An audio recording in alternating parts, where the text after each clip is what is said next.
The Senate will come to order.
Madam President. The Senator from Oregon. Madam President, today I'll be speaking about the nomination of Tulsi Gabbard to be Director of National Intelligence and my reasons for opposing her confirmation. First, I believe the Senate must consider with its nomination the examples of blatant lawlessness of the administration. At every turn, Donald Trump is attacking the rule of law, disregarding the constitutional role of the Congress, and trying to purge the civil servants who defend our country every day. Meanwhile, Elon Musk's minions are gaining access to some of the government's most sensitive systems and records. American democracy and national security are at stake. If the Senate is going to confirm nominees, we need to know whether they will stand up for democratic principles no matter what. So at our hearing, I asked Ms. Gabbard what she would do if Donald Trump tried to illegally withhold funds from the Intelligence Community Inspector General. This was hardly a hypothetical question. Donald Trump has in fact sought to unilaterally cut off funding for a broad range of organizations despite the money having been appropriated by Congress. And it's not just me saying this is illegal. The courts have ordered the administration to cut it out and resume the funding. But when I asked Ms. Gabbard the question, she said, and I quote, "I don't believe for a second President Trump would ask me to do something that would break the law." Well, he is breaking the law, and the country needs leaders who acknowledge that fact and stand up to him. My concerns about Ms. Gabbard are also based on her recent turn towards extreme partisanship. Now, other partisans have been confirmed to leadership positions in intelligence agencies. George Herbert Walker Bush was the head of the Republican National Committee, and he was successful enough as Director of Central Intelligence that they literally named the headquarters after him. Party affiliation is not the issue. The problem is when partisanship distorts one's views of intelligence matters. Ms. Gabbard has written about a coup being perpetrated by the so-called deep state that includes, among others, the DNC and also the FBI, the CIA, and I quote, "a whole network of rogue intelligence and law enforcement agencies." Madam President, I've spent almost a quarter century as a member of the Intelligence Committee seeking to bring to light and stop government abuses across a range of programs and activities. These conspiracy theories do not help the partisan reform movement. They only serve to encourage a president who wants to tear down the entire intelligence community and replace it with loyalists. So what happens next, Madam President? If Ms. Gabbard is confirmed, my first order of business will be to hold her to the commitments she made during her confirmation process. With regard to surveillance policy, she expressed her support for a warrant requirement for U.S. person searches of communications collected under Section 702 of the Foreign Intelligence Surveillance Act. With Section 702 reauthorization up next year, the DNI support reforms like these will be critical to protecting the privacy rights of Americans. Ms. Gabbard also confirmed that she has significant concerns about the constitutionality of several provisions of the Patriot Act. Importantly, she opposed mandated backdoors into encrypted communications would threaten both Americans' privacy and national security. As she stated during her hearing, these backdoors lead down a dangerous path that can undermine Americans' Fourth Amendment rights and civil liberties. We are living in a time of increasingly devastating cyber breaches, including the Salt Typhoon compromise of our telecommunications infrastructure. The lesson from that hack was that surveillance capabilities designed for law enforcement will be targeted by foreign intelligence services. In other words, there is simply no way for the government to mandate access to Americans' encrypted communications and not also expose those communications to the government of China or other adversaries. And let me mention something particularly alarming last week. The press reported that UK officials insisted that Apple provide them a backdoor into files backed up to Apple's iCloud service. This is a development, Madam President, that threatens Americans' national security and Americans' privacy. And that's even before U.S. government officials come around once again, asking for the very same dangerous and irresponsible accesses. That's why Ms. Gabbard's statement was so important, and why, if she's confirmed, the Congress needs to hold her and the rest of America's intelligence agencies to it. Now, during her confirmation process, Ms. Gabbard supported restrictions on the collection of communications records of America's journalists. She endorsed the Biden administration Justice Department policy prohibiting this collection except in very narrow circumstances. That was a policy, she said, and I quote, that was essential to protecting press freedoms and maintaining the critical balance between national security and upholding the First Amendment. She also called for making sure that policy was actually codified. So I asked Ms. Gabbard about the collections of communications records of congressional members and staff, as was detailed in a Department of Justice Inspector General report released late last year. She argued that the spying on Congress was a significant breach of the Constitution and separation of powers, and most importantly, she endorsed reforms to keep it from happening again. During this confirmation process, she also confirmed that the Government Accountability Office should audit the intelligence community to ensure that it's not targeting Americans outside of the Foreign Intelligence Surveillance Act. She also expressed support for the Public Interest Declassification Board, which has the task of promoting transparency. And finally, I asked Ms. Gabbard whether intelligence agency whistleblowers must have a clear path to the Senate Intelligence Committee and don't need permission from agencies to talk to the members. She responded that the answer was, quote, clearly yes. Given Donald Trump's ongoing attacks on public servants defending the rule of law, that protection of whistleblowers that we discussed may be one of the most important principles of all. Let me wrap up this way, Madam President. In just 3 short weeks since his inauguration, here is the checks and balances scoreboard on President Trump. He has illegally fired inspectors general. He has purged the 3 Democratic members of the Independent Privacy and Civil Liberties Board, not only removing the most pro-privacy members, but leaving the board without enough members to function. He has appointed or nominated people to carry out political retribution, including a nominee to be FBI director who comes with his own published enemies list. At the same time, Donald Trump has demonstrated thorough contempt for the security of Americans' private information by granting Elon Musk's people unsupervised access to the country's most sensitive security systems and databases.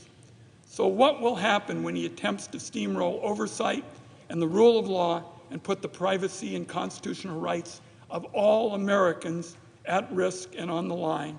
If she is confirmed, it will be up to Ms. Gabbard to stand up to him and stick to the principles and commitments that she's expressed and answered in response to my questions. It will be our responsibility to assure that she does just that. I yield the floor.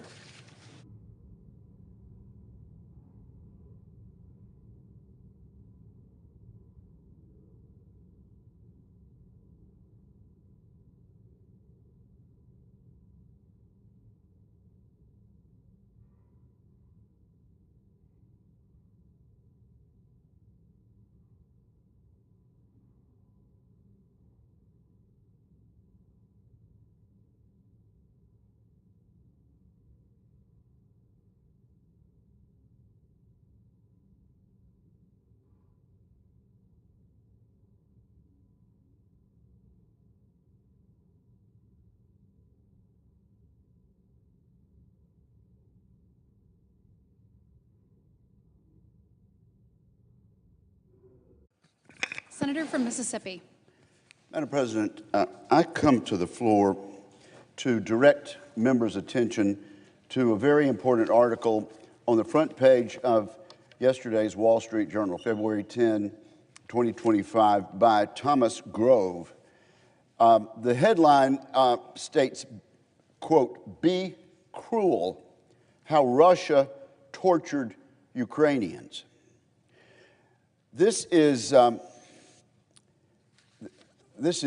a most disturbing bit of news, and it demonstrates who we're dealing with in hoping somehow that there will be a negotiated settlement of Vladimir Putin's illegal invasion of a smaller neighbor that he thought was weaker, in violation of every international law dealing with this. The article begins by and I ask unanimous consent, Madam President, to insert into the congressional record at this point every word of this article by Mr. Grove. Without objection. Thank you, Madam President. It starts out by saying that in the beginning of this war, which now has lasted almost 3 years, word came down from the leadership of Vladimir Putin's dictatorship in Russia to prisoners of war captured by the Russian soldiers, from Major General Igor Potapenko. Be cruel, don't pity the Ukrainian prisoners. Now, we all know that war is hell. There's no question about it. And we also are finding out that Russia has learned this. They thought it would be a 1 or 2 day excursion and that they'd be welcomed by pro-Russian Ukrainians as they rolled their tanks in. They found out very differently soon. And 3 years later, we've seen how the Ukrainians have fought and died for their own homeland. But also, once a combatant has been captured, there are very important international rules and regulations and a matter of international law which can be punished by life imprisonment, which can be punished by the death penalty, about treatment of prisoners of war. And this is what we are learning about what Major General Igor Potapenko told the Russian prison officials that they could do. There would be no restrictions against violence against these prisoners of war. The body cameras, mandatory elsewhere in Russia's system, would be gone. Guards would rotate, serving a month at a time in prisons before other teams took their place. Across the country, other units received similar instructions. We're not finding this out, by the way, from some international reporter that somehow got into the system and saw this. This is information given by former Russian prison guards who were so disturbed by these orders that they defected to the West.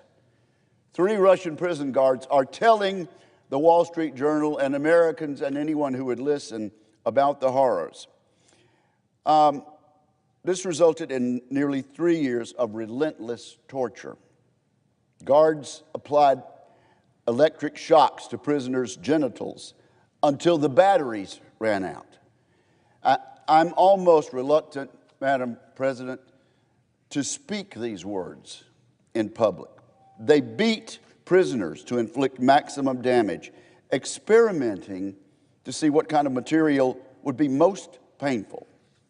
And then when there were medical problems, as they would surely be, medical treatment was withheld to allow gangrene to fester, forcing amputations. 3 former prison officials told this reporter how Russia planned and executed what United Nations investigators have described as a widespread and systematic torture. Their accounts were supported by official documents, interviews with Ukrainian prisoners, and a person who helped the prison officials defect. And thank God they were able to defect.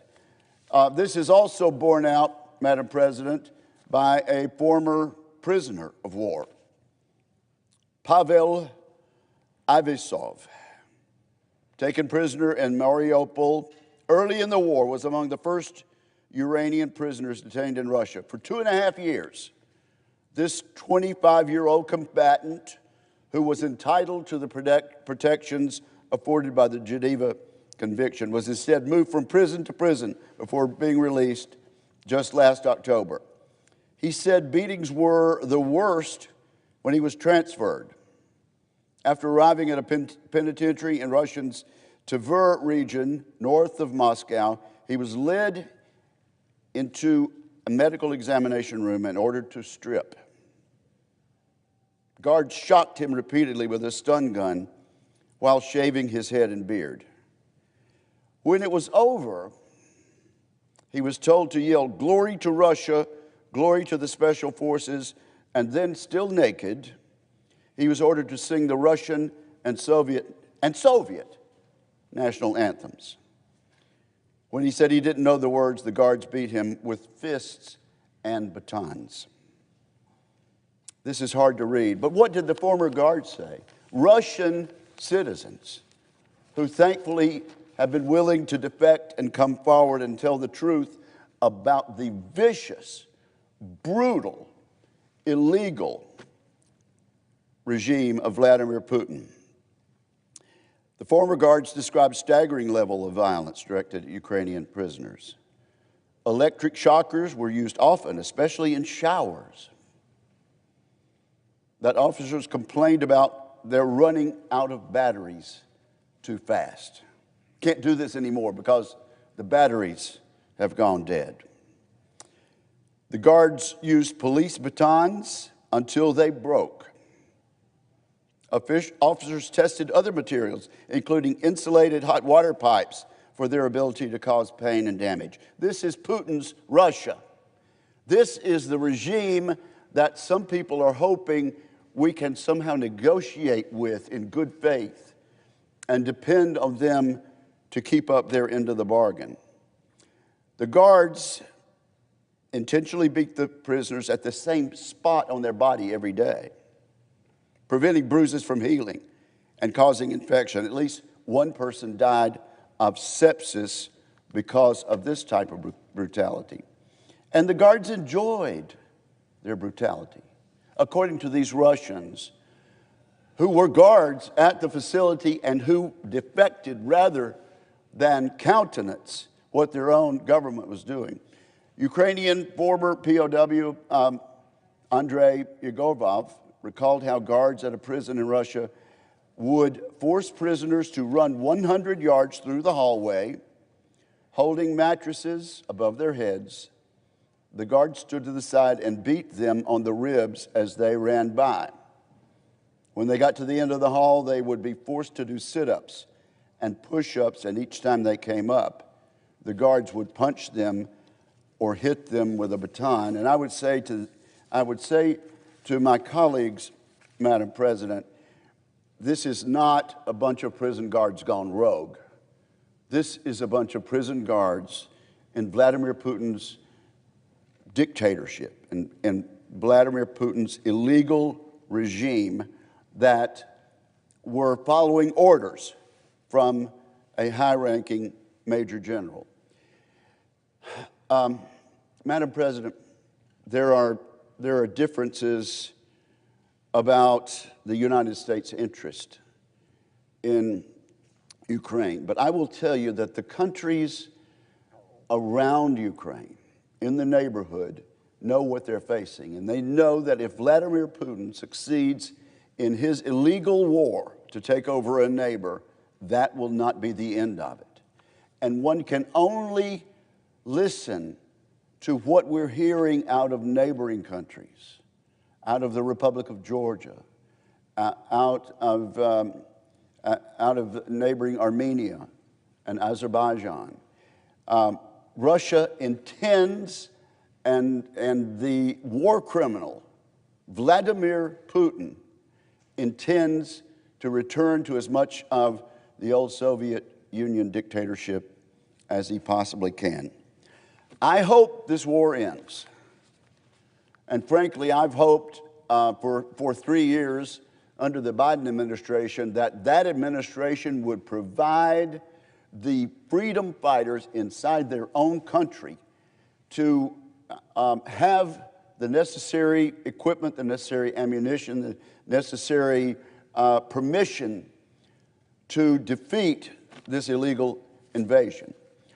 But I simply, at this point, want to alert anyone who's listening, alert my colleagues, anyone who is listening to the sound of my voice in any way, to the reality of the utter cruelty, the unspeakable conditions that Russia uses in violation of every international law.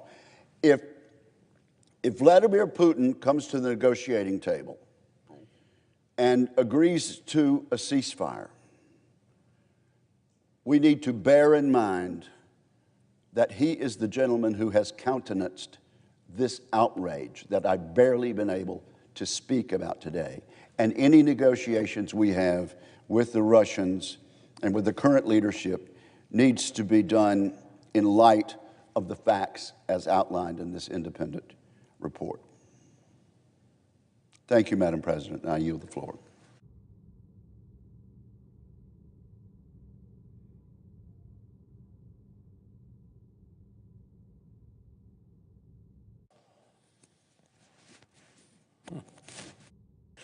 Madam President. The senator from Rhode Island. Thank you, Madam President. Madam President, I rise to oppose the nomination of Tulsi Gabbard to be Director of National Intelligence. In its first few days in office, the Trump administration has been remarkably cavalier and incompetent in its handling of our national security affairs, shutting off foreign aid, threatening Panama, Greenland, and Canada, calling for the mass deportation of Palestinians from Gaza. And just last week, it was reported that the CIA sent an unclassified email listing all employees that it hired over the last 2 years in order to comply with an executive order from President Trump. One former agency officer called this a counterintelligence disaster. The President's choices to lead our national security agencies have also not inspired confidence. The Director of National Intelligence, or DNI, serves a critical role in leading the intelligence community and collecting analysis so that the President, Congress, and decision makers across the U.S. government have the best and most timely information for our national security. Indeed, the office was created after 9/11 to better coordinate analysis across the intelligence community. The position of DNI requires someone of great experience, character, judgment, and the confidence to speak truth to power, especially when the findings of the intelligence community differ from the policy objectives of the administration. While I respect Ms. Gabbard's military service, including overseas deployments, she does not have a demonstrated record of experience to qualify her to lead the intelligence community. As DNI, she would oversee 18 different organizations, tens of thousands of military and civilian personnel, an annual budget of more than $100 billion. She has never even served in an intelligence role, much less led a global intelligence enterprise. More concerning than Ms. Gabbard's lack of experience is her record of erratic statements and actions, many of which have run counter to the interests and findings of the intelligence community. In 2020, Ms. Gabbard and Congressman Matt Gaetz co-sponsored a resolution calling on the federal government to drop all charges against Edward Snowden. Snowden was a contractor who was indicted for espionage and for publicly releasing the details of some of our most sensitive intelligence efforts, including those that were conducted jointly with foreign allies and partners before Snowden fled to Russia. Former Deputy DNI Sue Gordon responded to Ms. Gabbart's defense of Snowden by saying, quote, "It reflects a lack of understanding of who we are, and it reflects a lack of respect for what we do. Unauthorized disclosures of intelligence are always bad. Don't go with the good or bad, any good outcome or whether he was right or wrong. He not only harmed intelligence, he harmed our allies and partners. And he harmed our businesses by what it allowed China to assume about that. There is nothing justifiable about what he's done. None." Let me be clear. Edward Snowden's betrayal has cost American lives. He is a traitor by every definition of the word.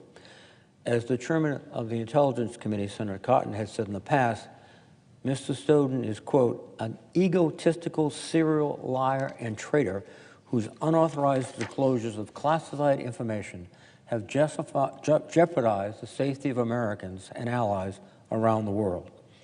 Snowden's close and continual contact with Russian intelligence services speak volumes. He deserves to rot in jail for the rest of his life." Yet, during her confirmation hearing, Ms. Gabbard was repeatedly asked whether or not she believed that Snowden was a traitor. I think colleagues on both sides of the aisle were stunned that she not only refused to do so, but that she continued to defend him. Our national security leaders consistently emphasize that the greatest advantage we have over our adversaries is our network of allies and partners, including those who share intelligence with us. If Ms. Gabbard is confirmed as DNI, I have serious concerns about whether our allies and partners will trust her with their nation's most sensitive intelligence, given her past actions. I'm also concerned about a pattern of statements over the years by Ms. Gabbard peddling what the intelligence community has found to be Russian propaganda. For example, at the outset of Russia's illegal invasion of Ukraine, as eloquently described by the chairman of the Armed Services Committee, Ms. Gabbard stated, quote, "This war and suffering could have easily been avoided if the Biden administration and NATO had simply acknowledged Russia's legitimate security concerns regarding Ukraine's becoming a member of NATO, which would mean U.S. and NATO forces right on Russia's border." After Ukraine bravely withstood Russia's initial assault, the Kremlin began a campaign of misinformation designed to legitimize its illegal war. These themes were repeatedly amplified by Gabbard in her public comments, including with respect to the widely disputed Russian allegation of a U.S.-funded covert biological weapons program in Ukraine. As our former colleague Mitt Romney tweeted at the time, she made those bogus claims, quote, "Tulsi Gabbard is parroting false Russian propaganda. Her treasonous lies may well cost lives." In reviewing Ms. Gabbard's statements, the New York Times found, quote, "Ms. Gabbard honed her pro-Russian views on Tucker Carlson's show on Fox News before his program was canceled. She became a regular guest and occasionally filled in as a host when Mr. Carlson was away. Clips from her appearances on Mr. Carlson's show that repeated Kremlin talking points were quickly picked up by Russian state media. In some cases, she echoed storylines that Russia's propagandists had created, which the Russians then recycled on their own media as evidence that the conspiracy theories they had manufactured were true. For Kremlin, it was a virtuous cycle.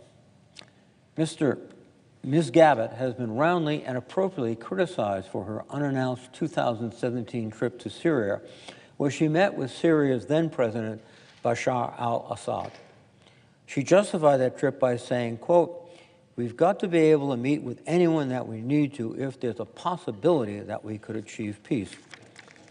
Ms. Gabbard's decision to carry out an unofficial trip to Syria in the midst of a civil war a conflict in which Bashar al-Assad was using chemical weapons against his own people, showed incredibly poor judgment. Her visit did nothing to advance the cause of peace, but rather helped to legitimize Assad's brutal dictatorship. Just months later, Ms. Gabbard, criticized President Trump's decision to use military force to deter further chemical weapons use by Assad, and even expressed skepticism about whether Assad had actually used chemical weapons. Madam President, it would be the height of charity to say that Ms. Gabbard has consistently demonstrated poor judgment on critical national security matters. But it's more than just that. Ms. Gabbard clings to her misjudgments even when she's shown to be wrong. This is a disturbing character flaw for this critical role. Above all else, the DNI must be unquestionably loyal to our national interest and trustworthy with our national secrets. The intelligence they control has life or death consequences. Some of my colleagues on the other side of the aisle, some of whom have indicated great discomfort with Ms. Gabbard and her troubling disregard for America's security interests, appear willing to vote for a confirmation despite their misgivings. At this critical moment, all senators must honestly answer these questions. Given everything you know about Tulsi Gabbard, do you trust her with life or death national secrets? Can you look members of our intelligence community in the eye and say that you believe Tulsi Gabbard will serve and protect them and this nation? I have seen enough to know my answer, and I urge my colleagues to vote against this nominee. Madam President, I would note the absence of a quorum. The clerk will call the roll. Ms. Alster-Brooks.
I ask unanimous consent that the quorum call be vitiated.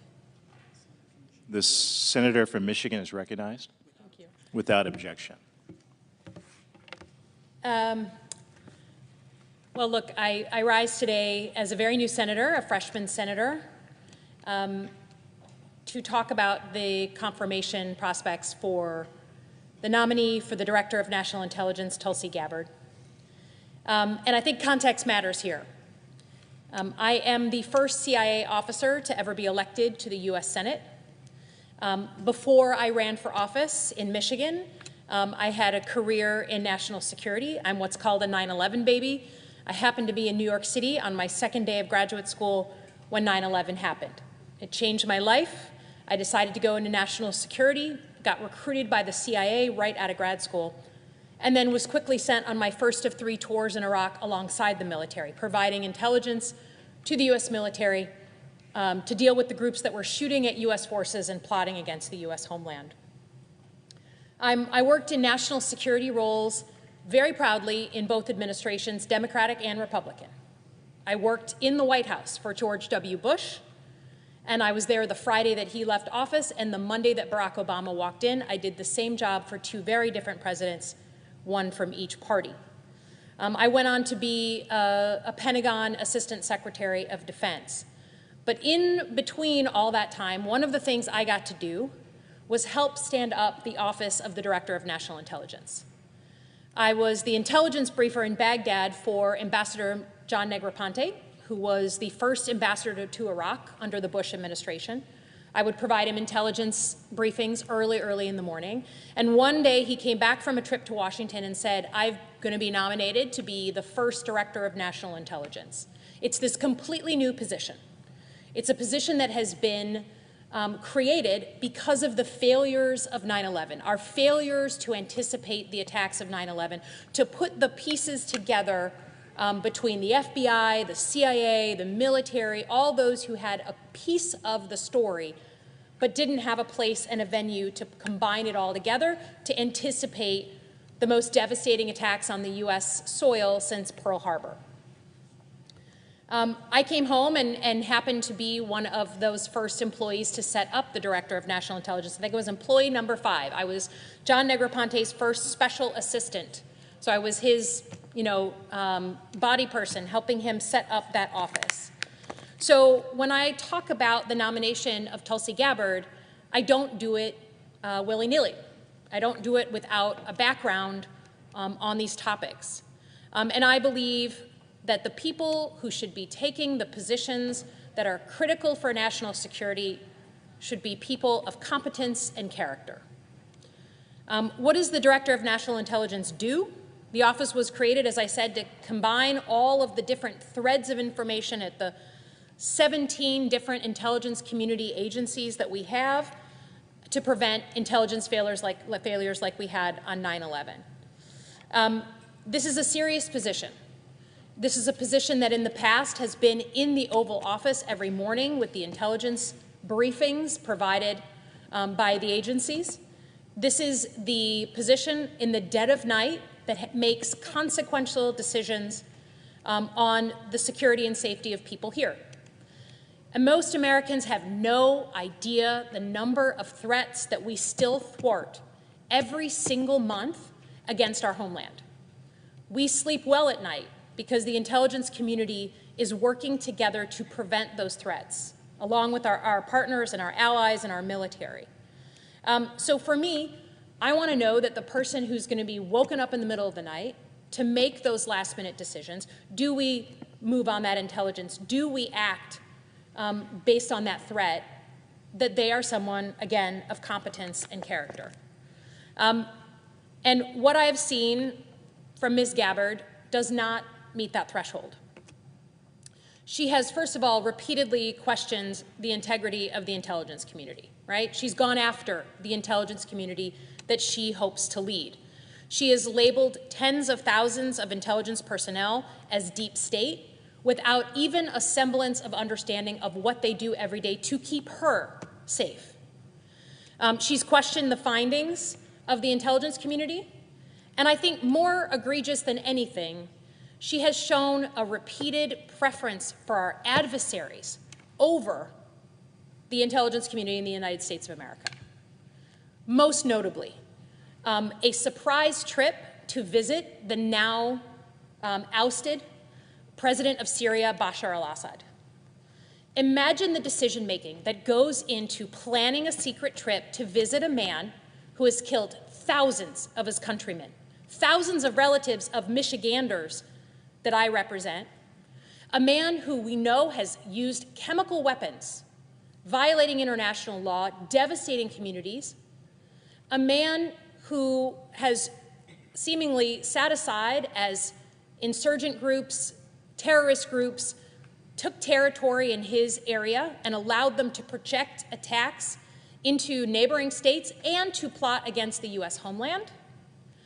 She makes the decision to go and visit this man, throw flowers at his feet, do public TV with him, go publicly and show her support. Now, I don't know if she's just deeply naive.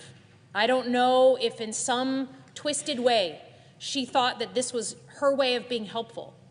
But whether she did it out of naivete or she did it knowing what this man has done and the implications of her actions, either way shows a complete lack of judgment. Same goes for her seeming glorification of Vladimir Putin. It is hard to understand, coming from the country that defeated the Soviet Union in the Cold War, that we would put a woman in charge of our entire intelligence community who has shown over and over repeated interest in Vladimir Putin, taking his side of the argument, wondering what he's done right and our intelligence community has done wrong. Can you imagine what it feels like to be a member of the intelligence community right now, with everything going on, with all of the discrediting of what they have done and what they do every single day, and now this woman is going to be in charge of this agency? It is an insult to people who have dedicated their lives and put themselves in harm's way to have her confirmed into this position. Now, we've watched her flip-flop on a bunch of issues, right? Issues that Democrats and Republicans have concerns with. You know, she used to have a lot of concern about what's called Section 702 of the Foreign Intelligence Surveillance Act. She fought against it. Now she's somehow for it. I'm not saying people can't change, but I'm just saying someone who doesn't have the backbone to stand up and be clear with their principles, I'm having a hard time imagining them lead in the heat of the moment when you're in the Situation Room and consequential decisions are being made. I think the feeling that I have about where we are in this country right now is that we're sort of in this fever dream. There's this race to discredit, to attack, to cut. And look, I'll be the first person to say that there is fat on the bone in the federal government. I worked in the federal government. There are plenty of things that can be reformed in the federal government. But the double whammy of attacking the people who keep us safe every day, of trying to push them out. I just had a Republican on my way here member say, hey, I've just heard about what's going on at CIA. Are they trying to get everyone to leave? Or what about people who are in sensitive positions? Great question. But the other punch is to put someone in charge of the intelligence community that has such disdain for our allies, for our intelligence officers, and such love for our adversaries. And so I urge all of my Republican colleagues to search their soul, right? Play the long game. Don't live in fear of the Trump administration and Donald Trump specifically. You know in your heart that these people aren't qualified and that the life and limb of American citizens is in their hands. So I urge all of my colleagues to vote against Tulsi Gabbard. I will be voting against her here later today. And I hope that we as American citizens can come up and up for air from this fever dream and remember that reform of the federal government does not mean slashing the people that keep us safe every day. And with that, I yield back.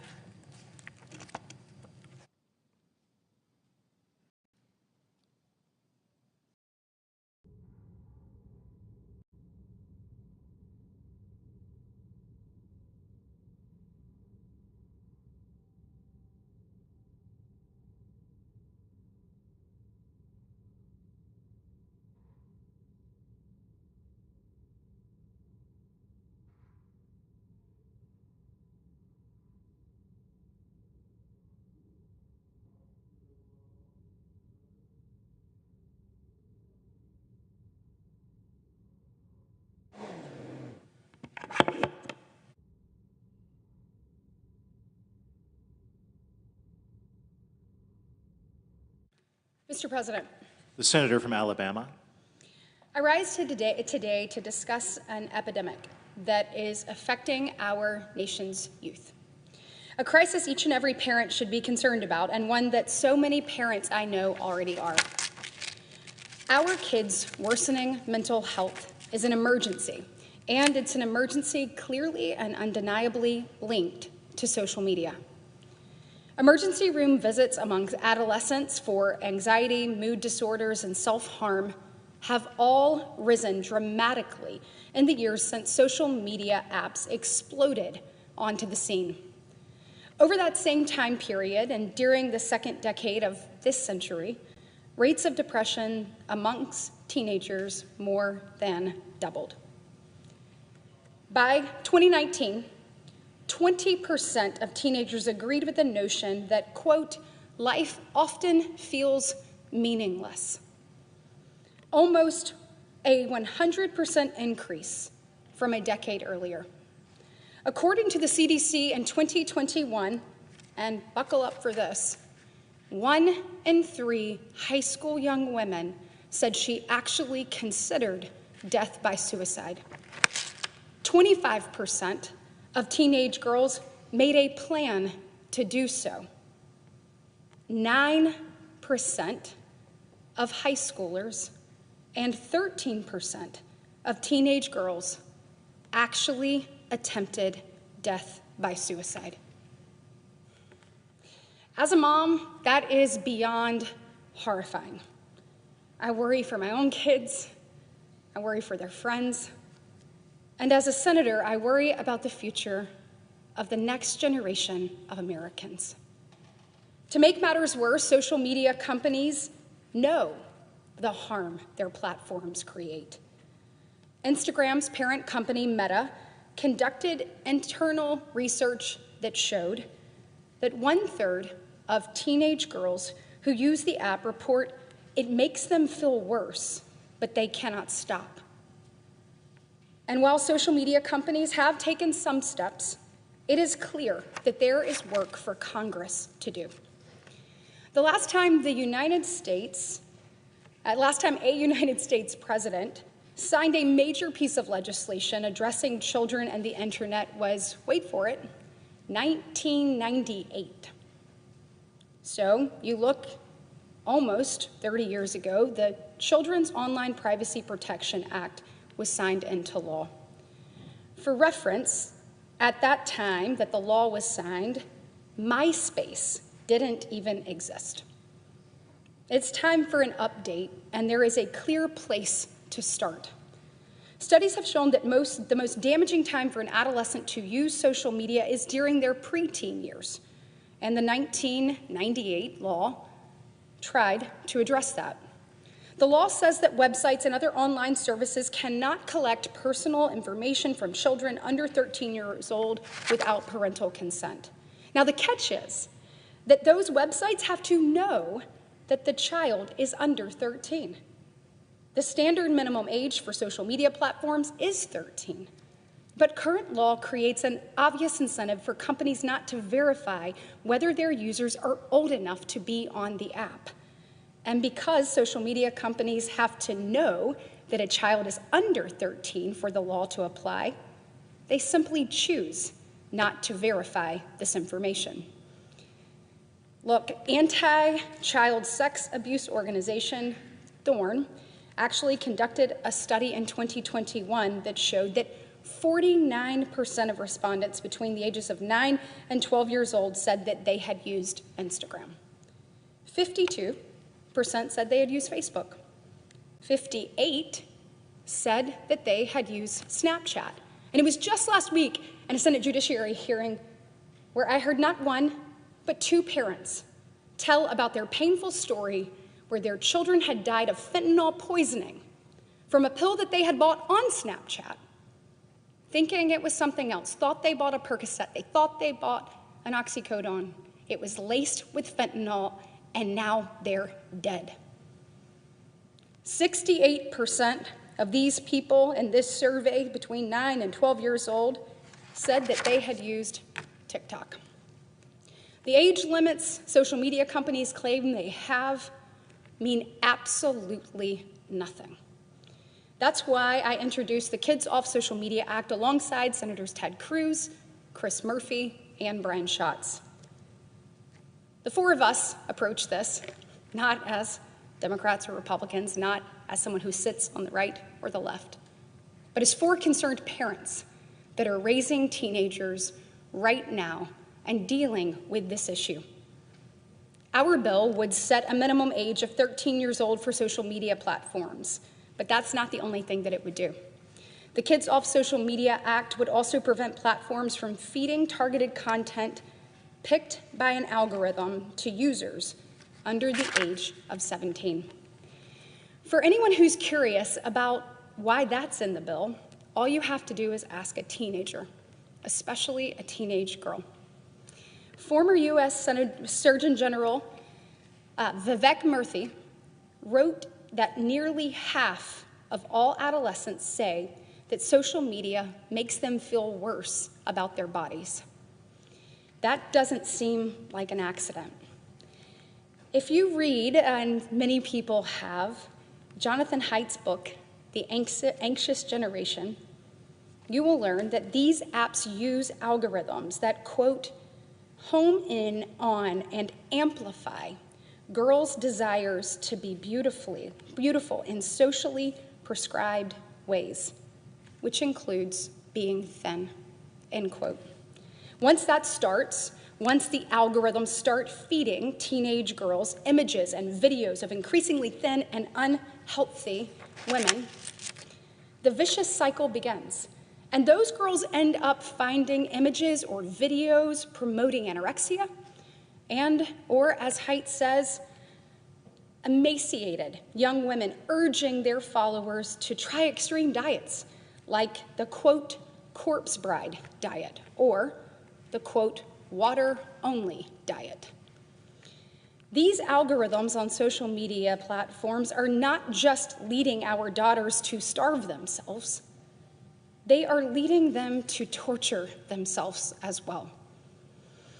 By turning the Kids Off Social Media Act into law, we can put a stop to this. I am so grateful that Senator Ted Cruz from the great state of Texas prioritized our bill in the Commerce Committee. And I am sure that parents everywhere are grateful too. After all, parents overwhelmingly support our mission. A survey conducted by the Count on Mothers group showed that over 90% of mothers agreed that there should be a minimum age of 13 on social media platforms. And 87% of mothers agreed that social media companies should not be allowed to use personalized algorithms to deliver content to our children. Mr. President, if there has ever been a theme of the legislation that my colleagues and I have pursued so far this Congress, it is keeping American families and children safe. The Lake and Riley Act will help keep kids safe from criminal illegal aliens. The Halt Fentanyl Act, which I spoke about on this very floor just last week, will help kids be safe from deadly fentanyl and fentanyl poisonings. And the Kids Off Social Media Act will help keep kids safe from mental health effects that these platforms and their algorithms produce. There is nothing more important we can do as a body then protect the people we serve. So let's do it.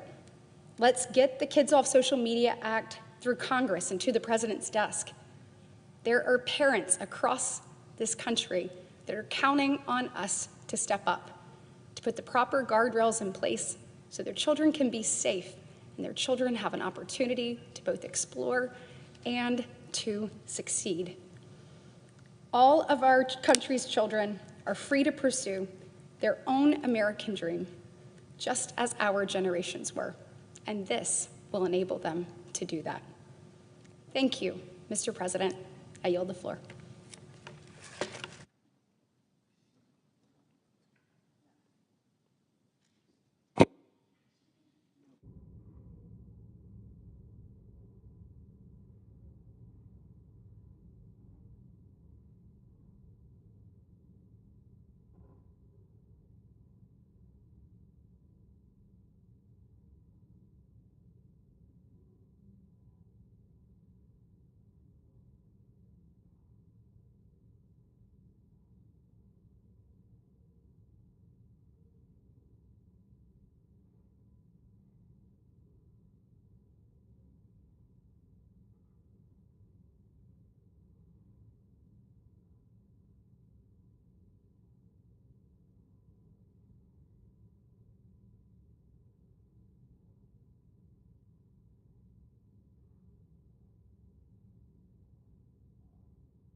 President, The senator from Vermont?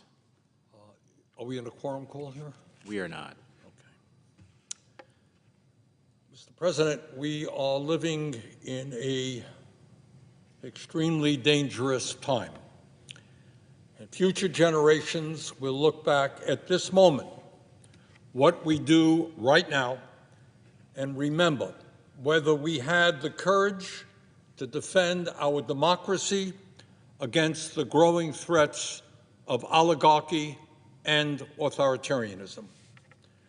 They will remember whether we stood with President Abraham Lincoln at Gettysburg, who in 1863, looking out over a battlefield where thousands of people had died, thousands of soldiers died in the fight against slavery, and he stated that, quote, "This nation under God shall have a new birth of freedom, and that a government of the people, by the people, for the people, shall not perish from the earth."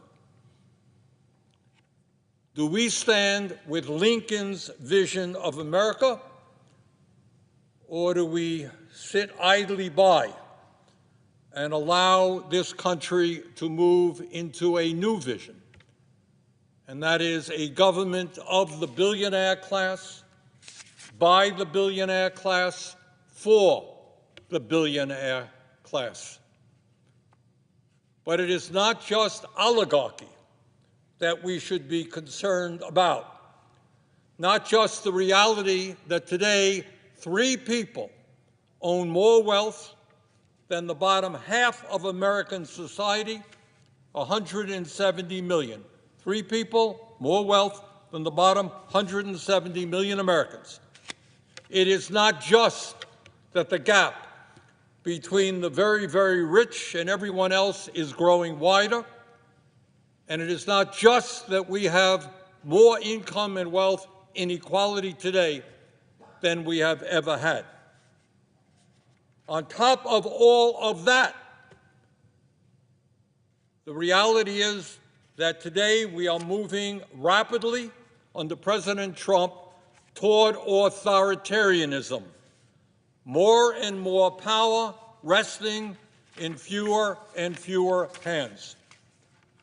Mr. President, as we speak right now, Elon Musk, the wealthiest man on the planet, is attempting to dismantle major agencies of the federal government which are designed to protect the needs of working families and the disadvantaged. These agencies were created by the U.S. Congress, and it is Congress's responsibility to maintain them, to reform them, or to end them. It is not Mr. Musk's responsibility. What Mr. Musk is doing is patently illegal and unconstitutional and must be ended. Mr. President, 2 weeks ago, President Trump attempted to suspend all federal grants and loans, an outrageous and clearly unconstitutional act. And as I hope every 6th grader, every kid in the 6th grade in this country knows, under the Constitution and our form of government, the President can recommend legislation, he can support legislation, he can veto legislation, but he does not have the power to unilaterally terminate funding passed by the Congress. It is Congress, the House and the Senate, who control the purse strings. But in this move toward authoritarianism, it is not just the Congress that is being attacked. It is our judiciary. This weekend, the Vice President of the United States, a graduate of Yale Law School, who clerked for a Supreme Court justice, said that, and I quote, "Judges aren't allowed to control the executive's legitimate power," end quote. Really? I thought that one of the major functions of the federal courts is to interpret our Constitution and, when appropriate, serve as a check on the unconstitutional power of the executive. That's not just what I believe. That is what I suspect every legal scholar and lawyer in America understands to be the case. Further, Mr. Musk, meanwhile, has proposed, and I quote, that the worst 1% of appointed judges be fired every year, end quote, and he demanded the impeachment of judges that have blocked him from accessing sensitive Treasury Department files. No doubt, under Mr. Musk's rule, it will be him and his billionaire friends who determine who the worst judges are. And no, Mr. Musk, I must tell you, you don't impeach judges who rule against you here in the United States. You may or may not know this, Mr. Musk, but under the U.S. Constitution, we have a separation of powers, brilliantly crafted by the founding fathers of this country in the 1770s, and it has worked pretty well throughout our country's history. We have an executive branch, we have a legislative branch, and we have a judiciary. Mr. President, what we are seeing now is not just an organized attack on the power of the Congress and the responsibility of the judiciary. Mr. Trump and his friends are not just trying to undermine two of the three pillars of our constitutional government, Congress and the courts, they are also going after the media in a way that we have never seen in the modern history of this country. Trust me that every member of Congress will tell you that the people working in the media and media organizations are not perfect. We have all had our experiences with the media. Media, like everything else, makes mistakes every day. But I do hope that every member of Congress understands that you cannot have a functioning democracy, you cannot have a free flow of information, you cannot have the pursuit of truth without an independent press. A press not intimidated by presidents of the United States, but a president who writes it and sees it the way they understand it to be.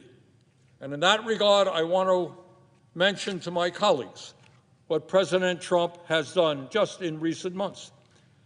Mr. Trump has sued ABC and received a $15 million settlement. He has sued Meta, the parent company of Facebook and Instagram, and received a $25 million settlement. He has sued CBS and its parent company Paramount and is right now in negotiations over a settlement. He has sued the Des Moines Register for a poll results that he didn't like, and his FCC is now threatening to investigate PBS and NPR, major news outlets in our country.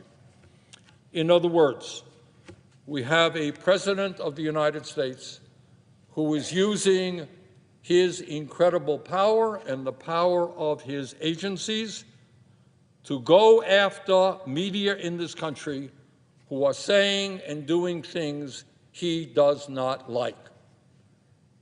How are we going to have an independent media if journalists are looking over their shoulders, fearful that their reporting will trigger a lawsuit from the most powerful executive in the world? Mr. President, in the midst of all of this, I think that now is the time to ask a very, very simple question, something I think that is on the minds of millions of Americans. What do Mr. Musk, Mr. Trump and their fellow billionaires really want. Now, it's not really taking over Greenland, the Panama Canal, all that stuff. The real question is, what is their end game? What is their goal? What are they striving for? And in my view, the answer really is not complicated. It is not novel. It is not new. It is, in fact, exactly what ruling classes throughout history have always wanted and have always believed to be their right, and that is more power for themselves, more control for themselves, and more wealth for themselves. And in their pursuit of more power, more control, and more wealth, they are determined to not allow democracy and the rule of law to get in their way. For Mr. Musk and his fellow oligarchs, the needs, the concerns, the pain, the ideas, the dreams of ordinary people are simply an impediment to what they, the oligarchs, are entitled to. And that is really what they believe. They are entitled to all of the wealth and the power they have, and they are determined to stop anyone who gets in their way. Mr. President, this process, this phenomenon that is going on right now is not the first time that we have seen this in our country's history.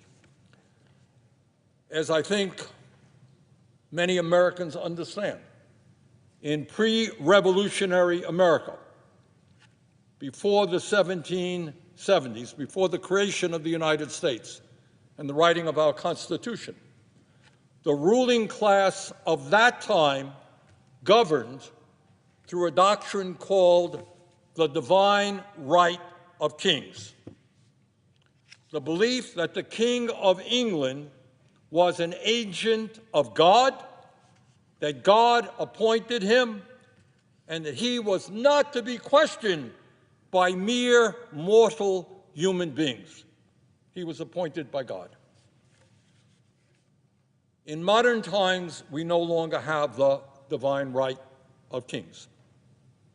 What we now have is an ideology being pushed by the oligarchs, which says that as a very, very wealthy group of people, often self-made, often the masters of revolutionary new technology, and as high IQ individuals, it is their absolute right to rule. In other words, the oligarchs of today are our modern-day kings. And Mr. President, it is not just power that they want. Despite the incredible wealth that they currently have, they want more and more and more. Their greed has no end. Today, Mr. Musk is worth $402 billion. Mr. Zuckerberg is worth $252 billion, and Mr. Bezos is worth $249 billion. With combined wealth of $903 billion, these three people own more wealth than the bottom half of American society, 170 million Americans. And not surprisingly, since Trump was elected, their wealth has soared. Musk has become $138 billion richer, Zuckerberg has become $49 billion richer, and Bezos has become $28 billion richer since Election Day in November. Meanwhile, Mr. President, while the very rich become much richer, 60% of Americans live paycheck to paycheck. 85 million Americans are uninsured or underinsured in terms of health care. 25% of our seniors in this country are trying to survive on $15,000 a year or less. 800,000 Americans are homeless, and we have the highest rate of childhood poverty of almost any major country on earth. And real inflation-adjusted wages for the average American worker has not gone up in 50 years. Does anyone really think that the oligarchs give a damn about ordinary Americans? Trust me, they don't. Musk's decision to dismember USAID means that tens of thousands of the poorest people in this world will either go hungry or die of preventable diseases. Tens of thousands of people. But it's not just USAID and what's happening abroad.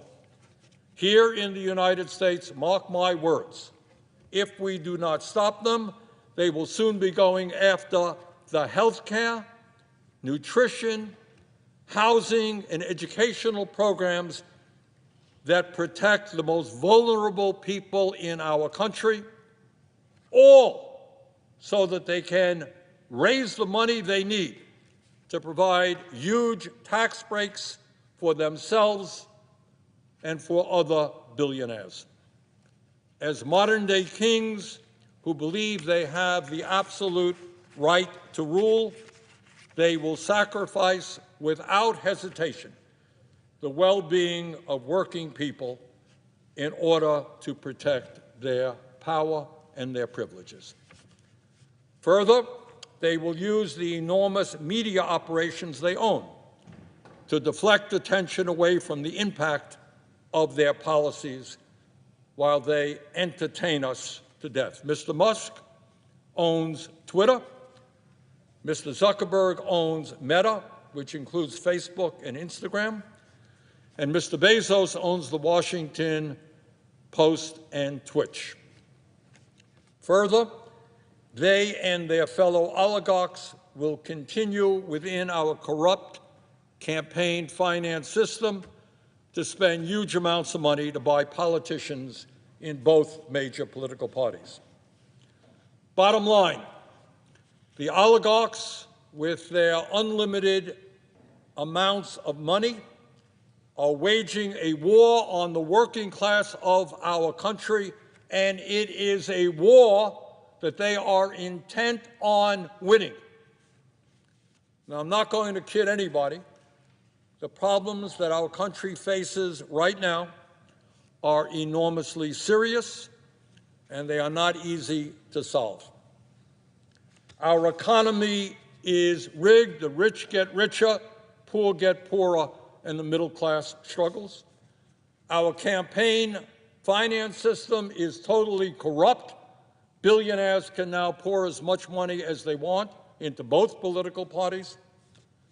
And climate change is ravaging our country and the world with unprecedented levels of extreme weather disturbances, among many other crises our country faces.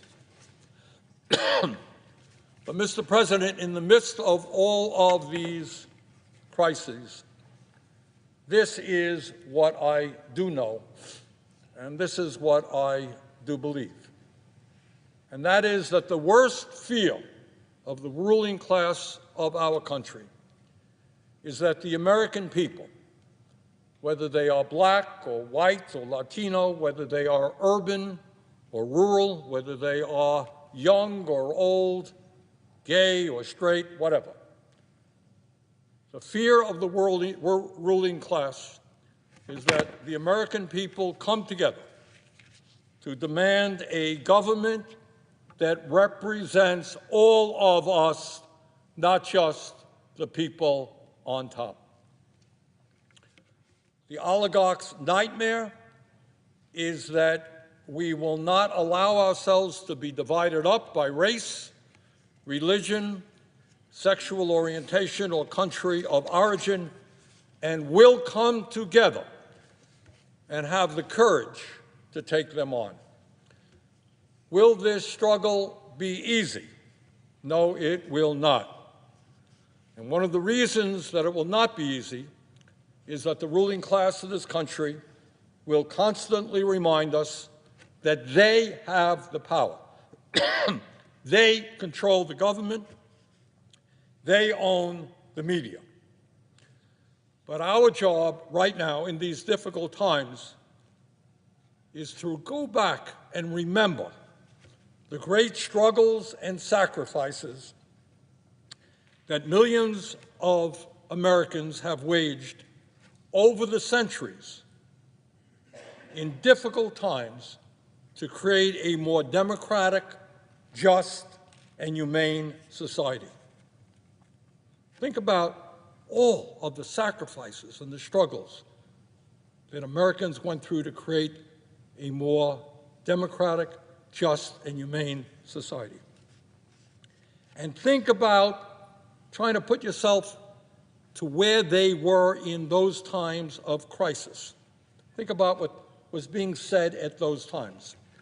Think about the 1770s, overthrowing the King of England, the most powerful person on earth, the British Empire, to create a new nation and have self-rule here in the colonies? Impossible. So many people thought it could not be done. Establishing universal suffrage, the right of all people, whether they were wealthy or not, to vote. Imagine that, what a radical idea, extending the right to vote to poor people. Impossible, couldn't be done, but it was done. Ending slavery and segregation, taking on all of the power of the slaveholders. Impossible, but it was done. Granting workers the right to form unions and ending child labor, taking on the power of big business. Impossible, but it was done. Giving women control over their own bodies, taking on sexism, taking on the powers that be. Couldn't be done, impossible, but it was done. Passing legislation to establish Social Security, Medicare, Medicaid, a minimum wage, clean air and water standards. Impossible, it couldn't be done, but it was done. In other words, Mr. President, I think back to what Nelson Mandela told us. And he said, everything is impossible until it is done. So in these difficult days, when we find ourselves arrayed against the wealthiest people in the world, the most powerful people in the world, people who want to expand the power of the oligarchy, people who want to move us toward authoritarianism, I know that people get discouraged, that we can't take them on, that we cannot create a government that works for all and not just the few, that we cannot do what every other major country on earth does, guarantee health care to all people as a human right, that we cannot raise the minimum wage to a living wage so that tens of millions of people do not earn starvation wages, that we cannot make sure that all of our kids get the quality education that they deserve, that we can't expand Social Security to lower the poverty rate among seniors. Now, I know that in this moment people say, well, that's an impossible dream, can't be done. But I think if you look back on American history, you will find that in very difficult and dark days, when people came together, they did the impossible. So this ain't going to be easy. We're taking on enormously powerful people who really do not believe in democracy or the rule of law. But if we stand together, we're going to win this fight. And not only will we save American democracy, we're going to create the kind of nation that I think most of us know we should become. With that, Mr. President, I yield the floor. Thank you.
Senator from Delaware. Mr. President, trust is at the very center of our national security. The trust that we share with allies and partners around the world. The trust that the American people have in us and in our armed services and in our intelligence services. The trust that vital allies have that causes them to share with us information about threats, challenges, opportunities. That's the very foundation of our national security. And today I rise to warn my colleagues about the risks to our national security posed by the nomination of Tulsi Gabbard to be the Director of National Intelligence. As the ranking member of the Senate Defense Appropriations Subcommittee, I have a significant involvement in our nation's intelligence apparatus.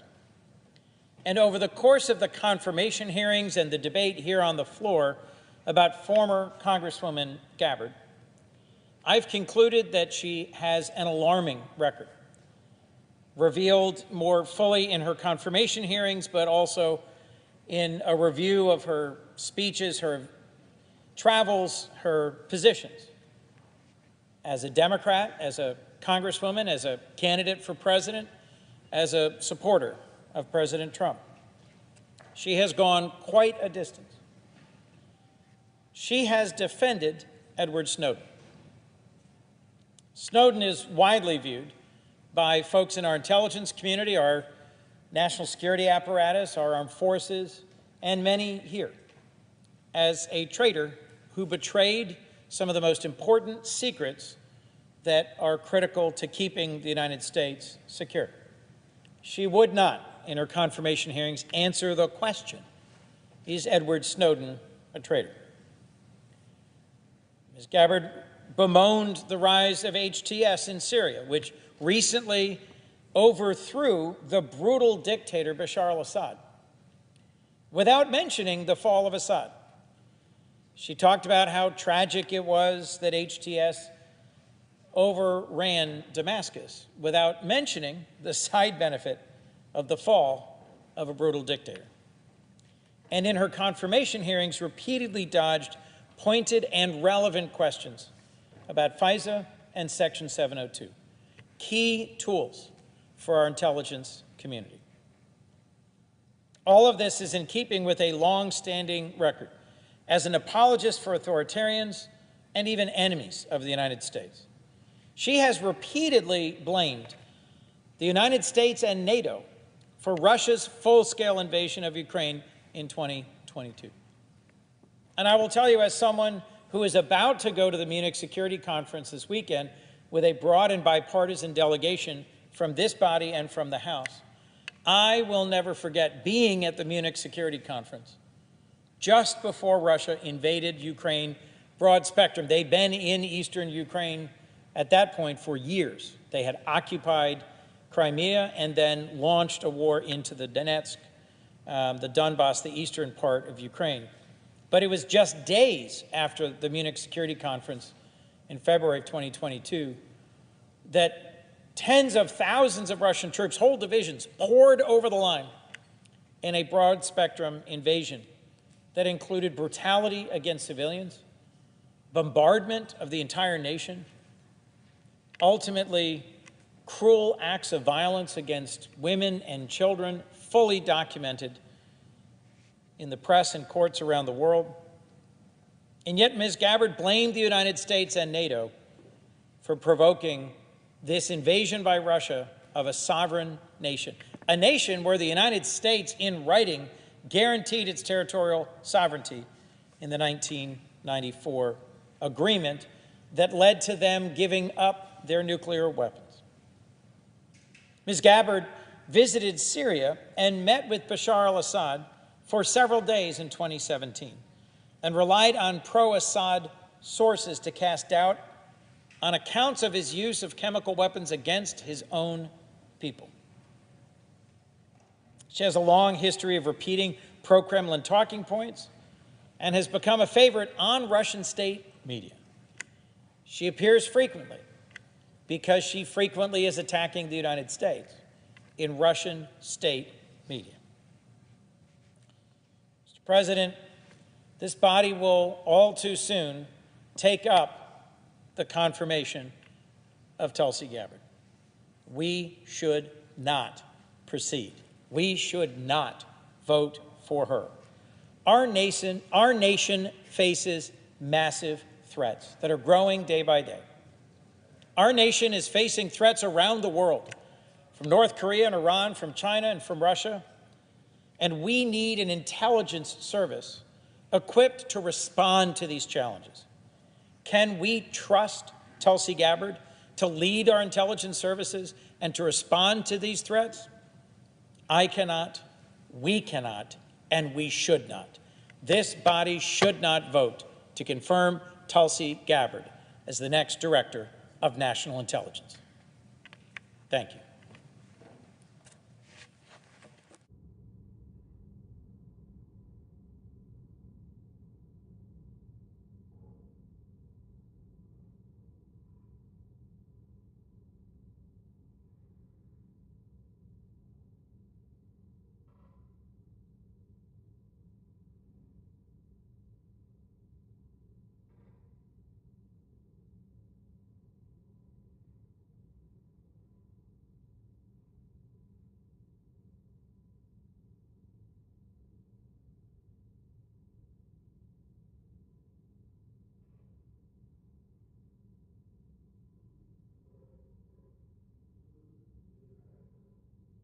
Mr. President, do you remember where you were on September 11th?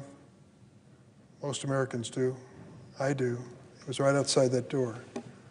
I was in a meeting at 9 o'clock in the morning, and as we had the meeting, we looked down the mall. We were watching a little television set, and we saw these planes flying into skyscrapers in New York. Nobody could quite understand what was going on. First, we thought it was an accident, as most people probably felt the same way. Then when the second plane hit, we knew there was more. Then there came a moment when somebody said, look down the mall. We looked down the mall and saw black smoke billowing across the mall here in Washington from the Pentagon, because a plane had crashed into the Pentagon. And there was this moment where people didn't know which way to turn, where to get answers, what was going on.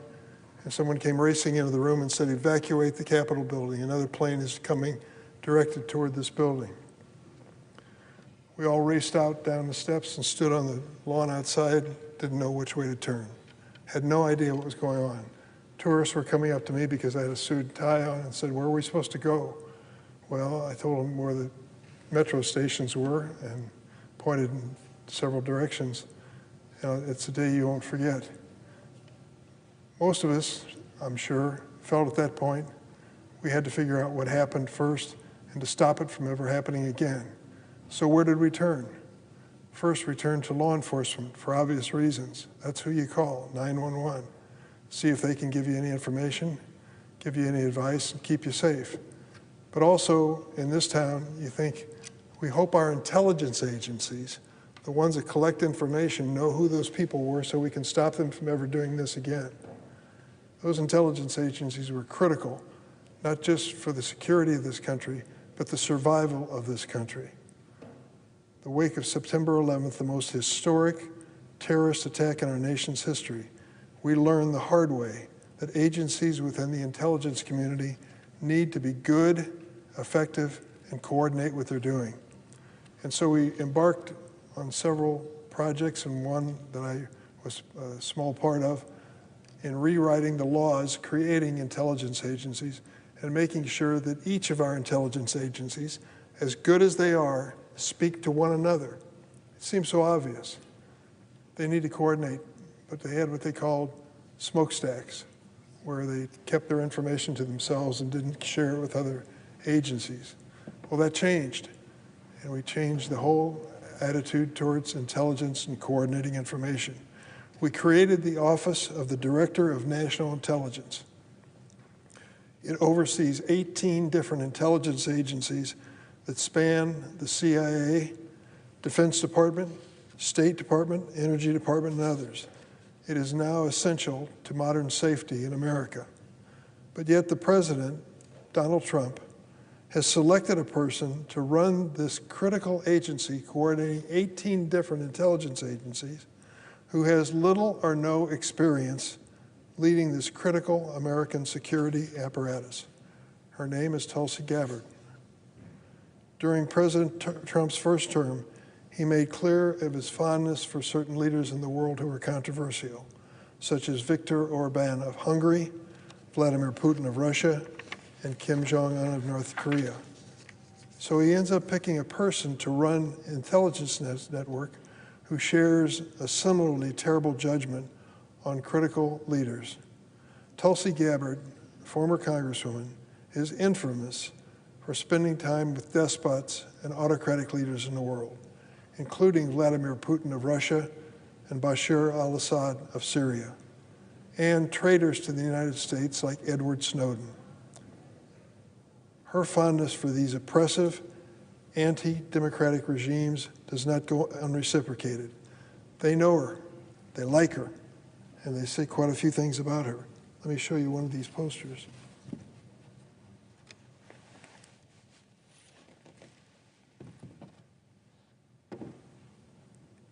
Hosts of Russian state media have cheered her nomination, Russians cheering her nomination as the Director of National Intelligence, because it will, quote, dismantle America. Some on Russian state channels have even referred to her affectionately as their girlfriend. Russian state TV also called her a Russian comrade in Trump's emerging cabinet. A pro-Putin propagandist, Vladimir Sokolov, once called Gabbard our friend. Later, when asked if she was, quote, some sort of Russian agent, he replied, of course, yes.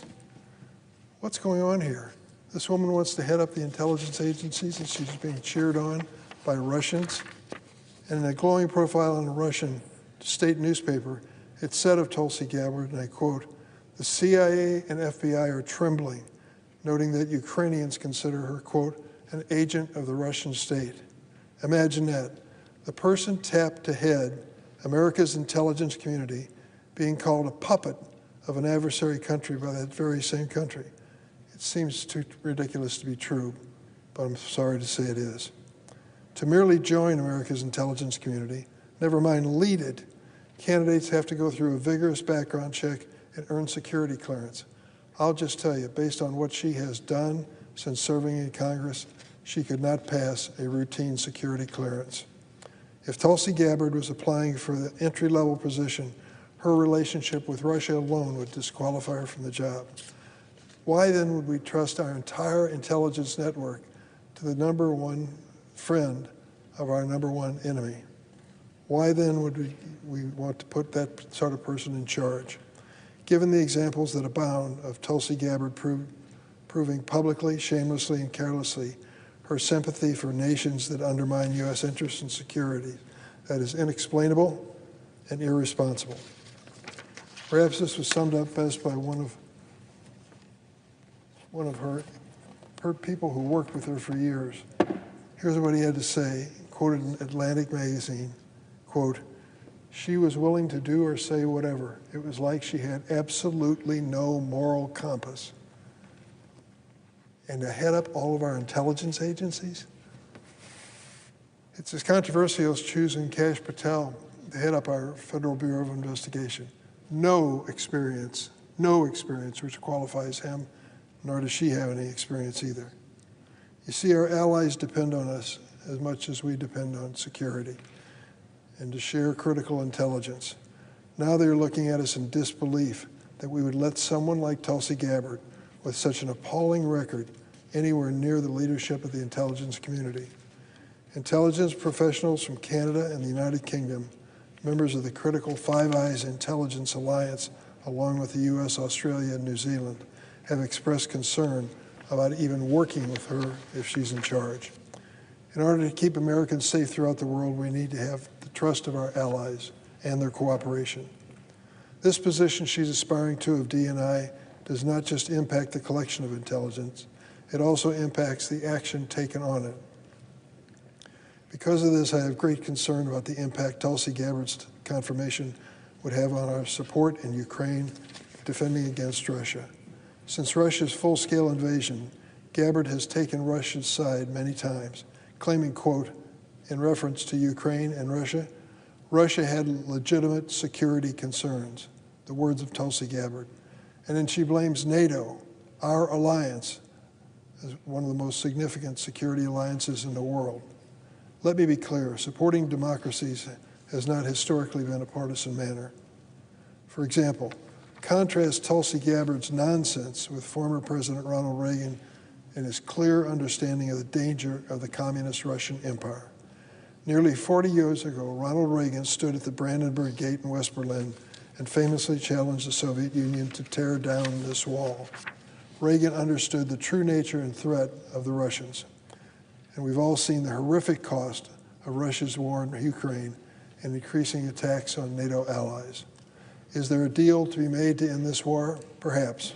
But doing so must be with the best intelligence available, a clear eye about who we're negotiating with and for, and long-term guarantees of the security of Ukraine and of Europe and the transatlantic alliance.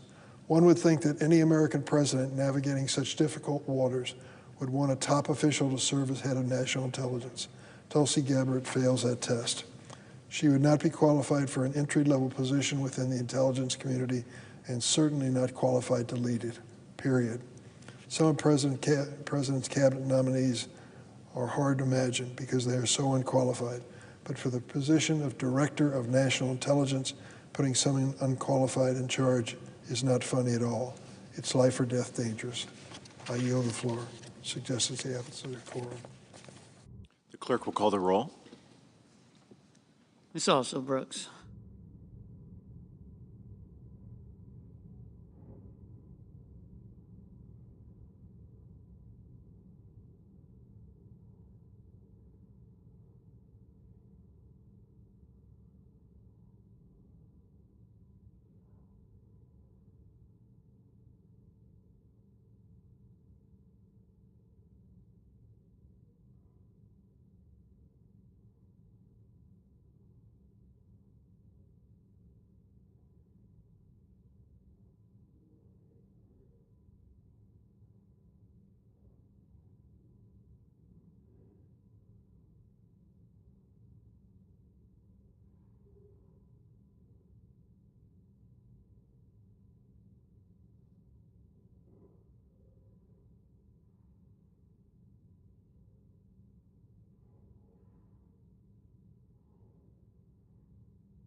The senator from Vermont.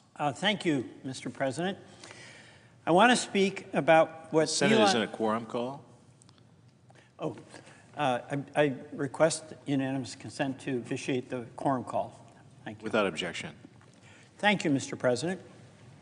I want to speak about what Elon Musk is doing to destroy the U.S. Agency for International Development. Here's what's happening.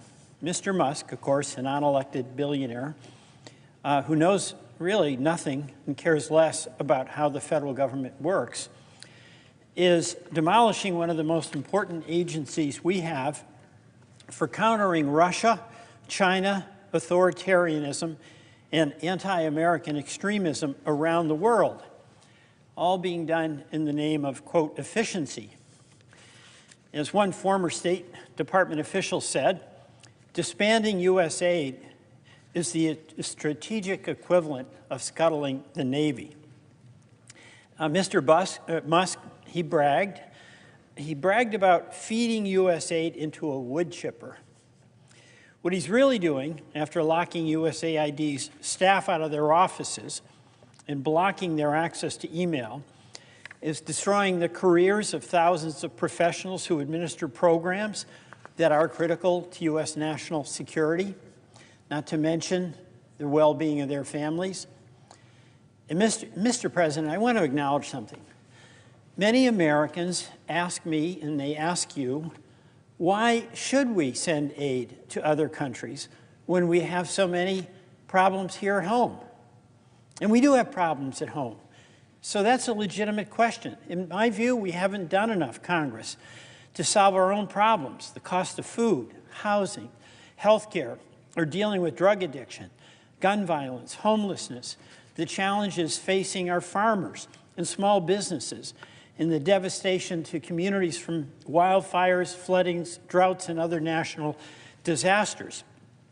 Both parties have that obligation to address these issues. And our citizens do come first.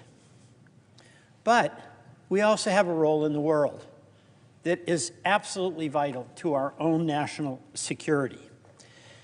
And there is a sense, magnified by a lot of the misinformation Mr. Musk and others put out, that foreign aid is this huge component of our budget, really compromising our ability to meet those needs that afflict all of our citizens here in the country. People think it's like 25 or 30% of the budget. Foreign aid is less than 1% of our budget. So as a percentage, really quite modest.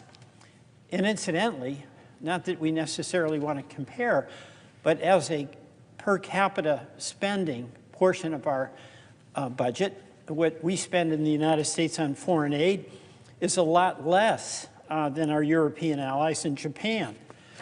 So it's modest, but significant. But even at this less than 1%, the foreign aid budget is very important to America, and it serves our national interest. Why is that? Our USAID program started 64 years ago under then-President John F. Kennedy. And he asked the question, is foreign aid program really necessary? His answer? The answer is that there is no escaping our obligations, our moral obligations as a wise leader and good neighbor in the interdependent community of free nations, and our political obligations as the single largest counter to the adversaries of freedom. There were adversaries then, there are adversaries today. President Kennedy went on to say, quote, to fail to meet those obligations now would be disastrous and in the long run more expensive. For widespread poverty and chaos lead to collapse of existing political and social structures, which would inevitably invite the advance of totalitarianism into every weak and unstable area. Thus, our own security would be endangered and our own prosperity imperiled.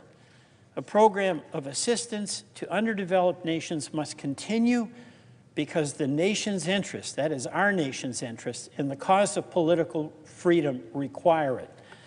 The words of John F. Kennedy.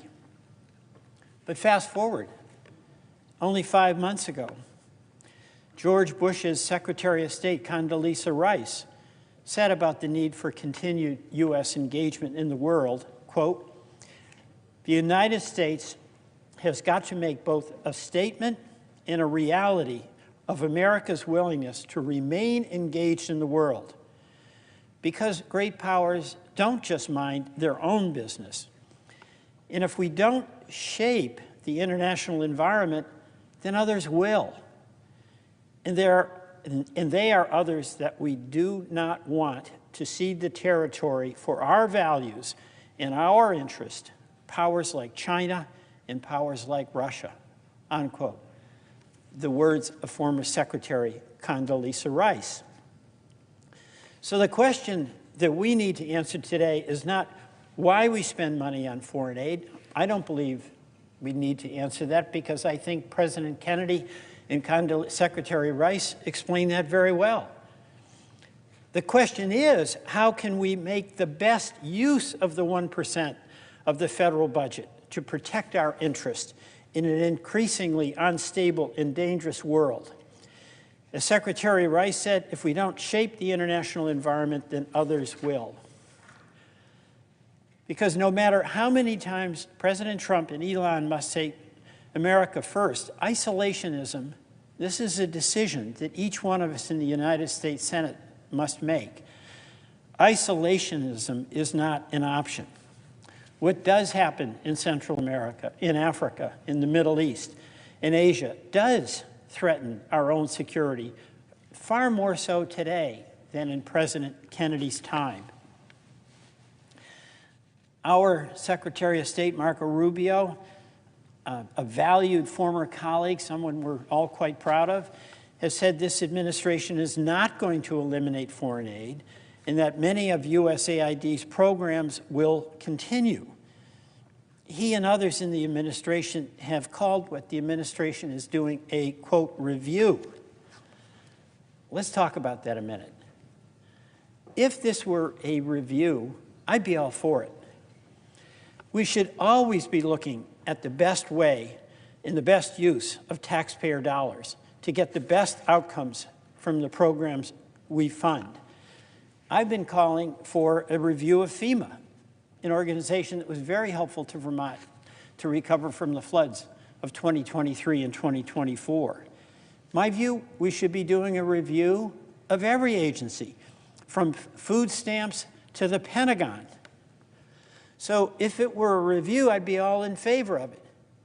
But it's not a review. It's a frontal assault to destroy USAID. Just consider.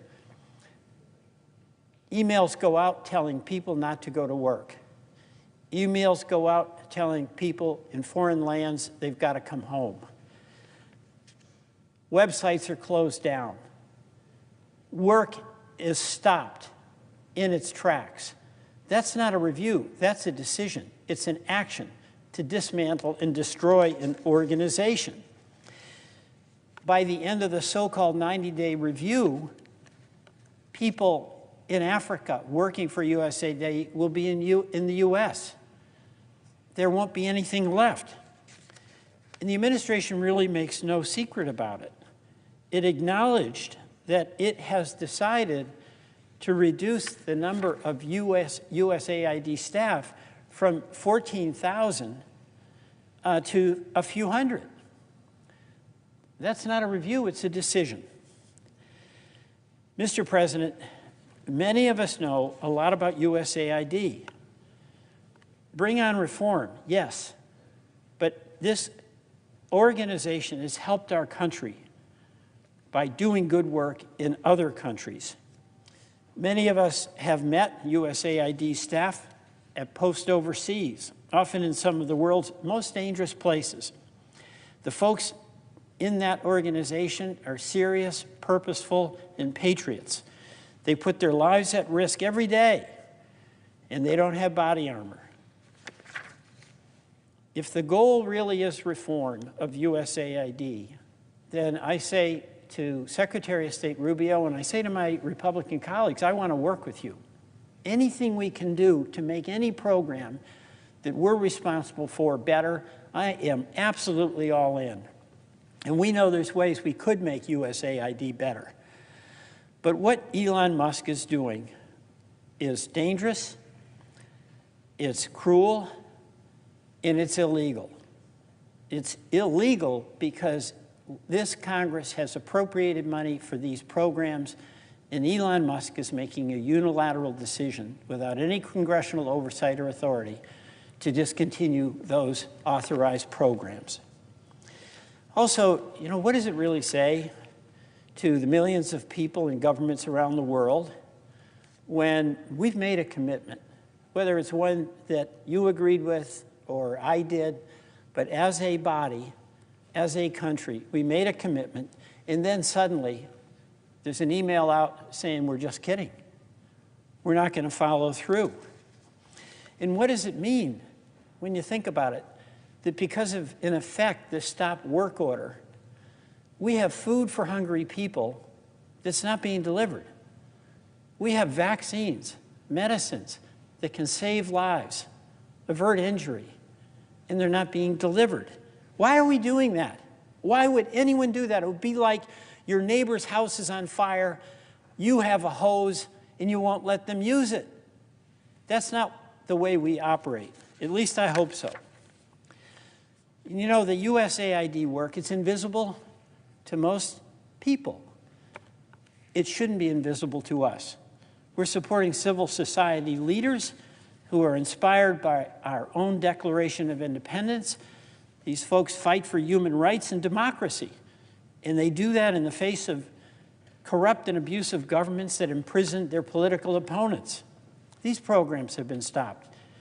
There are programs that have strong bipartisan support and have had it for decades, and I want to acknowledge many of my Republican colleagues who've done so much, in particular Senator Lindsey Graham, who knows this does protect our national security. And they present the best face of America that the rest of the world sees. You know, the administration talks about waste, fraud, and abuse. And when they talk about that, I ask myself the question, is there a single American any of us can identify that is in favor of waste, fraud, and abuse? So they raise the question without proof of where that waste, fraud, and abuse is found. And instead of looking to identify it specifically so they can actually take action to eliminate it, they just leave it out there as an explanation to justify shutting down a valuable program and not doing the hard work of reform. That's applying not just as an approach, not just to USAID, but to many other programs, like farm programs, where I'm getting calls from farmers. What happened to the agreement I had with the federal government, the U.S. Department of Agriculture, about doing new type of crop rotation in exchange for getting a contract price? What's happened to folks running domestic violence shelters who can't get on the portal to get money paid to them that they're owed? This is happening throughout our nonprofit systems, including our community health centers. We had a woman who had an appointment with a dentist at a community health center and got the notice that it was closed because of the order that went out from the administration. So, Mr. President, I believe in USAID. I believe it's wrong for the administration to essentially make the decision to feed it to the wood chipper. I believe in reform, but I do not believe that this is a serious effort at reform. It's a serious effort to destroy the program started by President Kennedy that has been embraced by Republican and Democratic presidents since President Kennedy started it 64 years ago. And while there is a perception that it's 25 to 30% of our budget, it's 1%. And it's at a time when the reputation of the United States as a country that is going to stand behind the commitments it made is being jeopardized. So my hope is that all of us, whether we agree or disagree about the ultimate value of USAID, will stand up for protecting what we've already committed ourselves to. And that to the extent there is reform to be made, we work together on that so that the American taxpayer and American national security interests can continue to be served by the men and women of the U.S. Agency for International Development. Mr. President, I conclude my remarks on USAID, and I request the opportunity to speak about the nomination of Tulsi Gabbard. Senator is recognized. Thank you, Mr. President. As you know, Mr. President, the Director of National Intelligence is a very critical position. The Director is the primary intelligence officer serving the President. She or he is tasked with managing America's 18 intelligence community agencies and more than $100 billion in national and military intelligence program budgets. It's an awesome responsibility. The DNI also has access to information about literally the most sensitive programs within the United States government. These programs are so sensitive that most members of Congress and senators are not briefed about them, including even rank-and-file members of the intelligence committees. That alone indicates the magnitude of this responsibility. My view, on the basis of everything I've seen, is that the nominee will put loyalty to Donald Trump first, and my apprehension is that if there is information that he does not want or wants it interpreted a certain way, there'll be excessive deference to the pressures that the President has shown he has the capacity and the inclination to insert. Also, in the hearings, Ms. Gabbard did not reflect independent thoughts about the security of issues like Taiwan, the territorial integrity of Ukraine, nor the endless ongoing theft of U.S. data by the Chinese government. She was asked quite rightly, where are you on these? What should we be doing? What she indicated is she'd leave that up to Donald Trump.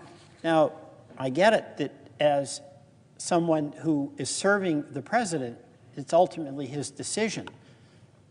But a person who is in the highest level of national security, I would expect, would have opinions from prior experience. And Ms. Gabbard did not disclose what those opinions were at all. My concern as well is that Ms. Gabbard does not have the sober experience where it's needed most. We're a few weeks into the second term of President Trump, and there's an immense amount of disruption. And depending on the point of view, disruption is a good thing. I actually see the argument for it. But what I'm seeing is that it's done in such a meat cleaver way. It's much more about destruction. And I want to make certain that whoever is the Director of National Intelligence has the experience and the credibility within the intelligence community to defend the legitimate role that that intelligence community plays in our national security. Ms. Gabbard has maintained a security clearance for many years. However, this job is much more than about having had a security clearance. It's about judgment and character and integrity that must go along with that. You're required to form a clear-eyed policy position free of politics and not just give the seal of approval to absolve poor judgment.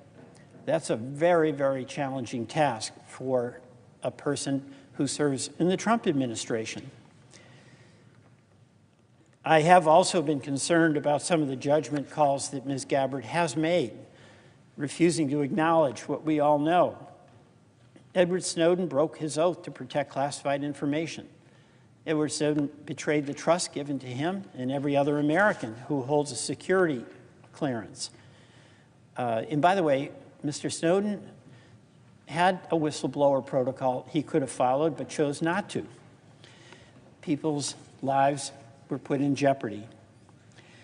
Mr. Snowden, as you know, intentionally gathered and deliberately walked out the door with more than 1.5 million classified files. Went to China and eventually found safe harbor in Russia. Also, I have some concern about where Ms. Gabbard is getting her news. I have grave concerns that giving access to our nation's most tightly held secrets to an individual who has amplified Russian talking points, and that is the spread of misinformation. That's what Russia does, and who watches Russia's state-owned TV, which is a propaganda organ. I have concerns about that, as well as the trip to Syria to see Bashar al-Assad, who was in the process of murdering his own people. And of course, Ms. Gabbard said she was skeptical that his government was responsible for the 2017 chemical weapons attack that killed dozens of Syrians. Our intelligence community was not skeptical about that. Both sides of the aisle hold our national security in high regard, as you do, Mr. President, and I do as well. On the basis of the lack of experience, the questionable judgment, lack of confidence that I think many of us have in the capacity of this person to be the Director of National Intelligence, I urge that we vote no on her nomination. With that, I yield back. Thank you, Mr. President.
Sure.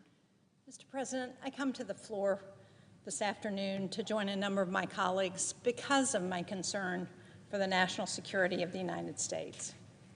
Whether it's a terror attack, a cyber attack from a non-state actor, whether it's a threat from Russia or China or Iran, we in the United States are the targets of foreign adversaries every single day. But thanks to our intelligence community and the thousands of Americans who dedicate their lives to our security, we're safe. These brave men and women are counting on us to have their backs, which is why the nomination of Tulsi Gabbard is so concerning. Our adversaries will be thrilled if we confirm Tulsi Gabbard as Director of National Intelligence. No one more so than Russian President Vladimir Putin. Ms. Gabbard has not hidden her positive views of Russia and President Putin. While Ukrainians fight valiantly to protect their homeland and defend freedom and democracy, Tulsi Gabbard cozies up to Putin and publicly defends Russia's brutal invasion. The former Congresswoman has parroted Russian propaganda, saying that the war could have been avoided if NATO and the Biden administration had simply, and I'm quoting, simply acknowledged Russia's legitimate security concerns. And we know that a nominee is problematic when the Kremlin has such nice things to say about her. On November 17, 2004, a major Russian state-controlled news agency called Tulsi Gabbard Superwoman and noted her past appearances on Russian TV. Well, I don't relish the idea of America's Director of National Intelligence, a role that includes such sensitive responsibilities such as producing the President's daily brief and setting U.S. policy for intelligence sharing with foreign entities. I don't appreciate the fact that she's called Superwoman by a mouthpiece for the Kremlin. Not only does Putin have kind words for Ms. Gabbard, but they also share mutual friends, namely ousted Syrian dictator Bashar al-Assad. Since her clandestine meeting with Mr. Assad in 2017, a visit that took place while she was serving in Congress, former Congresswoman Gabbard has faced numerous questions about why she went to Syria and arranged this meeting in the first place. She's answered none of those questions, nor has she provided any substantive details on her conversation with Assad. And in fact, Ms. Gabbard has repeatedly refused to call Assad what he is, and that is an enemy of the United States, a brutal dictator who is responsible for the deaths of hundreds of thousands of Syrians. Assad, who's Putin's best buddy in the Middle East, Assad, who's backed by Iran, whose regime openly seeks to undermine and destroy American interests and values worldwide. This is the person who co-presidents Musk and Trump want to lead our intelligence agencies, to spearhead our national security operations. Well, that doesn't make me comfortable sleeping at night. To talk amiably about a brutal dictator who's openly opposed to American interests and human rights, a dictator like Assad, and like Putin for that matter, shows at best a lack of judgment, and at worst, allegiance to our adversaries. And even in cases of proven espionage against the American intelligence community, the very organization that she seeks to lead, Tulsi Gabbard instead has sided with criminals. Of course, I'm speaking about her support for Edward Snowden. In 2020, while she was a member of the United States House of Representatives, she introduced a resolution suggesting that the federal government should drop all charges against Edward Snowden. There was only one other member who co-sponsored this resolution, and that was former Congressman Matt Gaetz. Now in 2025, Ms. Gabbard still refuses to call Snowden what he is, a traitor to the United States. When she was asked about that at her hearing, she was given several opportunities to indicate that she understood that Edward Snowden is a traitor who put at risk the lives of thousands of Americans in the intelligence community. She refused to acknowledge that he's a traitor. With such a track record, how are we supposed to expect that she will properly classify our enemies? How are we to expect that she would label Xi Jinping or Kim Jong-un as enemies of the United States, or simply as foreign leaders, or as friends? Who knows what Ms. Gabbard will do? I think there's a stark difference between our adversaries who want to undermine the United States and those who are our allies. And it doesn't appear that Tulsi Gabbard understands the difference. So how can the men and women of the intelligence community trust that Ms. Gabbard will protect their secrets? That she'll protect our secrets, the secrets of the United States? How many Russians are going to risk their lives to pass along information to our intelligence officers if they're worried that Ms. Gabbard will sell them out? How much will our allies in NATO and the Indo-Pacific share with Ms. Gabbard in charge? The work of American covert operations and intelligence gathering is based on one central principle, and that is trust. I wouldn't trust Tulsi Gabbard any further than I can throw her. I think this chamber faces a choice.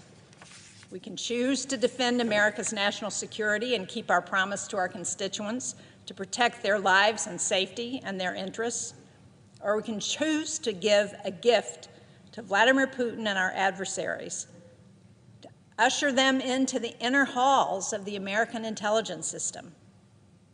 I know which choice I intend to make. I intend to vote no on Tulsi Gabbard, and I hope that my colleagues, particularly those across the aisle, at least some of them, will have the courage to do the same. Thank you, Mr. President. I yield the floor.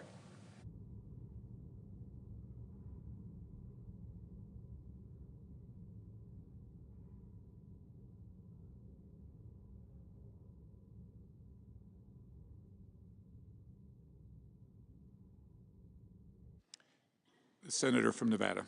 Thank you. Mr. President, every member of this body is sworn to protect our national security and safety and the well-being of the American people. There is no more important responsibility for Congress to fulfill than this. Senators take an oath to defend the Constitution of the United States against all enemies, foreign and domestic. And when the American people go to sleep at night, they rest assured that our homeland will be kept safe. As senators, we play a key role in making sure that the men and women in charge of our nation's security, well, that they're up to the task, that they're experienced, that they're qualified, that they're prepared. These are jobs with enormous responsibility. There is a zero room for failure here. When unqualified or inexperienced candidates make mistakes in these jobs, often the result is that innocent people get hurt and in some cases die. That is why the Senate's confirmation process is just so important, because the stakes are so high, because there's no room for error when it comes to those who are placed in national security roles. I take this aspect of my job incredibly seriously. Our intelligence community is made up of courageous men and women who collect and analyze information on our threats from around the globe. They're an integral part of our nation's defense. The Director of National Intelligence oversees and compiles intelligence from domestic, from military, from foreign sources for the President of the United States, who then uses it to make life or death decisions. The Director is in direct line from our intelligence community to the President. That's why this position needs to be filled by an experienced and trustworthy candidate, key qualities that Tulsi Gabbard does not have. At a time of rising global threats, having Tulsi Gabbard serving in this role would make America less safe. And I want to say that again, would make us less safe, full stop. Our allies are dumbfounded, and our adversaries, well, in Moscow, Beijing, Tehran, and all over the world, they're laughing at us. They're laughing at the idea that the United States of America would weaken its national security by placing someone so deeply unqualified in such a critical role for our safety, for our security. Our adversaries, well, they are overjoyed that they're going to have an ally leading the American intelligence community. And my concerns, they're not political. After all, Ms. Gabbard and I used to serve in Congress together in the same caucus when she represented a district from Hawaii as a Democrat. My concerns are that she not only lacks the qualifications needed, but that she has also peddled talking points straight from the Kremlin. Think about it. Tulsi Gabbard has never worked in intelligence before. As a member of the House of Representatives, she didn't even serve in the House Intelligence Committee. During her time in the House, Ms. Gabbard actually voted against critical national security-related legislation, like increased funding for preventing terrorism in high-density, high-threat level urban areas, like my city of Las Vegas. She voted against all of that security for Nevada. This funding was actually pursued by former Nevada Congressman Joe Heck, who was a Republican, and it's something I've continued working to secure here in the Senate. And yet, Tulsi Gabbard, she voted against bipartisan proposal to protect our cities from terrorism. And she was the only member of House Armed Services Committee to vote against the National Defense Authorization Act every year during markup. As concerning as her lack of experience and tendency to vote against our security is, Ms. Gabbard's history of cozying up to America's adversaries is far, far more troubling. Her actions and words suggest that she has been directly influenced by foreign propaganda, whether that comes from Russia, from Syria, or other brutal dictatorships. And this isn't just me saying this. It's the view of many of Ms. Gabbard's former staff members during her time here on Capitol Hill. We have public reporting that states, and I'm going to quote here, former advisors to Gabbard suggested her views on Russia and its polarizing leader, Vladimir Putin, have been shaped by her unorthodox media consumption habits. 3 former aides said Gabbard regularly read and shared articles from the Russian news site RT, formerly known as Russia Today, which the U.S. intelligence community characterized in 2017 as the Kremlin's principal international propaganda outlet, end quote. Is this who Donald Trump wants to lead America's intelligence community? Is this who he wants in a prominent national security role? Someone who is so easily swayed by foreign propaganda. And it's clear that she's taken this propaganda and disinformation to heart. Just look at her justification of Russia's brutal invasion of Ukraine, which she did not blame Vladimir Putin, who, let's be clear, is entirely responsible for the invasion. Instead, Ms. Gabbard has parroted Putin's talking points and placed blame on the United States and on NATO for Russia's vile assault upon the Ukrainian people.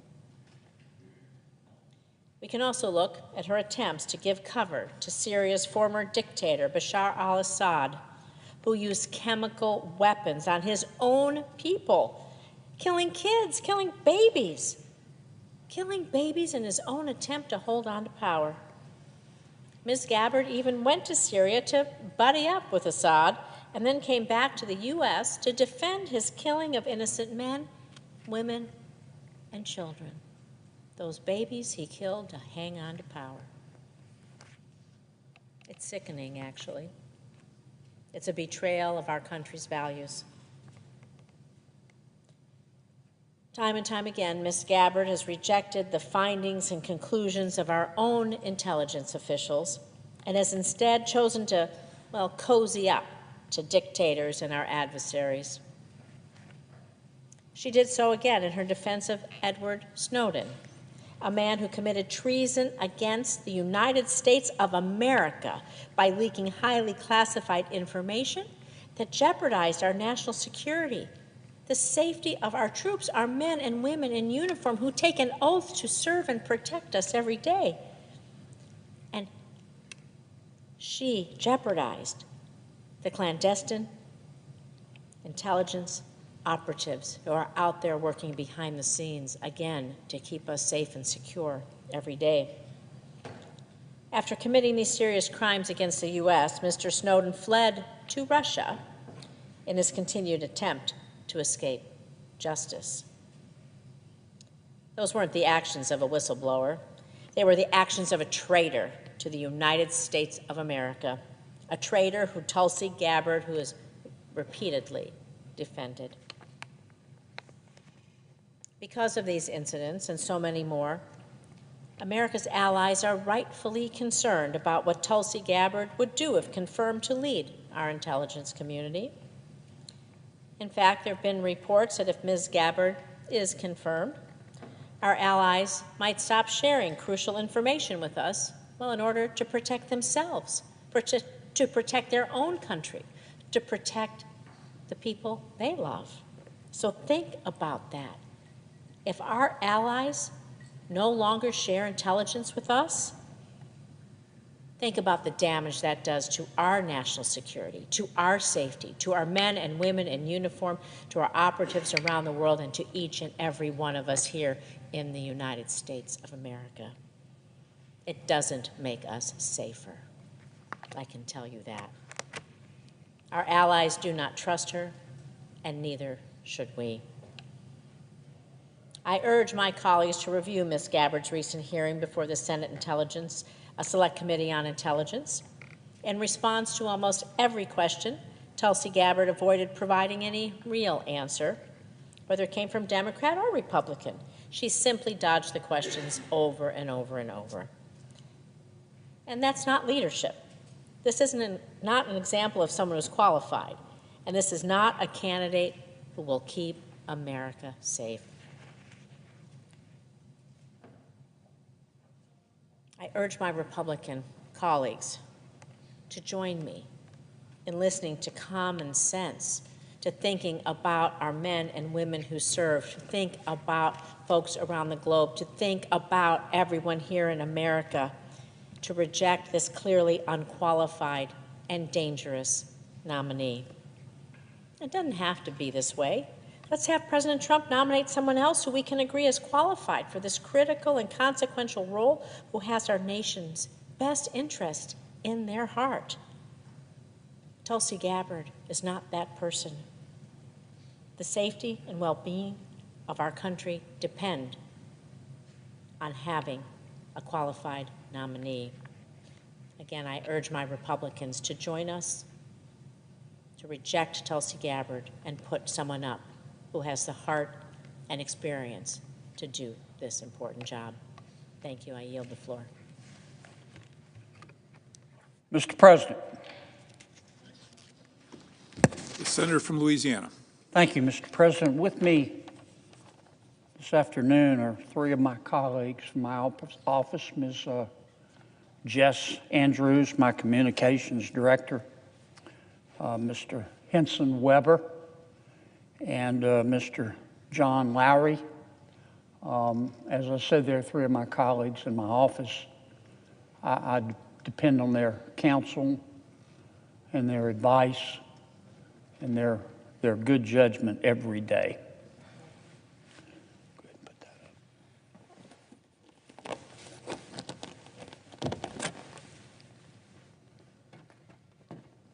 I want to talk for a few minutes, Mr. President, about public broadcasting in America. But first, I want to make a brief comment about the continuing saga that our new president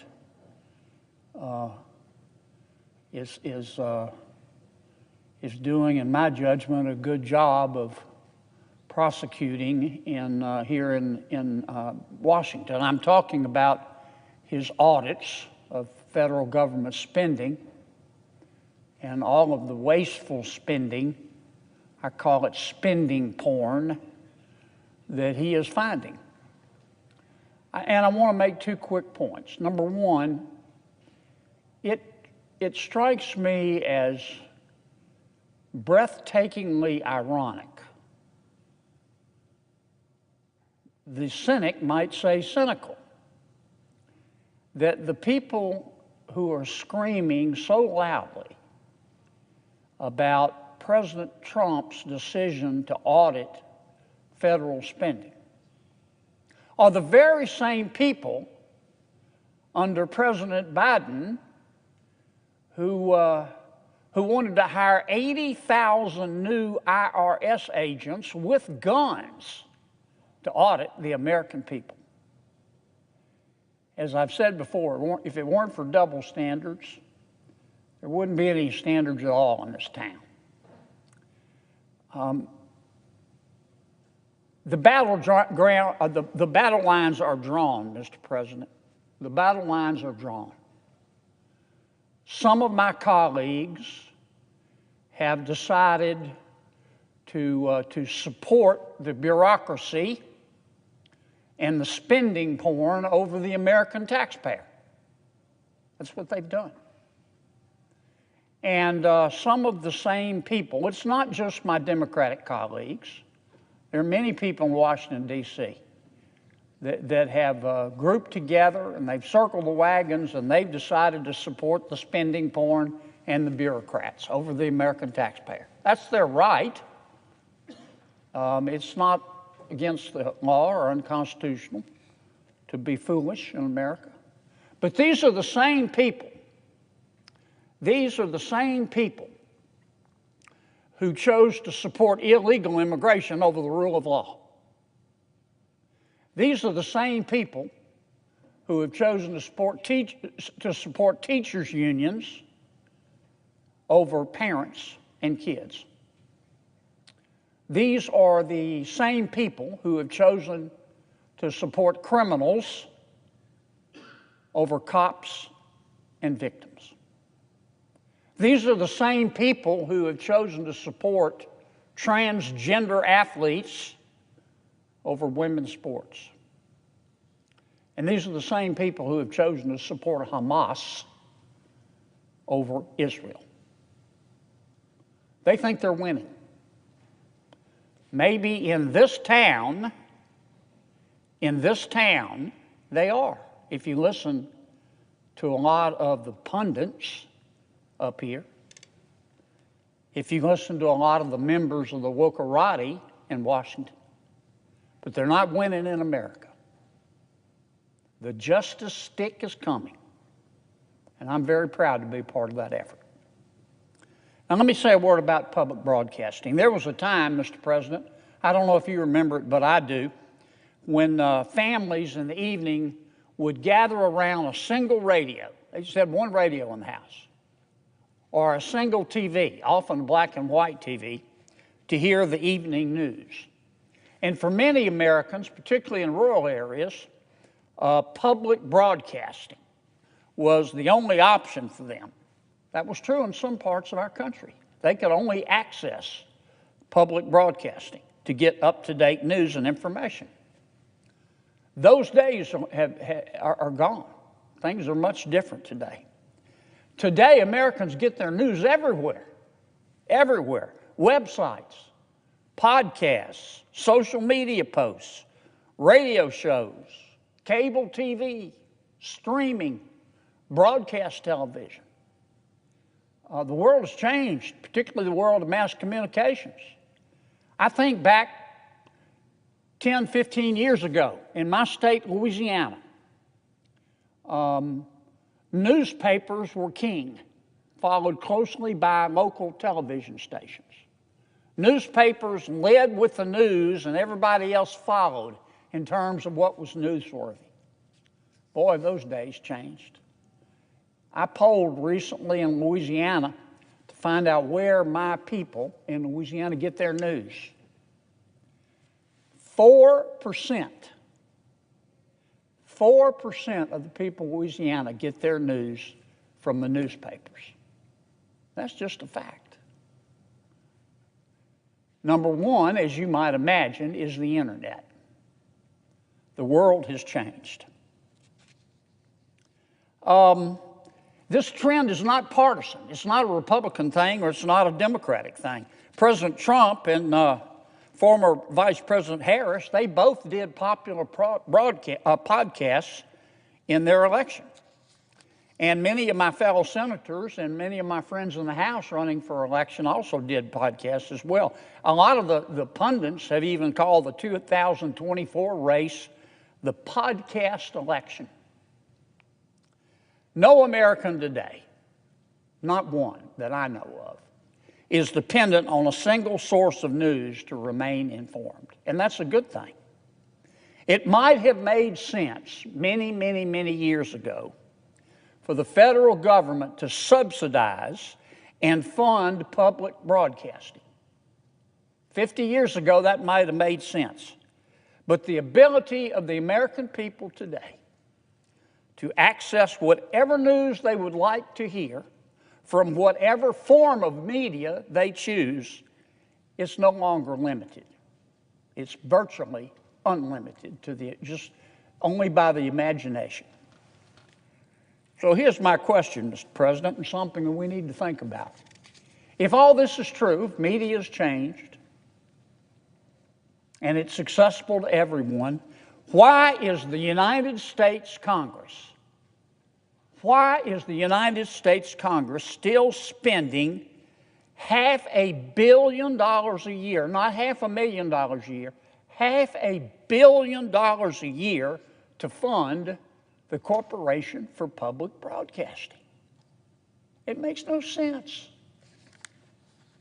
The Corporation for Public Broadcasting, we call it CPB, Mr. President, as you know.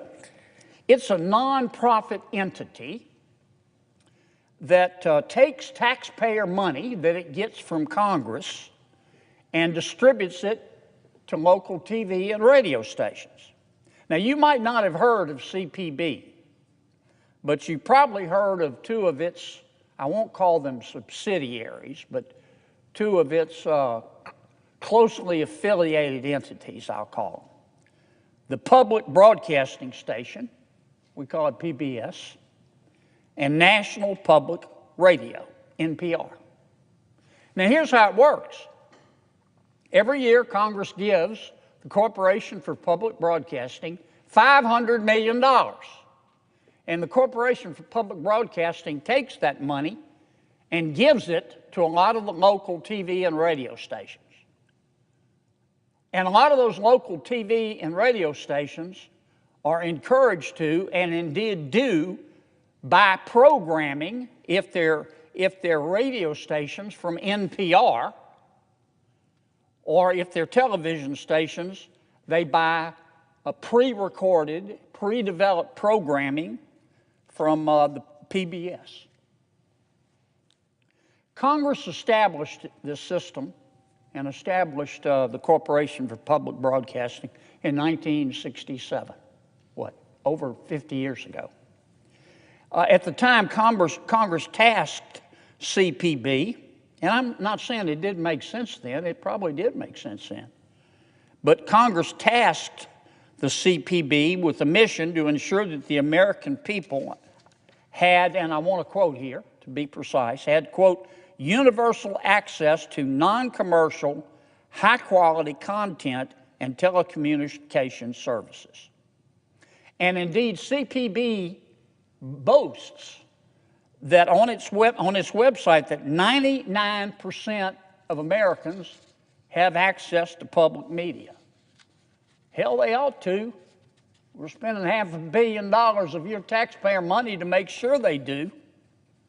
That's not the question. Because Americans have access to all different types of and forms of media today. They don't need to get their news from public broadcasting. This isn't the old days when people had one television set or one radio and lived in a rural area and that was the only source of news. The world has changed. The issue today is whether the American people need taxpayer-funded public broadcasting to access high-quality content anymore. And they don't. And we all know they don't. You don't have to be Walter Cronkite's cousin to figure that out. Everybody's got a cell phone. Everybody's on the internet. Everybody's heard of podcasts. Everybody's heard of cable. Many people have streaming services. Today, 97% of Americans have access to the internet. Why do we need public broadcasting? That's more than double the number of Americans who could access the internet two decades ago. Things have quickly changed. People now have a bottomless supply of news sources right at their fingertips whenever they need them. Why do we have to give $500 million a year to subsidize a certain small favored section of the media? Parents can also very easily find free educational programming if they want to. They don't have to go to public broadcasting. All they got to do is go to YouTube. All they got to do is go to other streaming services. The popular YouTube series Crash Course, for example, it has more than 16 million subscribers. PragerU is another educational content provider. It has 3.3 million subscribers. For comparison, PBS only has 1.4 million subscribers. You know what the difference is? You give them $500 million of your hard-earned money. That's the difference. Now, some may argue, well, we still need public broadcasting because it offers non-commercial programming. They argue it's really cool because you don't get interrupted by commercials. Well, the new chairman of the Federal Communications Commission, Mr. Brendan Carr, has just called that into question. He's called into question whether NPR and PBS are really non-commercial broadcasts. Mr. Carr has noted that NPR and PBS regularly run commercial advertisements during their shows and broadcasts in contravention of federal law. No advertising? All you got to do is turn on the stations. Give me a break. And in fact, the FCC has launched an investigation into NPR and PBS to determine whether they've been violating federal law. There seems to be no distinction between the advertiser-funded content on PBS or NPR and the content Americans can access for free anywhere else. But there is a key difference. I'm going to keep coming back to it. PBS and NPR receive a truckload, a bucket load of cash from the American people. In total, Congress will send the Corporation for Public Broadcasting and indirectly NPR and PBS $535 million in 2025. That's an increase of 20.2% since 2020. Has your income gone up 20.2% since 2020? I know your expenses have. By 2027, CPB wants Congress to send it nearly $600 million. For what? For what? PBS alone received roughly $130 million last year in taxpayer-funded grants from the federal government through the Corporation for Public Broadcasting. That's 35% of its total budget. NPR similarly receives $96 million through taxpayer-funded grants from CPB. That's also roughly 32% of NPR's total budget. Why? Why? Why CPB? Why NPR? Why any of these alphabet soup entities? Why not the New York Times? Why not the Washington Post? Why not Fox News? Why these three particular entities? That's a question we have to ask. And we're not talking chump change here. We're giving them $500 million a year. NPR is one of the few, as far as I know, they're the only newsroom in the country that gets taxpayer funding. And you would think that after receiving nearly $100 million from NPR, I want to single out NPR for a second, you would think that after receiving nearly $100 million from taxpayers, that would motivate NPR to play it right down the middle, to only publish fair reporting.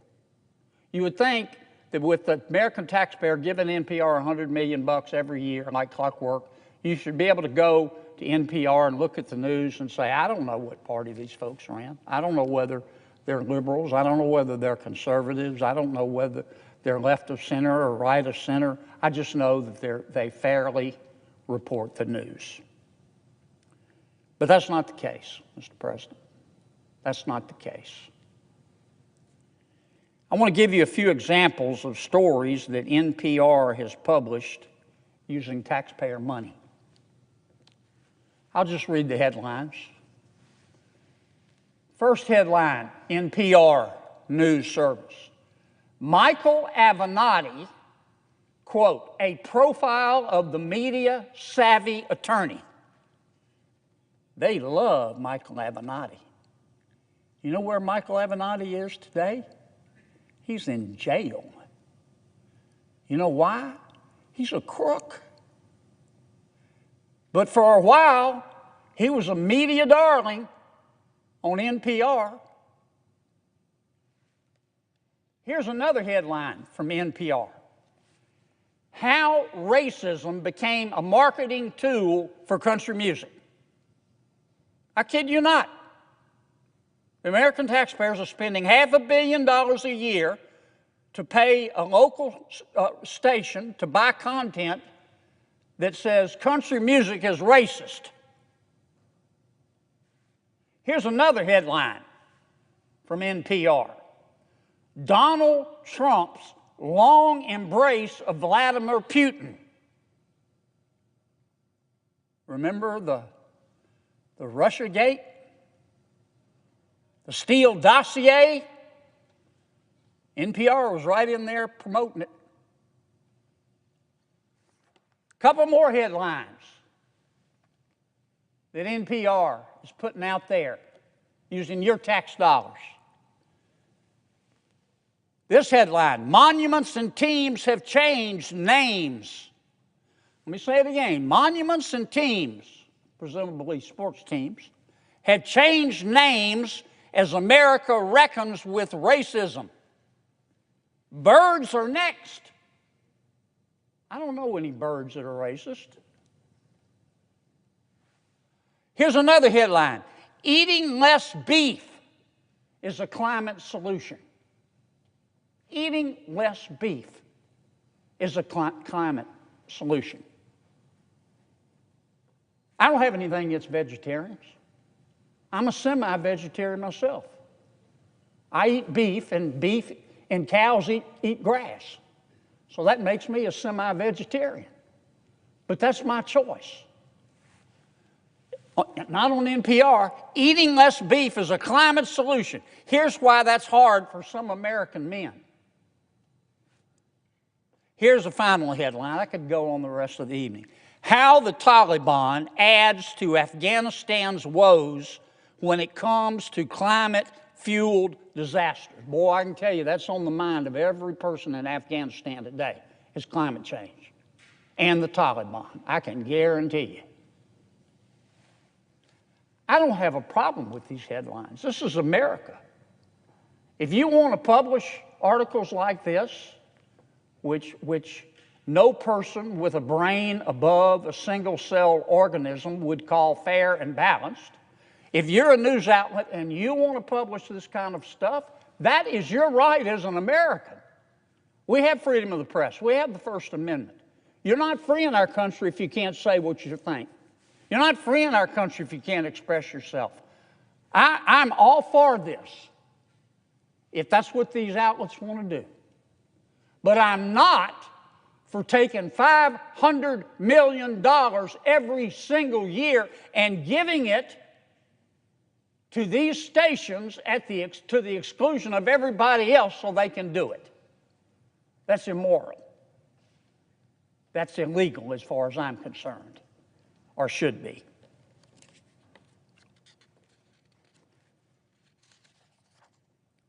Now, I'm sure that there's an audience in some campus coffee shop that wants to learn about racist birds, or the different ways in which cheeseburgers and the Taliban are contributing to climate change.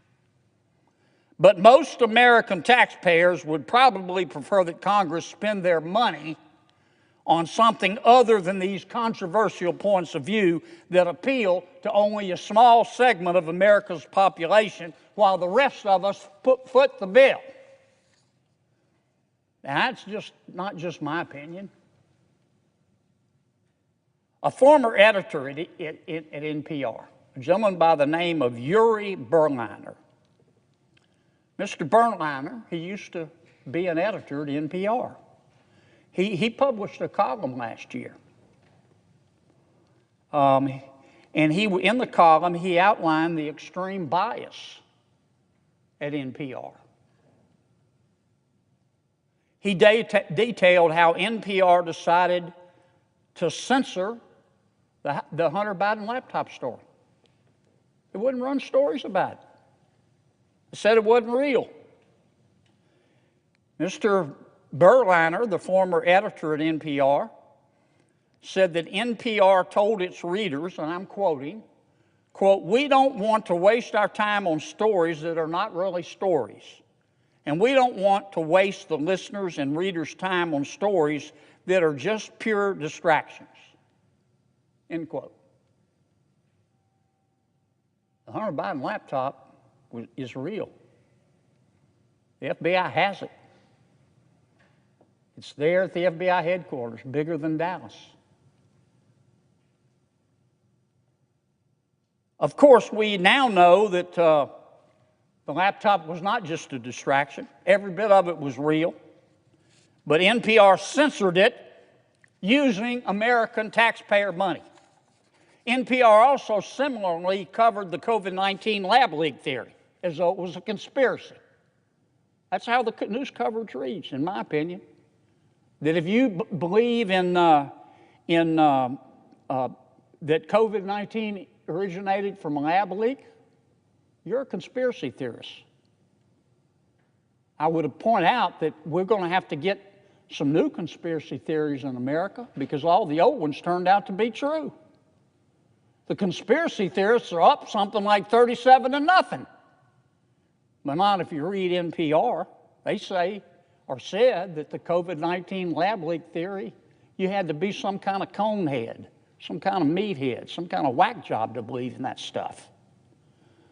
Now the federal government, the CIA, the FBI, they've stated publicly that the pandemic likely originated from what? A lab leak. I can't make this stuff up. Now, other independent analysts have shown that NPR's content also leans left. And that's fine. As I say, that's fine. Many Americans lean left. I've got a lot of friends who lean left. I lean left on some issues. I think it's great. But I'll tell you what isn't great. Having American taxpayers spend $500 million a year to fund a news service that in turn we all have to pay for. That's not right. Since 1970, the United States Congress has given NPR more than $14.5 billion. With all those taxpayer dollars, NPR bought a $201 million office space just up the road from the Capitol. It's swell office space, $200 million worth. NPR pays its hosts as much as $532,000 a year. It pays its chief diversity officer $320,000 a year. Pretty good work if you can get it. Not NPR money. Came from you. You paid those salaries. And despite all the spending, NPR's audience continues to decline because they're obsolete. Now, Congress does not send taxpayer money to the most popular podcast hosts in America. We don't. The anchors on Fox News, the anchors on CNN, the anchors on MSNBC, nor their stations, they don't get any taxpayer dollars. Nor do any of the journalists that ask me questions every day in the hallway of this building, unless they work for NPR or PBS or their affiliates of the Corporation for Public Broadcasting. Congress should not be picking winners and losers in the news media. But that's what we're doing. The United States of America has $36 trillion in debt. We can't afford anymore to blow $500 million for public broadcasting when Americans can find the same content, and in many cases better content, online for free. Now, if you want to support NPR and PBS or any other public media outlet, that is great. God bless you. This is America. You're free to do it. You are free to donate to those nonprofits as you see fit. Donate to them. But Congress should not compel taxpayers to fund them, to fund a service that the American people don't need, especially when the content, well, you can read what the content is, and maybe you agree with it. But a whole bunch of Americans don't. A whole bunch of Americans don't think that birds are racist.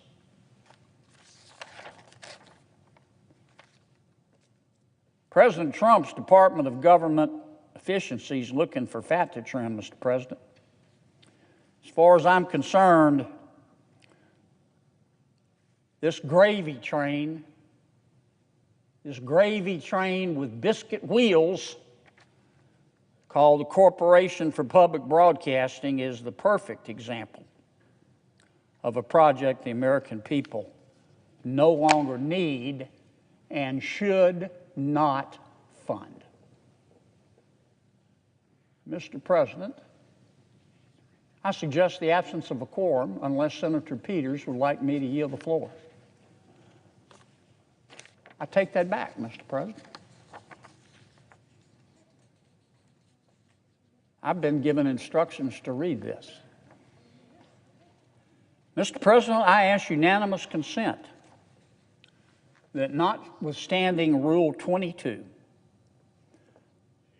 oh, I love this. This is great. I ask unanimous consent that notwithstanding Rule 22, this makes me so happy, the confirmation vote with respect to the Gabbard nomination occur at 11 a.m. on Wednesday, February 12th. Further, I ask that the cloture motions filed on Thursday, February 6th, ripen following disposition of the Gabbard nomination. And finally, if cloture is invoked on the Kennedy nomination, that's Mr. Robert Kennedy, the post-cloture time count, the post-cloture time count as if invoked at 1 o'clock a.m., Wednesday, February 12th. Thank you, Jesus. Is there an objection? Without objection, so ordered. Now, Mr. President, I suggest the absence of a quorum, unless Senator Clerk will call Peters the would roll. like me to. I withdraw. Wait. that motion and yield to Senator Peters, my good friend. Mr. President. The senator from Michigan. Mr. President, I rise in opposition to the nomination of former Representative Tulsi Gabbard to serve as our nation's Director of National Intelligence. Intelligence is absolutely fundamental to our national security. Our intelligence community, spread out all across the federal government, has built the world's greatest network of information gathering and analysis. This information keeps us and our community safe by providing the people who make policy decisions with a full picture to understand the current as well as potential threats to our national security, from terrorism risks to our homeland to emerging conflicts across the globe. Spearheaded by the Director of National Intelligence, the U.S. intelligence community is responsible for monitoring terrorist activities, tracking foreign military capabilities, and even intercepting nefarious cyber attacks. The courageous men and women in this community, stationed both here as well as abroad, put their lives on the line to identify and neutralize espionage efforts against Americans by our foreign adversaries. Their work is absolutely critical, particularly in today's modern digital era, where information is power. But the foundation of intelligence is trust. We must trust that our intelligence experts are providing completely unbiased, fact-driven analysis of the intelligence that our agencies are collecting. Our experts must trust their ability to pursue intelligence that keeps Americans safe, wherever it may lead, without fear that discovery of the wrong issue might result in the end of their career. And our intelligence agencies must trust that government officials will protect their sources and their methods to ensure that critical missions and safety of Americans all across the globe are not placed into jeopardy. And unfortunately, I do not believe that Tulsi Gabbard has the qualifications, nor has she earned our trust to serve as Director of National Intelligence. She has spread conspiracy theories peddled by our adversaries. She claimed that those who were investigating domestic terrorism and the deadly January 6th insurrection were, quote, domestic enemies, end of quote. More dangerous than the individuals who violently stormed the U.S. Capitol, attacked law enforcement officers, and tried to overturn a free and fair election.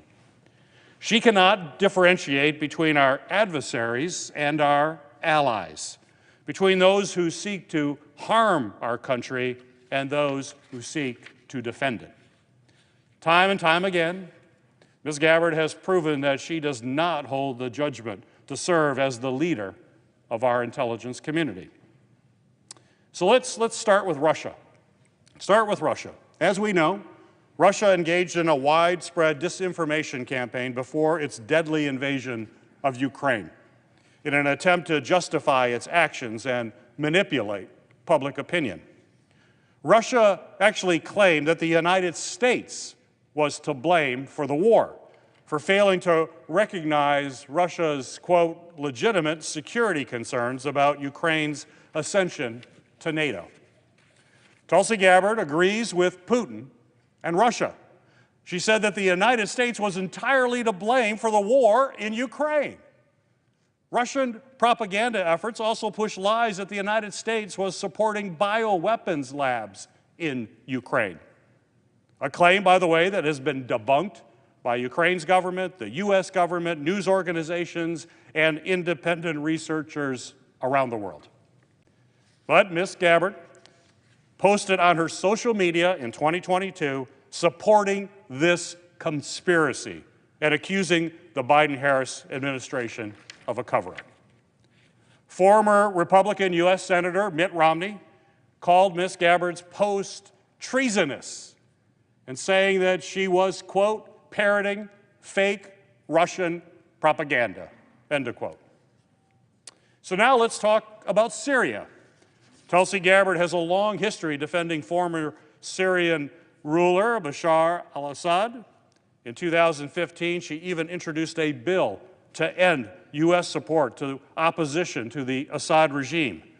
She didn't think the opposition to Assad, who is responsible for crimes against humanity and the deaths of hundreds of thousands of his own people, should be supported.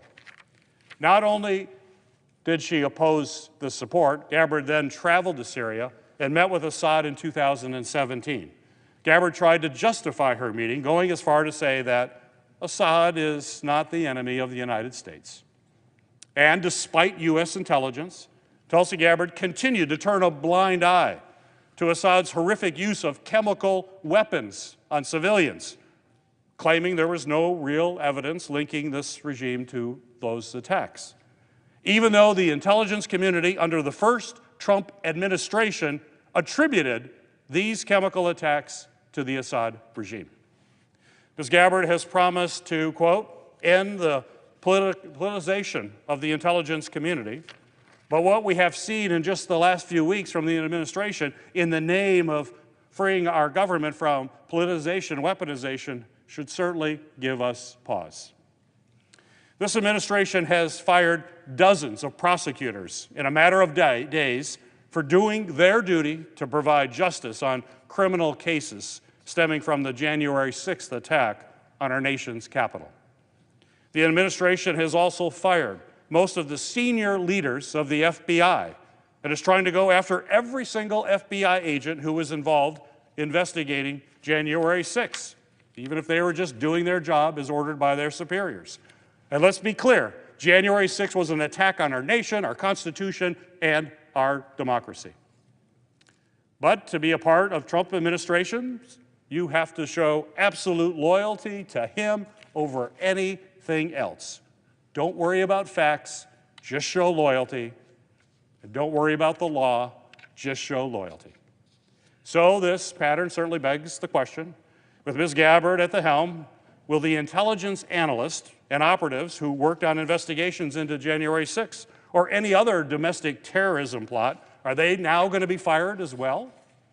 Will Ms. Gabbard follow the lead of Trump's newly confirmed Attorney General and shut down U.S. efforts to collect intelligence on malicious foreign influences from our adversaries like China and Russia? Will she penalize anyone who has been responsible for tracking our adversaries' misinformation and disinformation campaigns that target our elections? Will she stand up to President Trump if he seeks to use the powers of the U.S. intelligence community against the American people? Will individuals in the intelligence community who disagree with her views on Russia, Syria, or the threats of chemical and biological weapons be in danger of censorship, or worse, even retribution? We have no reason to trust Ms. Gabbard will not simply follow the lead of others in his administration and oust those who do their jobs to serve all the American people and not just Donald Trump. But in addition to this questionable lack of judgment on who our nation's enemies are, Tulsi Gabbard is simply unqualified. Tulsi Gabbard does not have the extensive experience needed to oversee this highly complex network of intelligence operatives and analysts, experience that directors of national intelligence until this point have all possessed, because it's understood how essential this position is and why these qualifications are critical. There is broad bipartisan consensus that we are facing one of the most dangerous times in American history. Threats from our adversaries like the Chinese and Russian governments continue to grow and evolve with every passing minute. We need the person leading our intelligence community to be the most qualified candidate available. This is the person briefing our senior leaders, all the way up to the commander-in-chief, on the real threats that face our nation each and every day. This is the person tasked with protecting our vast network of sources and highly classified methods of collecting information. We need someone we can trust to safeguard the tools that our intelligence agencies need to access the darkest corners of the world. but also someone with the knowledge and understanding of this community to protect the brave Americans who are risking their lives gathering this information and intelligence firsthand on the front lines. We need someone who our allies will trust to share their own intelligence to help protect our people and our interest. Because without America's utmost confidence in Ms. Gabbard's ability to do this job, where will that leave us as a country? It will leave us in the dark, vulnerable against our adversaries. It will make our allies question whether or not they should share their intelligence with us, because they do not know whether the head of our intelligence community will actually share that information with our adversaries instead of our allies. It will leave us with an intelligence community that is afraid to speak truth to power, or even just do their jobs for fear of offending the Trump administration and then getting fired. We are in unprecedented times with an administration that has shown that it's willing to break the law in order to break our government. We are in uncharted times with an administration that would rather target our institutions than protect our people. We are in perilous times with foreign adversaries waiting to pounce as the administration strips away the tools that we have used to protect ourselves. Mr. President, our national security is on the line. We cannot destroy our intelligence community and the progress that generations of Americans have built to keep our country safe by confirming someone who we cannot trust to act in the United States' best interest, or who simply lacks the necessary experience to lead this critical organization. Mr. President, that's why I'm voting no on Ms. Gabbard's nomination, and I urge my colleagues to do the same.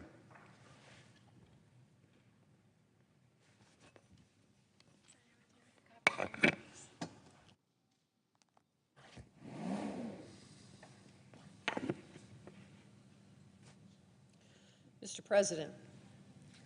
The senator from Nevada. Thank you, Mr. President.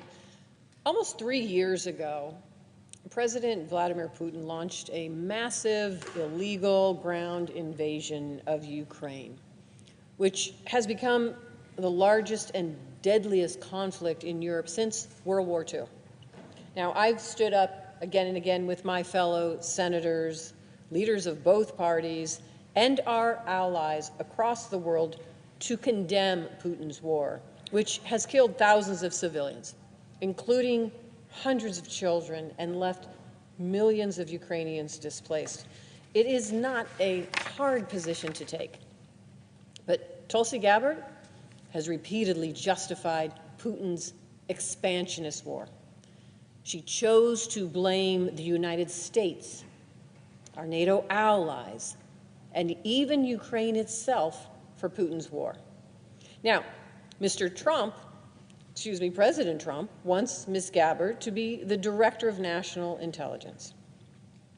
The day the war started, she echoed Russian state media and said the war could have been avoided if the U.S. and NATO had acknowledged Russia's, and I quote, legitimate security concerns.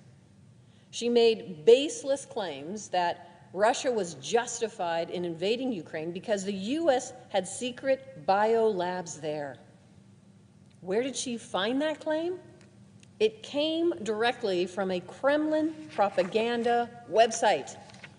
The Director of National Intelligence position was created after September 11th terrorist attacks to act as the principal advisor to the President, the National Security Council, and Homeland Security Council on intelligent matters related to our national security. It seems obvious to anyone who holds this position that they should have extensive national security experience, something Ms. Gabbard doesn't have. And somebody who holds this position should not be parroting Russian talking points. Now, I've worked with colleagues on both sides of the aisle to make sure that Putin is held accountable for the atrocities that have been committed in Ukraine. It is shocking to me that we are on the cusp of confirming a Director of National Intelligence who was so quick to defend one of the U.S.'s biggest adversaries. Now, cozying up to Putin would be bad enough. But unfortunately, he is not the only autocrat that Ms. Gabbard has ties to. She also has an alarming connection to the ousted Syrian president, Bashar al-Assad. Assad was a ruthless dictator who engaged in human rights abuses, and that is a documented fact. But inexplicably, Ms. Gabbard disputed credible accusations that Assad used chemical weapons against his citizens. And worst of all, she actually chose to travel in her personal capacity to Syria to meet with this dictator in person. All the while, she repeatedly cast doubts on our intelligence community's assessments of the extent of the horrors of Assad's regime. Now, I understand the desire to seek out multiple points of view. But again and again, Ms. Gabbard has taken healthy skepticism too far, suggesting to the American people that they can't trust our intelligence, while instead echoing Russian and Syrian disinformation. That's just unacceptable. President Trump claims that he wants to make America safe. He says he wants to maintain America's standing in the world. He says he wants to forge stronger ties with our allies. Well, confirming Ms. Gabbard to be Director of National Intelligence is in opposition to those goals. The Director of National Intelligence oversees 18 agencies in the United States intelligence community, including the CIA and the NSA. The director has the legal authority to direct intelligence gathering and choose which intelligence to share with foreign agencies. As Director of National Intelligence, Ms. Gabbard would have access to our most closely guarded secrets. She would know the identities of the brave men and women who gather intelligence from our foreign adversaries. There should be absolutely no question about the trustworthiness or the judgment of our Director of National Intelligence.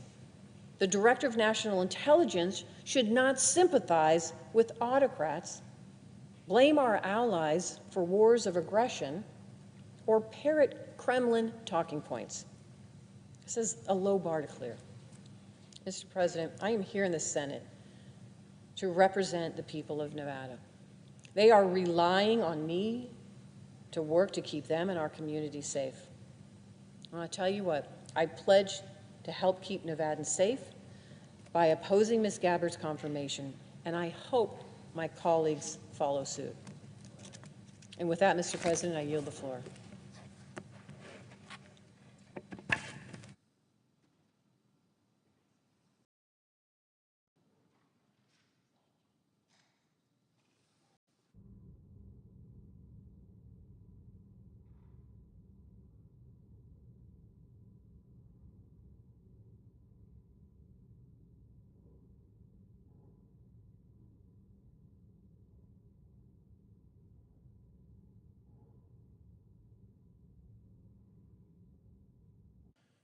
Mr. President. Senator from New Mexico. Are we in a quorum call? No.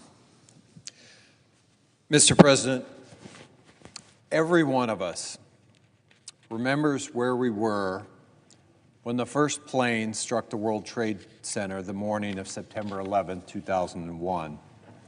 And that day we watched in horror as the North and South Towers fell, terrifying debris clouds flooding the ground beneath them.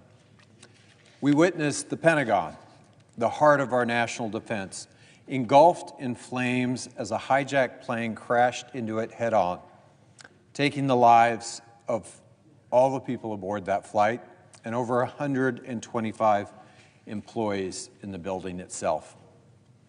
And our hearts broke as we saw yet another plane go down in an open field in Pennsylvania, after brave Americans decided to fight back and regain control of the aircraft before it reached its intended target here in this very Capitol building. From that day forward, we pledged to never forget the nearly 3,000 Americans who lost their lives that day, and the thousands more who were first responders that have died since. That pledge led us to immediately establish a bipartisan commission devoted to understanding how our nation's intelligence agencies could have left us vulnerable to this attack. And the 9/11 Commission discovered that our intelligence community had received warnings about the dangers posed by al-Qaeda, but that a systemic lack of communication and coordination between intelligence agencies that were effectively stovepiped off from one another had left glaring blind spots at the highest levels of our government. And to fix this, the Commission recommended that our government establish a new cabinet-level position called the Director of National Intelligence, the DNI. And the DNI is specifically dedicated to coordinating all of our intelligence gathering operations that protect the safety and security of the American people. For the last 2 decades, the Director of National Intelligence has played a vital role in every administration as the leader of our intelligence community, overseeing and coordinating 18 of our intelligence agencies. The Director of National Intelligence is also one of the main voices that any president hears from literally each and every day. That's because the DNI serves not only as the coordinator of our intelligence community, but as the compiler and presenter of the President's daily brief. This is the daily, high-level, highly classified briefing on the most pressing and sensitive national security matters. This is where all of our presidents have gathered critical information needed to make incredibly difficult military or foreign policy decisions. And it's where our presidents learn about potential threats from our adversaries, from non-state terrorist organizations, and to think through how to combat those. Put simply, our national security depends on the person that we entrust in that role. In fact, we need to implicitly trust that this person is relying on and providing credible and accurate information so that our country's commander-in-chief can make the decisions that will determine our security as a nation. And as a member of the Senate Select Committee on Intelligence for the last 12 years, I do not say this lightly. I do not believe that Ms. Gabbard has demonstrated the judgment to merit our trust as Director of National Intelligence. Ms. Gabbard's statements and actions leading up to and during the confirmation process should make all of us question her qualifications for this essential national security role. And they should make us seriously question her basic judgment. Time and again, Ms. Gabbard has elevated conspiracy theories, parroted dictators' talking points, and repeatedly undermined our country's national security. Let me give you some specific examples of her statements and her legislative track record.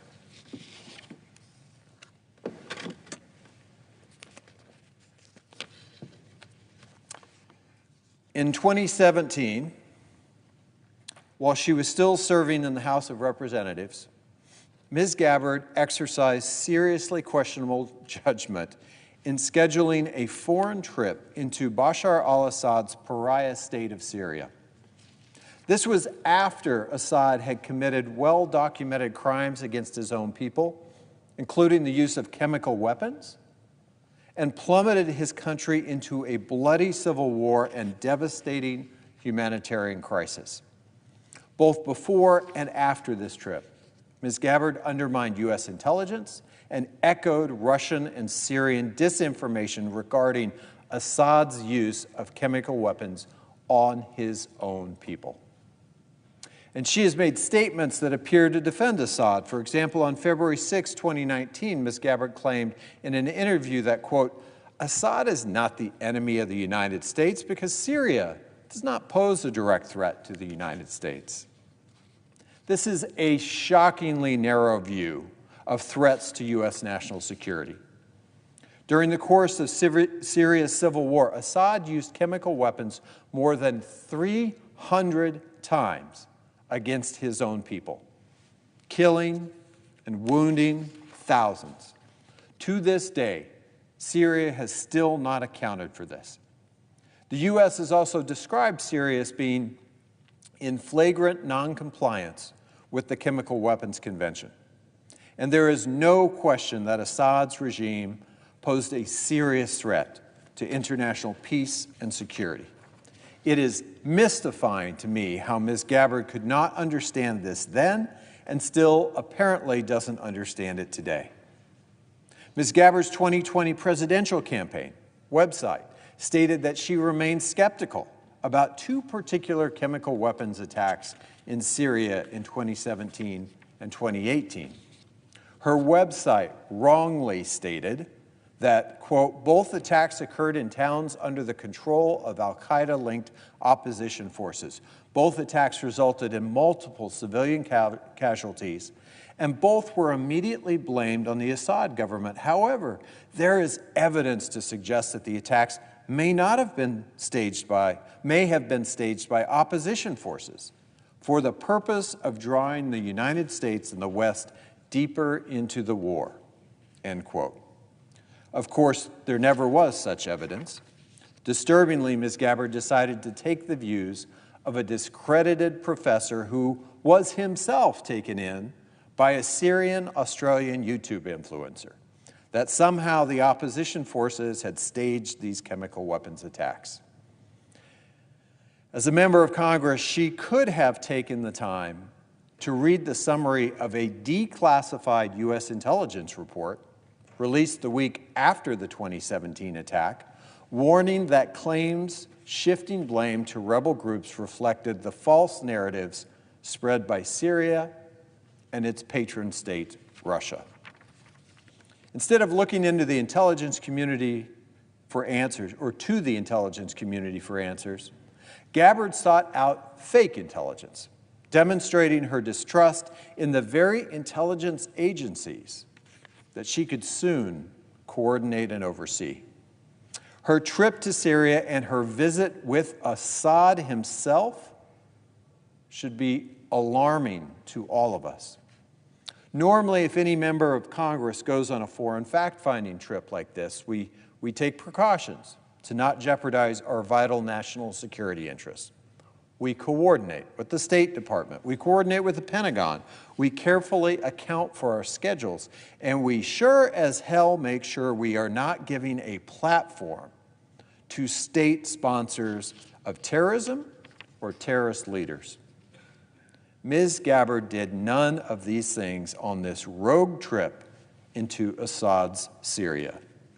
In fact, she sat down for an unscheduled meeting with Assad himself not once, but twice. She also met with the Grand Mufti of Syria. The Grand Mufti was appointed in 2005 to be Syria's most senior Sunni Muslim cleric.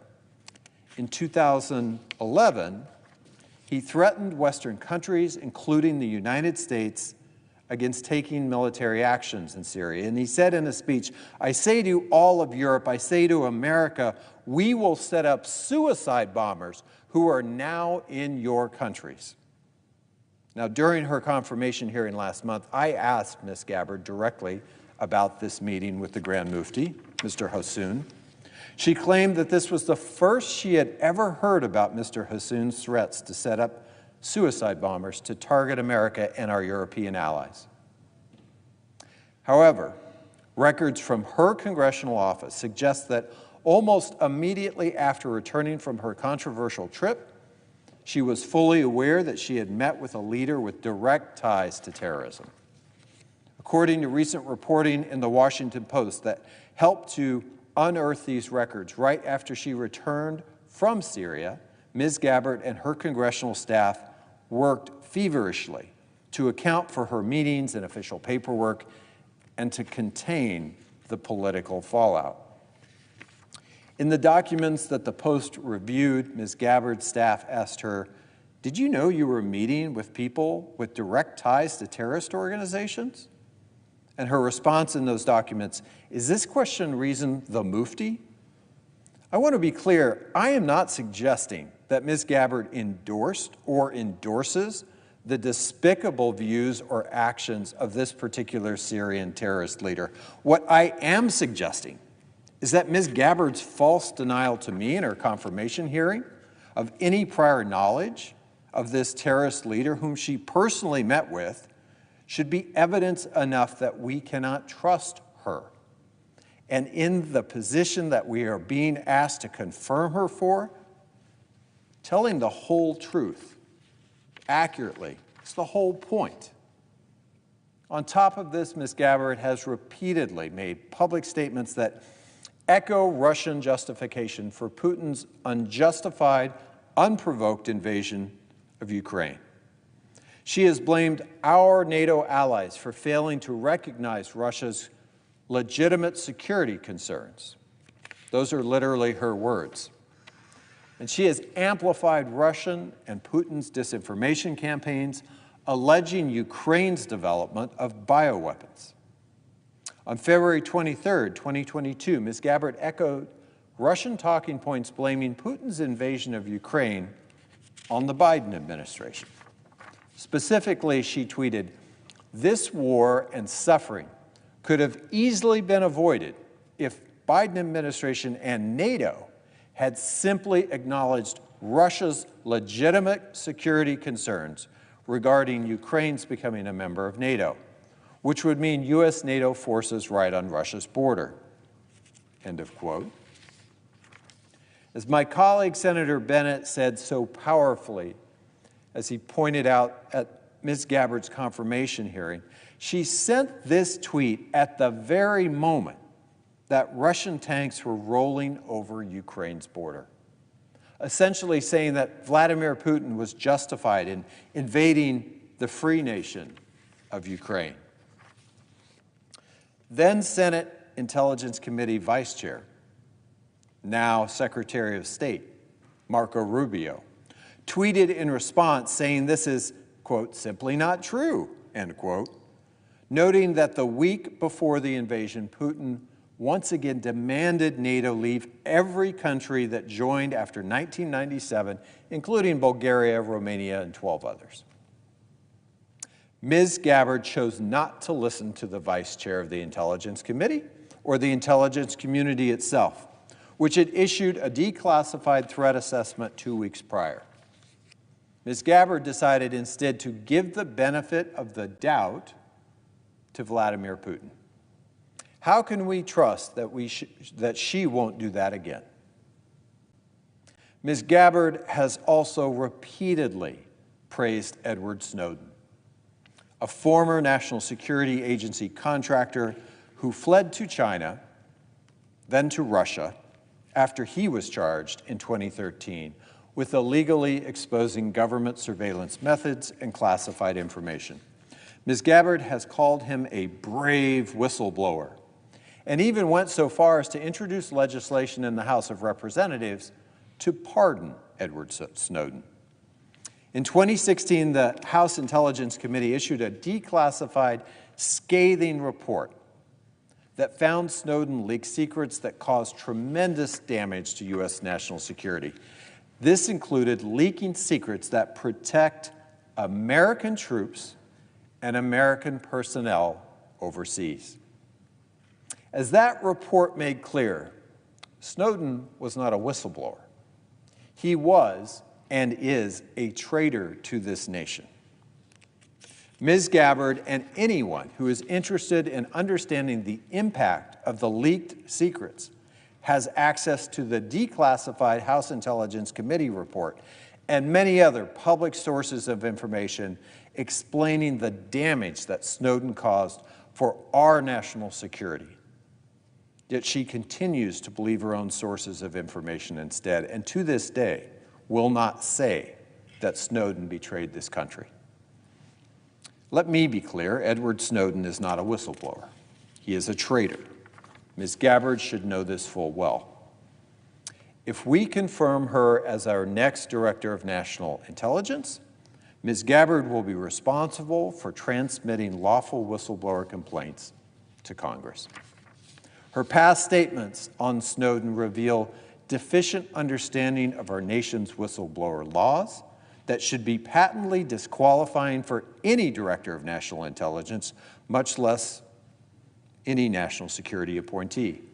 When my colleagues in the Intelligence Committee pressed Ms. Gabbard during her confirmation hearing about whether her views had changed and if she would acknowledge that Mr. Snowden is a traitor, she refused.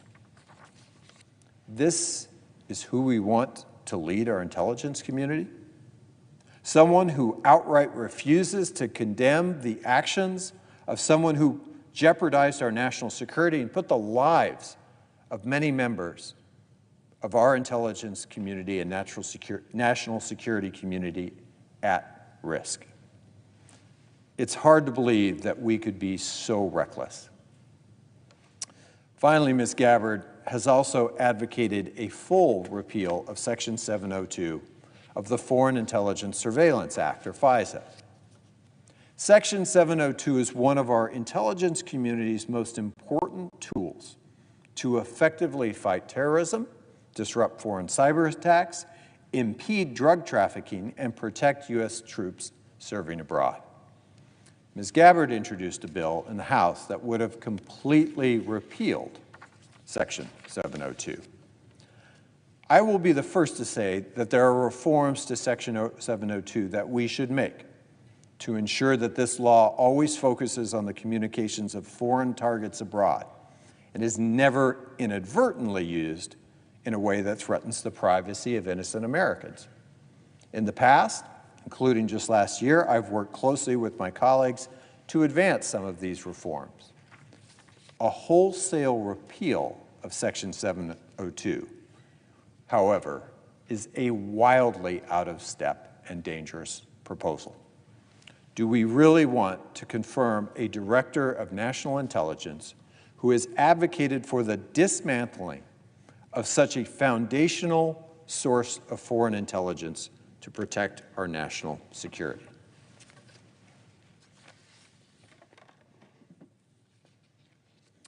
So any number of Ms. Gabbard's statements or actions would be disqualifying for a nominee to lead our intelligence community and keep our president accurately informed on pressing national security matters.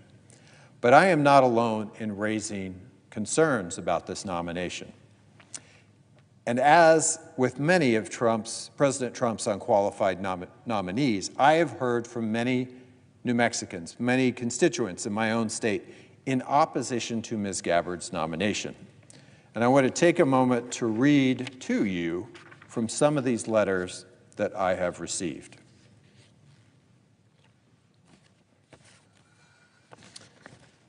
Addie from Mountain Air wrote to me to share her concern about Ms. Gabbard's lack of experience to safeguard our nation. Addie said, running the DNI requires an unwavering commitment to evidence-based decision-making, national security, and independence from political or foreign influence. Tulsi Gabbard has none of that. She is completely unfit for this position. A constituent and former intelligence officer from Santa Fe who wished to remain anonymous is concerned how Ms. Gabbard's background will impact operations critical to defending the United States from foreign threats. This individual told me, as a retired intelligence officer, I urge you to do everything you can to keep Tulsi Gabbard from becoming the next DNI. Our allies will be reluctant to share intelligence with her, as will our own intelligence professionals, given her past support for Putin and for other dictators. This is a job that needs to be filled by serious experts in intelligence and national security policy. Katie from Tularosa is troubled by Ms. Gabbard's past association with dictators and tyrants. And Katie wrote to me, Tulsi Gabbard is known to have had sympathies for Russia and has met with Bashar al-Assad, the unrepentant dictator and war criminal. Her appointment threatens U.S. national security. Gary, also from Tularosa, is a retired intelligence officer, and Gary is worried about Ms. Gabbard's lack of national security experience and how it will affect efforts to safeguard the United States. Gary wrote, "As a retired U.S. Air Force intelligence officer, I urge you to use all of your influence to block Tulsi Gabbard as the next Director of National Intelligence. She is absolutely unqualified to assume this key position in the intelligence community. To serve our nation, the DNI must have a deep understanding of the strengths and limitations of the broad array of civilian and military intelligence agencies. Only then can the DNI lead effectively and offer unbiased counsel to the President. Tulsi Gabbard has none of these qualifications or experience." Walter from Santa Fe is a veteran who served as an intelligence officer as well. He wrote to me to convey his disgust with President Trump putting an individual of loyalty over national security with his nomination. Walter said, "I am appalled at President Trump putting individual loyalty above competency in this appointment. While Ms. Gabbard is a veteran, she lacks experience in the field of national security, and her playing with conspiracy theories, lacking valid documentation, raises serious questions about her judgment."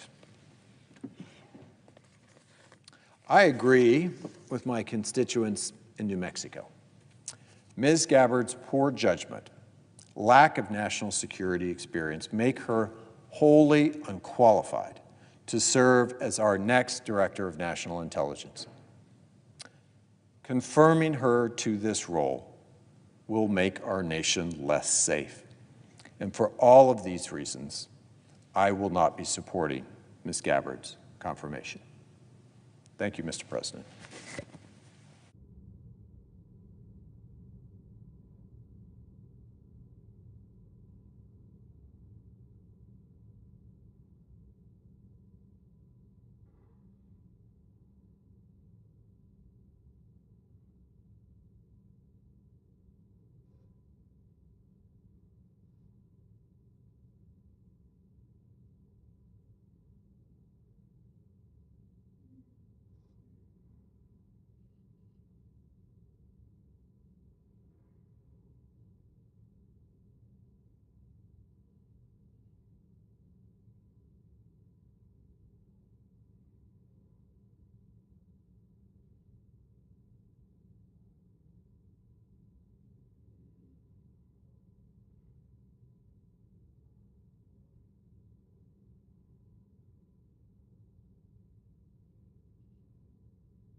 President.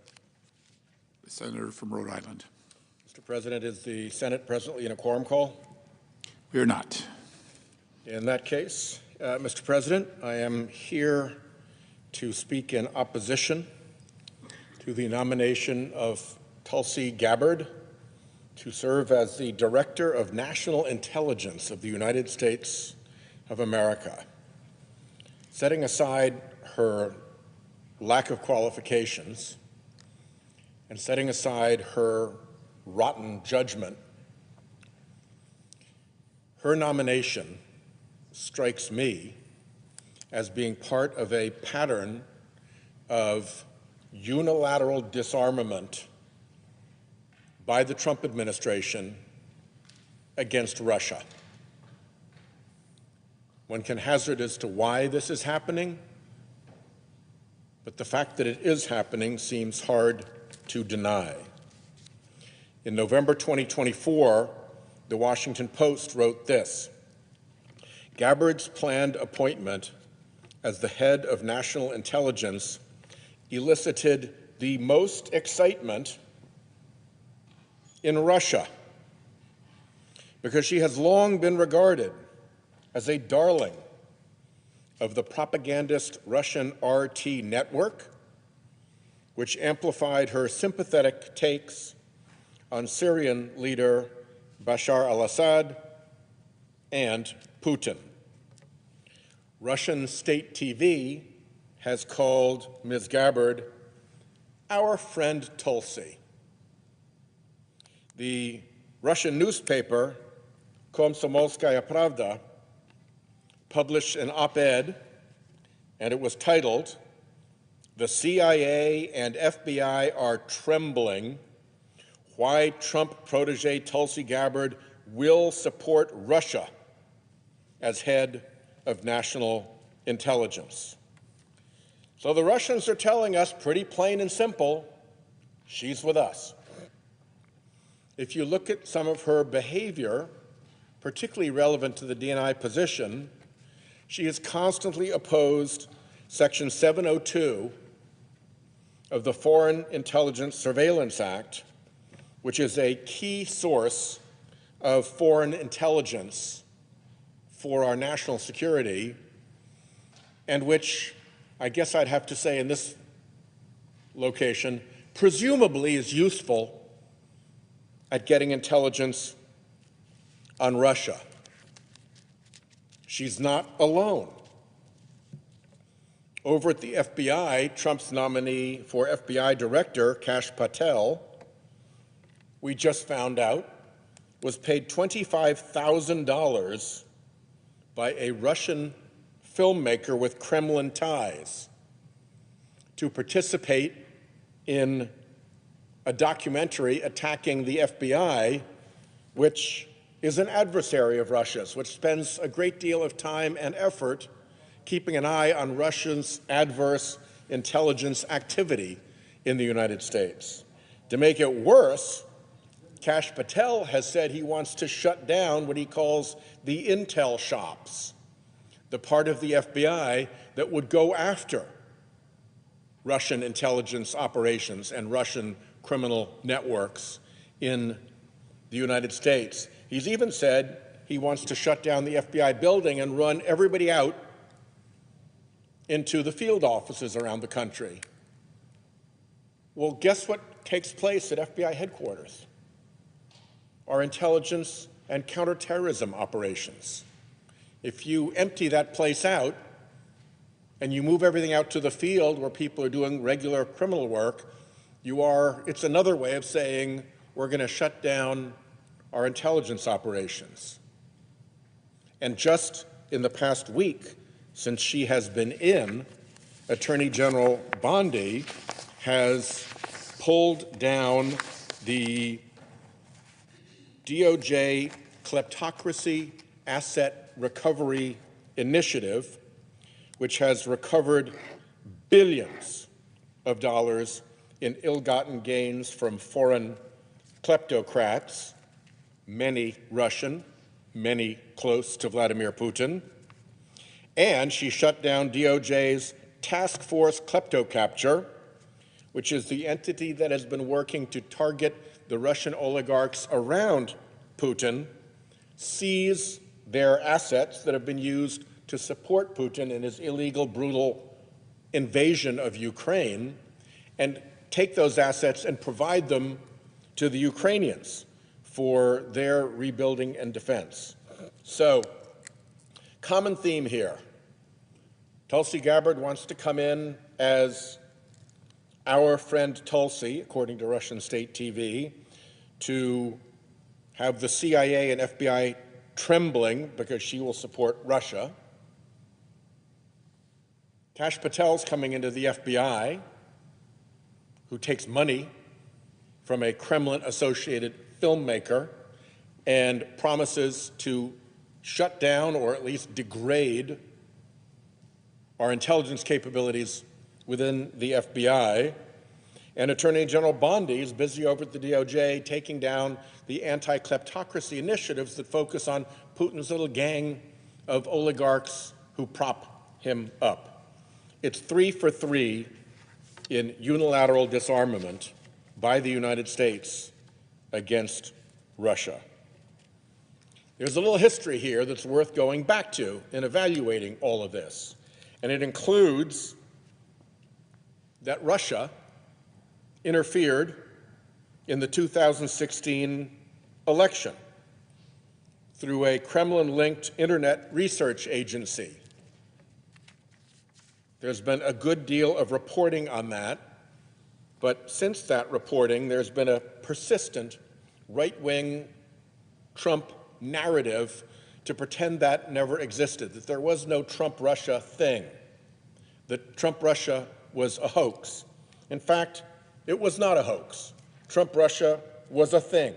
As a bipartisan report from the Senate Intelligence Committee pointed out, that bipartisan Senate Intelligence Committee report found that Russian President Putin had ordered the Russian effort to hack computer networks and accounts that were affiliated with the Democratic Party and that were affiliated with the Democratic National Committee, and that the purpose was to find and to leak information that would be damaging to Hillary Clinton in that election. Here's what the committee found. I quote the report, the bipartisan report. Moscow's intent was to harm the Clinton campaign, tarnish an expected Clinton presidential administration, help the Trump campaign after Trump became the presumptive Republican nominee, and undermine the U.S. democratic process. That was the finding of the U.S. Intelligence Committee. That was the finding of, the Intelligence Community, as well as the finding of the Senate Intelligence Committee. It went on. You remember that famous meeting where Trump took the Russian ambassador and the Russian foreign minister right into the Oval Office and divulged to them highly classified information which caused U.S. officials to warn that Trump's revelations jeopardized a key source of intelligence in the Islamic State. They had to ping out to other intelligence agencies and to our offices in the field, look out, classified information has just been given to these Putin officials to try to shore up and defend our sources and methods. The Mueller report went to exhaustive effort with all the support of grand jury and senior FBI and Department of Justice officials, and they concluded that the Trump campaign both knew of and welcomed the Russian interference and expected to benefit from it. It even talked about obstruction of justice by President Trump. But what they concluded in talking about obstruction of justice by President Trump is that he could not be indicted as a sitting president, and therefore it would not be fair to lay out the conclusion that he had committed this crime because he wouldn't have a process by which to acquit himself and to clear the accusation. But they certainly laid out plenty of evidence that was suggestive that had he been an ordinary individual, he would have been indicted, charged, and convicted for obstruction of justice relating to this whole Trump-Russia saga. Later, when he was asked about all this, at a conversation about Vladimir Putin, he said in November of 2017 about Putin, he said, Putin said he didn't meddle in the election. I asked him. He said he absolutely did not meddle in our election. He did not do what they're saying he did. Everybody in the intelligence community knew that he did, in fact, do what they're saying he did. But Trump, for some reason, some connection, some Trump-Russia connection, went with Putin rather than the United States law enforcement and intelligence services. The next year in Helsinki, Trump met privately with Putin for 2 hours. We don't know what happened because they just met with their interpreters. And then they went out for a news conference, and there again, standing right next to Putin, he sided with him over our own intelligence agencies. But the meddling was real. The meddling was documented. The Mueller report helped document the meddling. And if you go into the details, you see the subplots. Paul Manafort was Trump's 2016 campaign chairman. He was meeting regularly, communicating regularly with a Russian intelligence officer named Konstantin Kilimnik and with a Russian oligarch named Oleg Deripaska through the campaign. The Senate Intelligence Committee bipartisan report found that on numerous occasions, Manafort sought to secretly share internal campaign information with Kilimnik. This did not end well for Paul Manafort. He was indicted by a federal grand jury for the crime of conspiracy against the United States, convicted, and sentenced to more than 7 years in prison. Oh, except that Trump pardoned Manafort in late 2020. There was the infamous Trump Tower meeting in which Donald Trump Jr., the same Paul Manafort, and son-in-law Jared Kushner met with Russian billionaire Emin Agalarov and a Russian lawyer connected to the Kremlin right in Trump Tower. The meeting came about because Donald Trump Jr. had been told by a contact that the Russian government wanted to offer, and I'm quoting here, official documents and information that would incriminate Hillary. Official documents and information from the Russian government that would incriminate Hillary. The response, if it's what you say, I love it. And they went ahead to the meeting. Clearly, the Trump campaign's purpose for that meeting was to obtain from Russia incriminating information on Clinton to influence the election. The special counsel decided not to prosecute the attendees, in part because it couldn't determine that that information would actually have been determinative, because it related to orphans. And what didn't connect with the Trump attendees at that meeting was that the interruption of the orphans being delivered to the United States for parents who wanted to adopt them was the response to sanctions against oligarchs and people around Putin. And this was an effort to get the sanctions lifted. And if you could crack the code, you'd know that that's what the orphans conversation was about, because that's why the orphans blockade had been set up. Ultimately, Russia did, in fact, hack emails, both from the DNC and from the Clinton campaign chair. Russian intelligence got their hands on those documents. Trump, here's what the Intelligence Committee wrote about that. Trump and senior campaign officials sought to obtain advance information about WikiLeaks' planned releases through Roger Stone. At their direction, Stone took action to gain inside knowledge for the campaign and shared his purported knowledge directly with Trump and senior campaign officials on multiple occasions. This wasn't just a one-off. This was information being channeled through Roger Stone to the Trump campaign. Didn't end well for Stone. He was indicted and convicted on charges of lying to Congress about what he and then candidate Donald Trump knew about Russian efforts to discredit Hillary Clinton's campaign, and witness tampering and obstruction.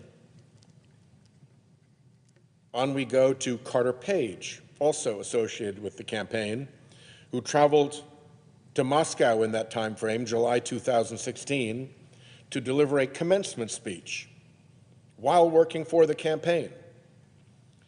Russia's Deputy Prime Minister, Arkady Dvorkovich, there expressed, here's the quote, strong support for Mr. Trump. Strong support for Mr. Trump and a desire to work together. Another campaign operative, George Papadopoulos, same year, May,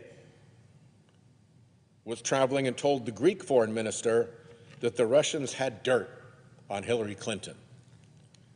So you have all these pieces coming together about the Russians seeking dirt on Hillary Clinton, getting it, leaking it through WikiLeaks, and constantly having a back channel through members of the Trump campaign. Didn't end well for Papadopoulos either. He was arrested for lying to FBI investigators and pleaded guilty. And of course, Trump pardoned him too, trying to cover up his traces. Michael Flynn, in 2015, delivered remarks at a Moscow gala honoring Russia Today, RT, the same organization that Tulsi Gabbard was the darling of.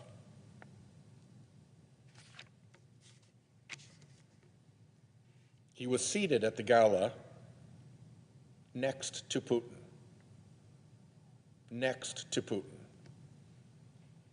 He was paid $33,750 from RT, whose darling Tulsi Gabbard was, for this one speech, didn't correctly report the payment, ended up being paid more than $67,000 by Russian companies before the 2016 presidential election.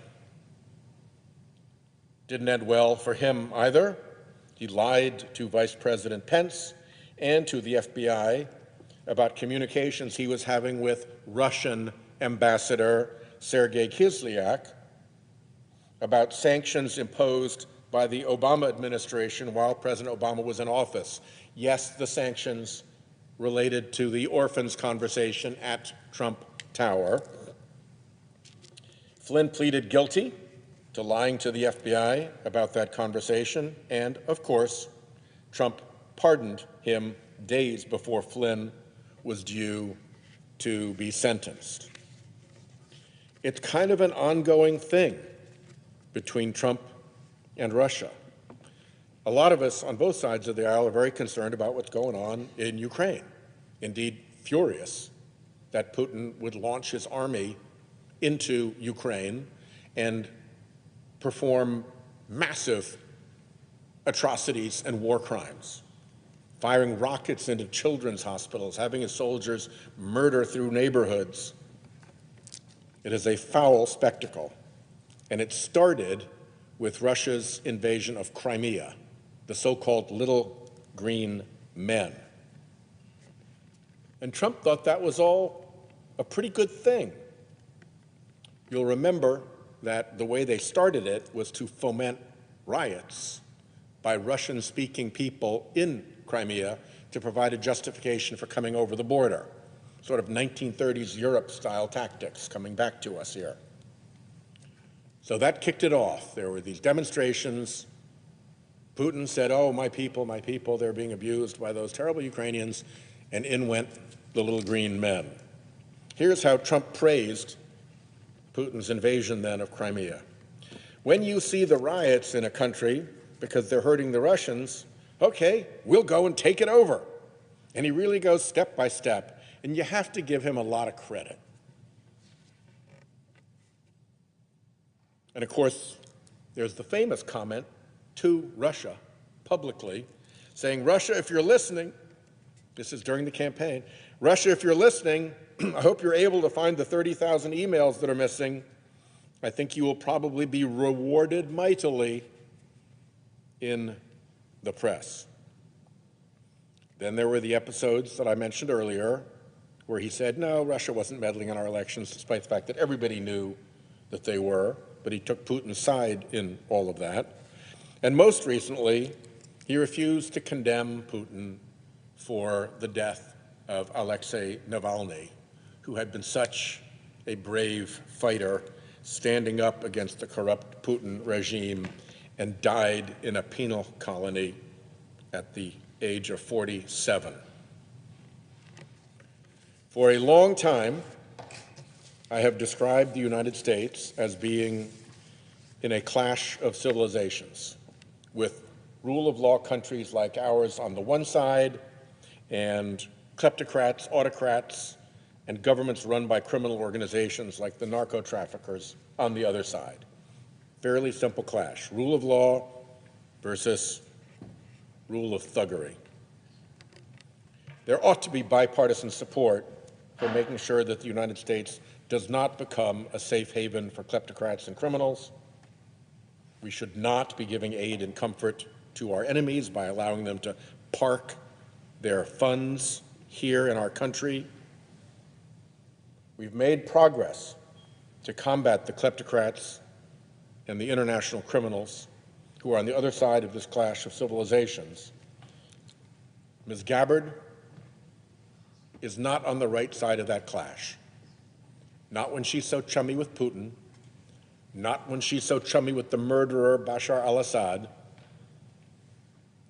not when she is our Tulsi to our darling Tulsi to Russian media channels, and not when she's lined up with Kash Patel threatening to take down the FBI offices that track Russia, taking money from a Russian filmmaker, and then stack that up with Attorney General Bondi taking down the kleptocracy and klepto-capture efforts at the DOJ that have been making the Russian oligarchs' lives miserable by going after their assets.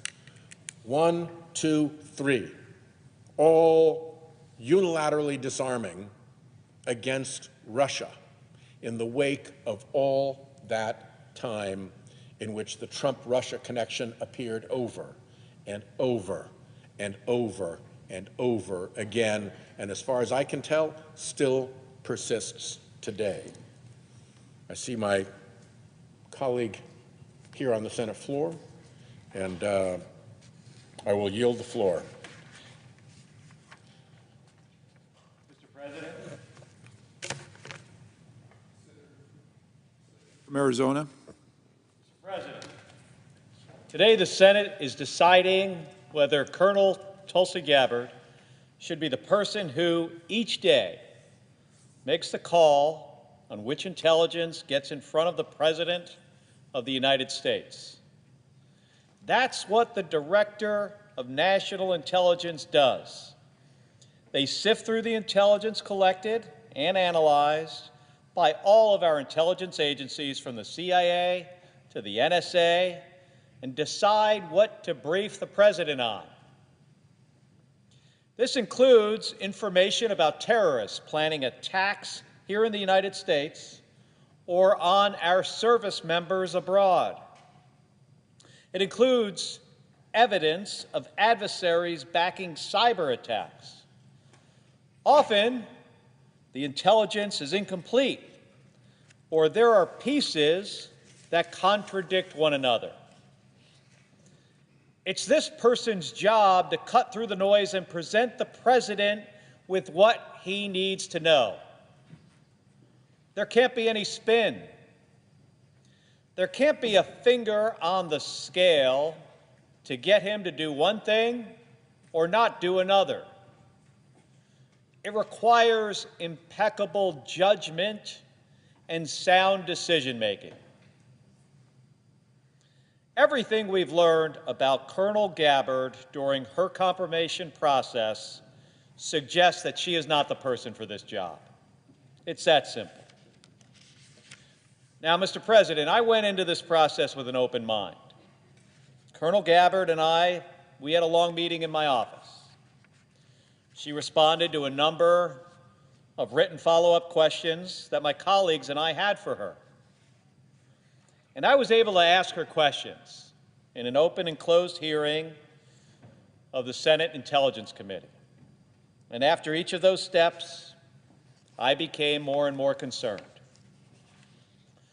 Colonel Gabbard is often dismissive and has been at times outright hostile towards our intelligence community and the tools that it uses to protect this country.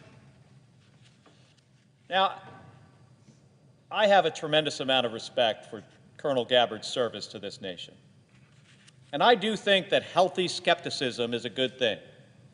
It's something that I always valued in my crew members at NASA, and I value it today in the Senate. But that's not what we've seen from Colonel Gabbard. She has a track record of embracing overblown, flimsy claims that confirm her own viewpoint while easily dismissing the thorough assessments and the methods of our own intelligence community. That's not the person that we should want in this job. Now let's start here with her record on Edward Snowden. Edward Snowden was a government contractor who stole and then leaked highly classified information from the National Security Agency in 2013.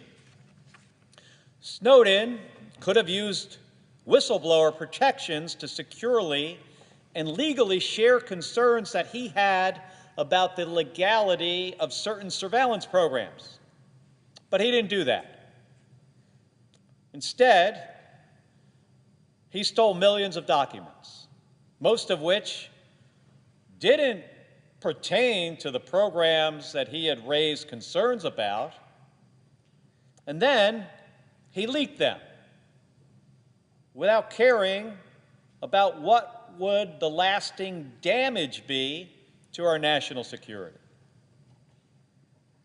After the Department of Justice revealed charges against him for committing espionage, Snowden fled to Russia, where he was welcomed with open arms.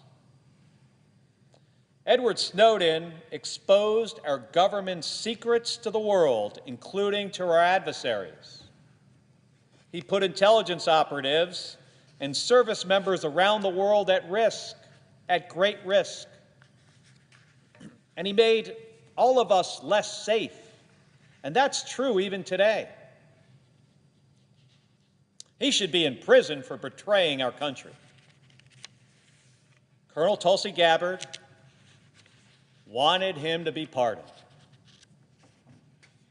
She introduced legislation calling on the federal government to drop all charges against Snowden, and unsurprisingly, it failed to gain support. This was in September of 2020, after he'd been in Russia for nearly 7 years. And after the House Intelligence Committee had released a bipartisan report to the public detailing Snowden about how he had broken the law and made our country less safe. This came after that. And she publicly lobbied President Trump to pardon Snowden during his first term. He didn't. And on October 6th of 2020, Gabbard called Snowden a brave whistleblower. 2 weeks later, Vladimir Putin gave Snowden permanent residency in Russia. This should obviously be of great concern to anyone considering her for this job. And it's clear that Colonel Gabbard knew it would be an issue in her confirmation hearing. She knew that. So she came prepared with a well-practiced answer. And she used it word for word over and over again. Vice Chairman Warner's first question was whether she thinks Edward Snowden is brave. She said that Edward Snowden broke the law, but that he released information that led to reforms. She didn't mention the harm he did to our national security. He followed up. She started with the same answer, and on it went. Next, with Senator King. Then Senator Young asked if she agreed with the House Intelligence Committee report that Snowden caused damage to national security. She repeated the same answer she had given just before. At least 8 times, by my count, as I sat there in the hearing room, she gave the same answer word for word. But the real moment of truth came when Senator Lankford of Oklahoma asked her what he himself has publicly said was a softball question. And the question was, is Edward Snowden a traitor? It really should have been pretty easy. If you believe Edward Snowden broke the law, and the law he broke is the Espionage Act, it's pretty clear that's exactly what he is. He's a traitor. She wouldn't answer. Senator Bennett gave her another opportunity. She didn't take it. Now, Colonel Gabbard came into her confirmation hearing with a plan to give the same non-answer over and over again about Edward Snowden. And she was counting on that being enough to skate by. It wasn't for me. And I still can't understand, to this day, I still can't figure it out, why she will not call this guy a traitor.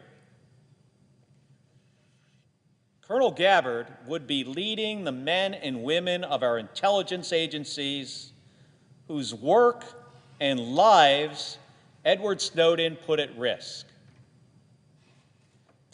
I asked my Republican colleagues, how can we entrust this responsibility with someone who wanted to free Edward Snowden and still to this day cannot say whether or not he's a traitor? For a lot of nominees, that would be a way big enough issue to prevent them from getting this job. That's pretty clear. But so too would her hostility towards FISA 702, one of the most important intelligence collection tools that we have. This is the program that enables us to monitor the communications of foreign actors outside of the United States. It has stopped terror attacks. It has protected American troops serving abroad. About 60% of the president's brief every single day is derived from intelligence that's gathered from this program.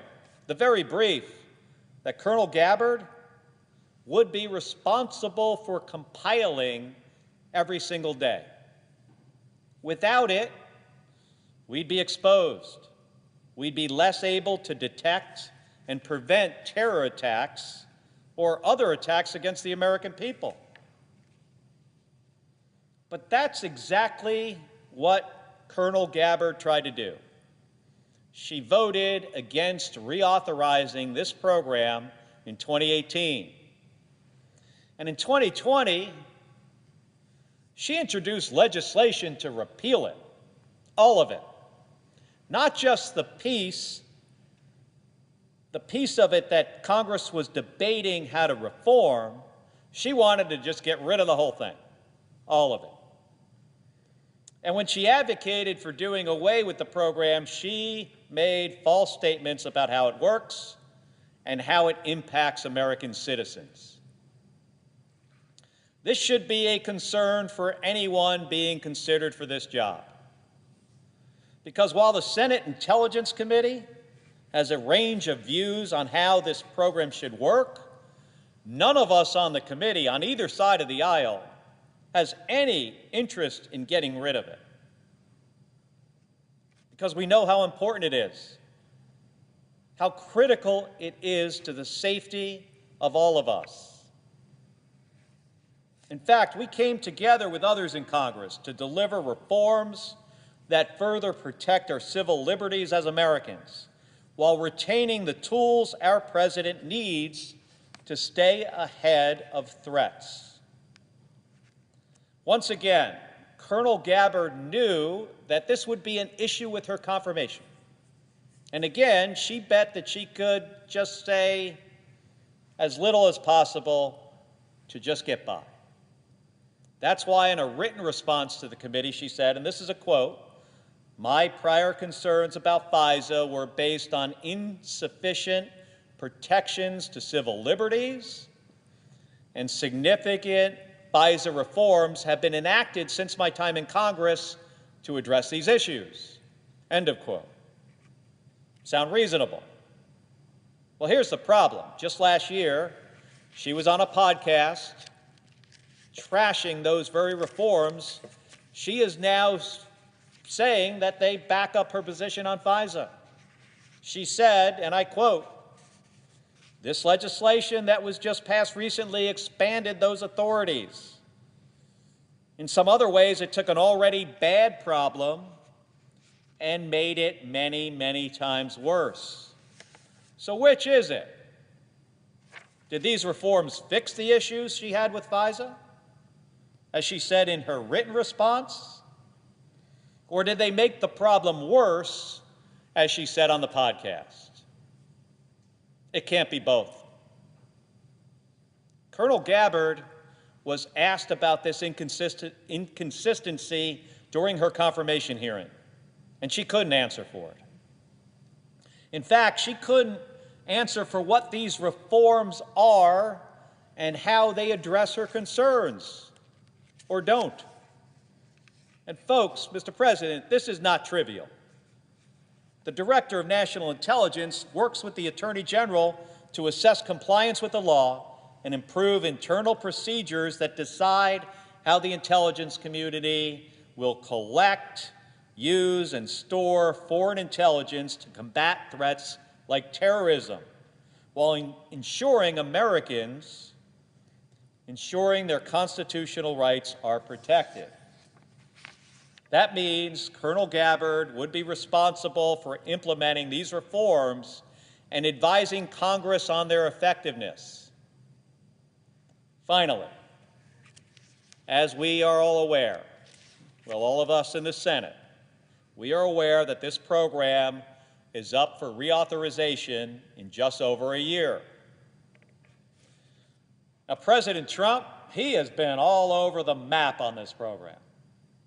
But as recently as last year, he told Congress to kill FISA. The next Director of National Intelligence is going to play a critical role in advising the President and making recommendations to Congress about this program, FISA. Do we really trust that Colonel Gabbard will fight to protect this program, given her track record on this? I know I don't. That, too, should be disqualifying for this job. But the last example of Colonel Gabbard's hostility towards the intelligence community is the one that should give everyone the most concern. It is for me. Now, as I said earlier, the primary responsibility of this job is to coordinate across 18 intelligence organizations and sift through intelligence, make some sense of it, and decide what to take to the President of the United States. And in her confirmation hearing, I asked Colonel Gabbard, what does a good process look like? And her answer to this question, it was fine. She said, build a strong team, welcome dissenting voices, and make sure the truth is reported. That's great. But then we got into a real-life example when she had sought out the intel, claimed to be reporting the truth, and then got it wrong. And that's where, for me, it was obvious she is not the right fit for this job. Colonel Gabbard accepts the conclusion that former Syrian President Bashar al-Assad used chemical weapons against his own people, except for 2 incidents. She has publicly disputed the confident conclusion of our intelligence community and international experts that Assad used chemical weapons in Khan Sheikhoun in 2017 and in Douma, both in Syria, in 2018. She authored a report. This was put on her campaign website, questioning whether these attacks were staged by anti-Assad groups, despite the repeated determinations that this was yet another incident of him murdering his own citizens. Now, you might be asking yourself, why? Why did Colonel Gabbard go to such great lengths to sow doubt about these 2 attacks, knowing that it would have to be useful to Assad's goals? Why did she doubt our intelligence community's conclusion in these 2 cases, but not the others? Well, I asked her. And here is how that answer began. This is a quote. These 2 cases were from, this is a quote from Colonel Gabbard. These 2 cases are being looked at to be used as a pretext for major military movement. And another. And my fear, her words, my fear was a repeat of the deployment of another 500,000 soldiers like we saw in Iraq towards what was the Obama administration's goals, which was regime change in Syria. Setting aside that Obama didn't deploy 500,000 soldiers to Syria, here's the problem. By her own admission, Colonel Gabbard's doubts about U.S. intelligence in these 2 cases began with her disagreements about how the intelligence was going to be used. She didn't want the U.S. and our allies to strike Syria as punishment for these chemical weapons attacks. So instead of making a strong argument on the policy, she tried to question whether the attacks happened in the first place. Colonel Gabbard also invoked the Iraq War, and she's right. We needed to learn important lessons from the lead up to the invasion. The biggest lesson was to carefully follow the intelligence where it actually leads, rather than bending it to fit the outcome that you want, which is exactly what Colonel Gabbard did in this case. It's that simple, folks. And it's also that dangerous, especially for someone in this job. If she's already disputed intelligence because of how it would be used, would she do it again in this position? The position of the Director of National Intelligence. She's the person deciding what the President would see. Would she withhold information? Or would she seek out confirmation without regard from or for whom it came from, or that her viewpoint was correct. Because that's what she did in this case. The report she authored, questioning whether these attacks were staged, relied on a professor without expertise in chemical weapons. His theory, in this case, his theories were deeply flawed and have been widely debunked by experts. I asked Colonel Gabbard if she was aware that this professor had appeared on Russian propaganda news stations. She said she had no idea. To produce his findings, this professor relied on an Australian chemistry student with a history of defending the Assad regime. I asked her if she was aware of that. She said she was not at the time, but since she has been made aware. Here's what that tells me. Colonel Gabbard was unwilling to even examine, let alone weigh, the biases and shortcomings of the sources she was seeking out and elevating. She embraced these people and their half-baked theories because they confirmed what she wanted to be true, that Assad didn't gas his own people in these two cases.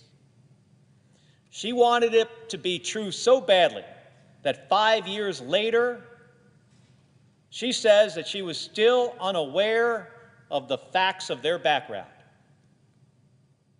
Facts that me and my staff, that we found with some rather routine searching of public information. It was not hard.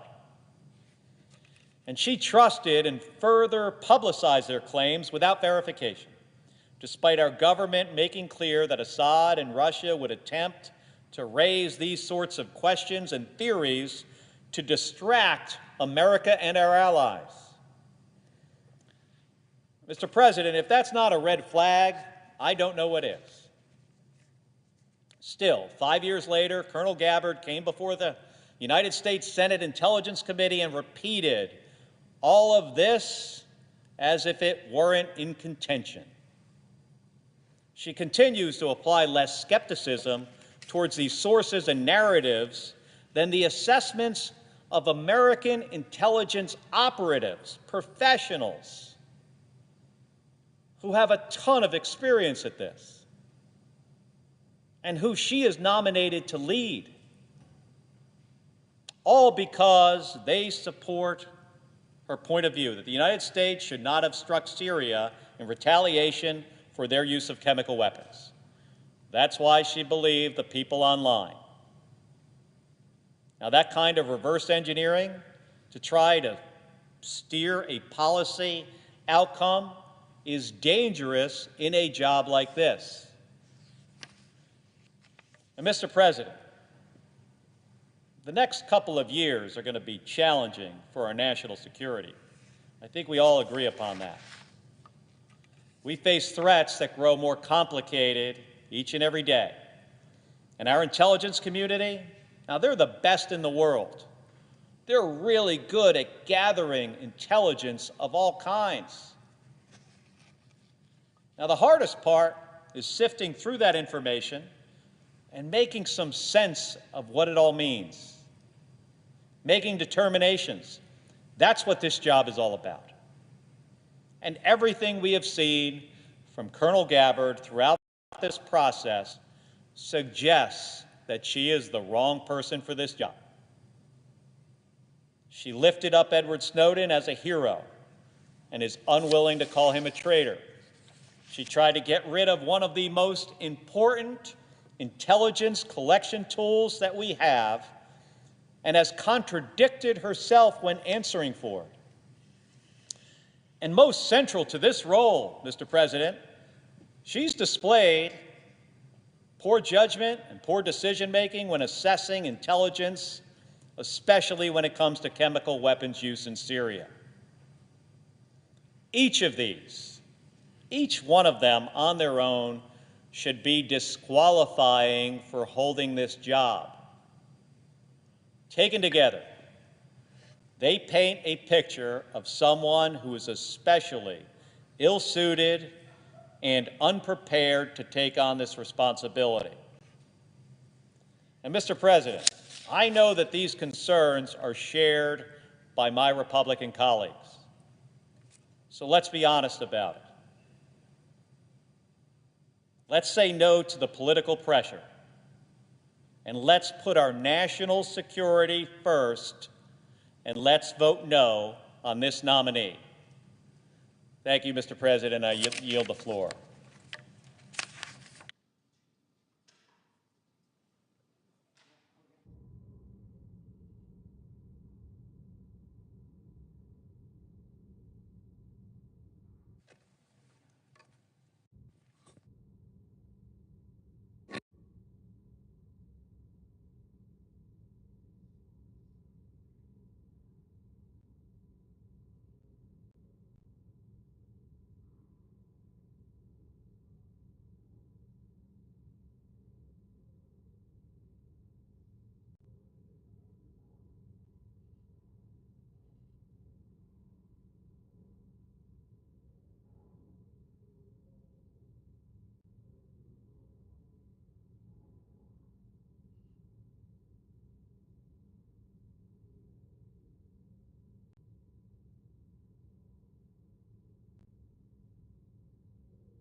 Mr. President, The senator from Wyoming. I ask unanimous consent that the Senate be in a period of morning business for debate only, with senators permitted to speak therein for up to 10 minutes each. Without objection. Mr. President, I have 3 requests for committees to meet during today's session of the Senate. They have the approval of the majority and minority leaders. Duly noted. Mr. President, I ask unanimous consent that the appointment at the desk appear separately in the record as if made by the chair. Without objection. Mr. President, I ask unanimous consent that notwithstanding the order of January 24th, 1901, the traditional reading of Washington's farewell address take place on Tuesday, February 18th, 2024, following the prayer and the pledge of the flag. Without objection, the Chair, on behalf of the Vice President, pursuant to the order of the Senate of January 24, 1901, as modified by the order of February 11, 2025, appoints the Senator from Mississippi, Mr. Wicker, to read Washington's farewell address on Tuesday, February 18, 2025. Mr. President, I ask unanimous consent that when the Senate completes its business today, it stands adjourned until 10 a.m. on Wednesday, February 12th, that following the prayer and the pledge, the Journal of Proceedings be approved to date, the morning hour be deemed expired, the time for the two leaders be reserved for their use later in the day, morning business be closed, and the Senate proceed to executive session and resume executive calendar number 18 under the previous order. Finally, that if any nominations are confirmed during Wednesday's session, the motions to reconsider be considered made and laid upon the table, and the President be immediately notified of the Senate's action.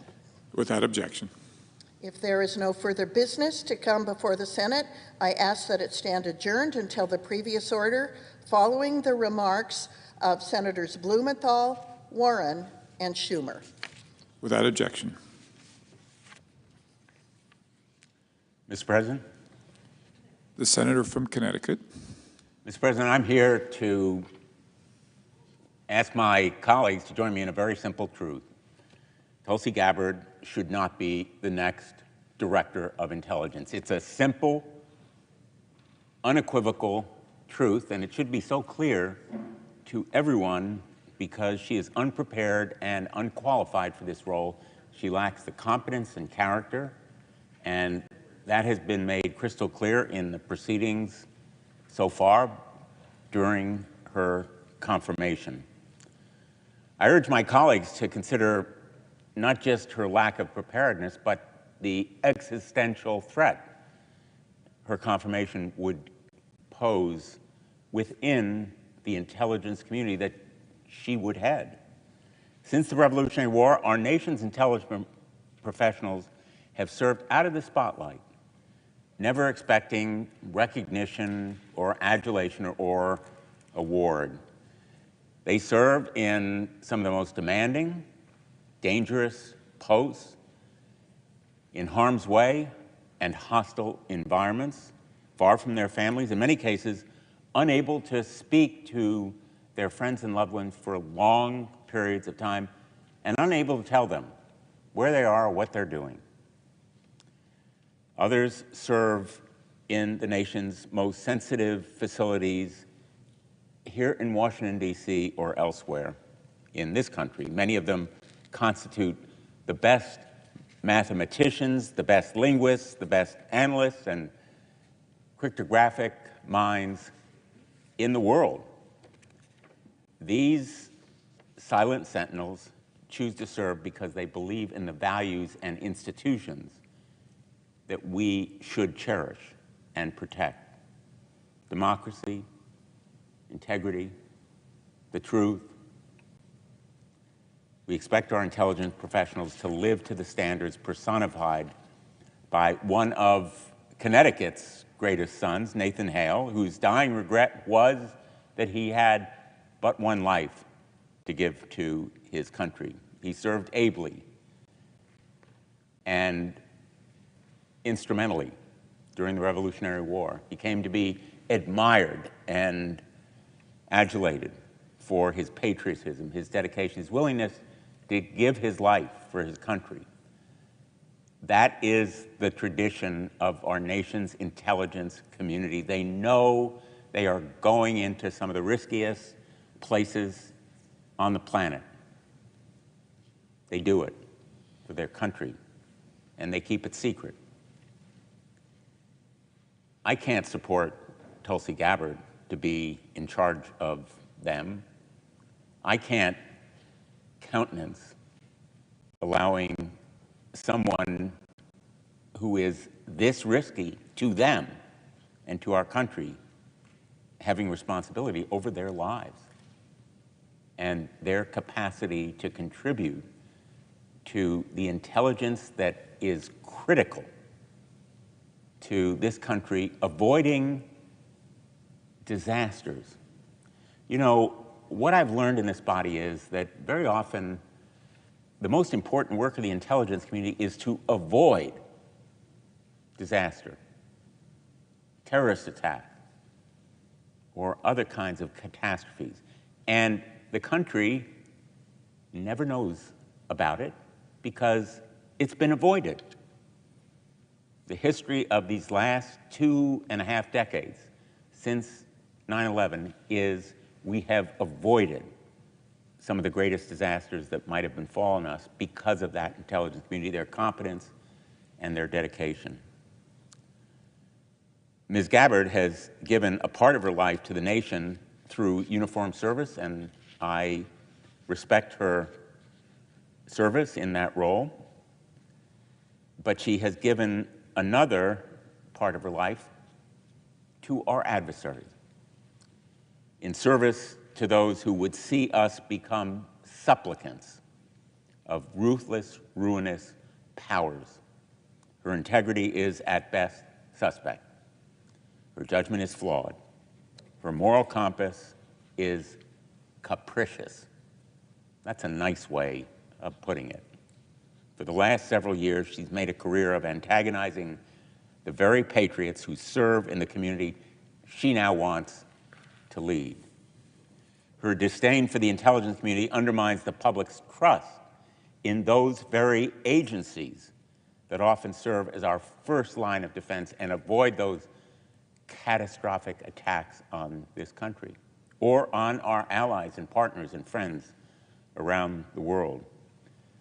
Those agencies are not just our first line of defense, they are sometimes the line of defense against attacks.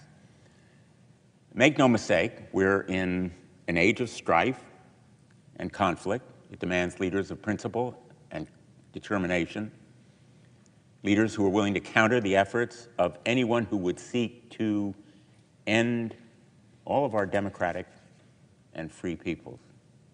A revanchist Russia is waging an illegal, murderous war against Ukraine.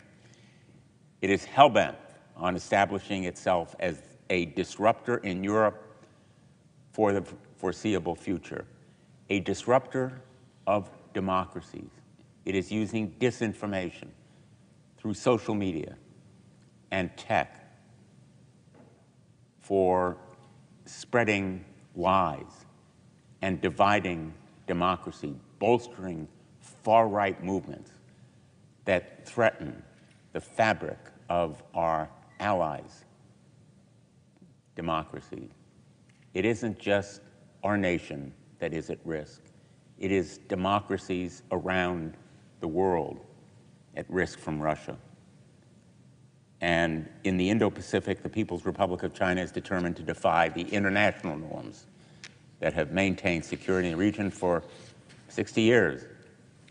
Iranian temerity in the Middle East throws the region potentially into an uncontained religious war, stained by sectarian zeal and the potential use of nuclear weapons. We must stop a nuclear-armed Iran at every potential cost.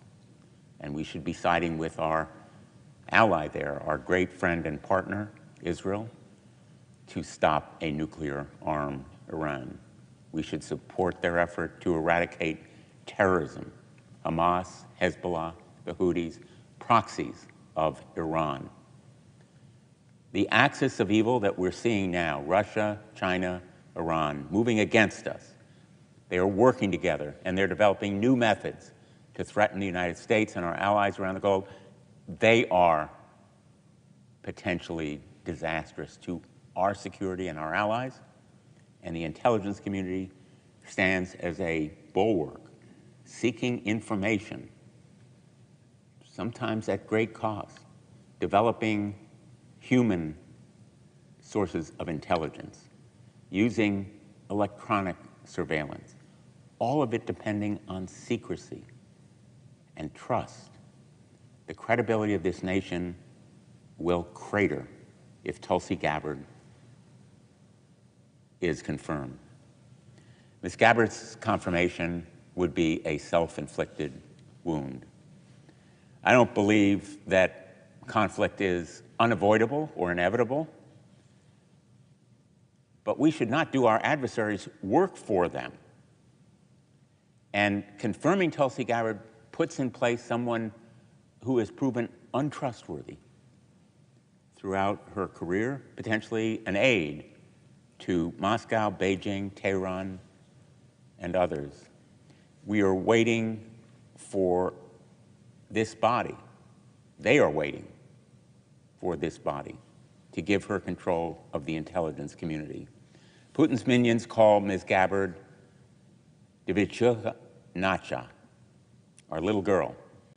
I'm probably mispronouncing the Russian, but I've got the English right. Our little girl. She has routinely parroted the Kremlin's talking points on the war in Ukraine, castigated NATO, and painted Vladimir Putin as a victim.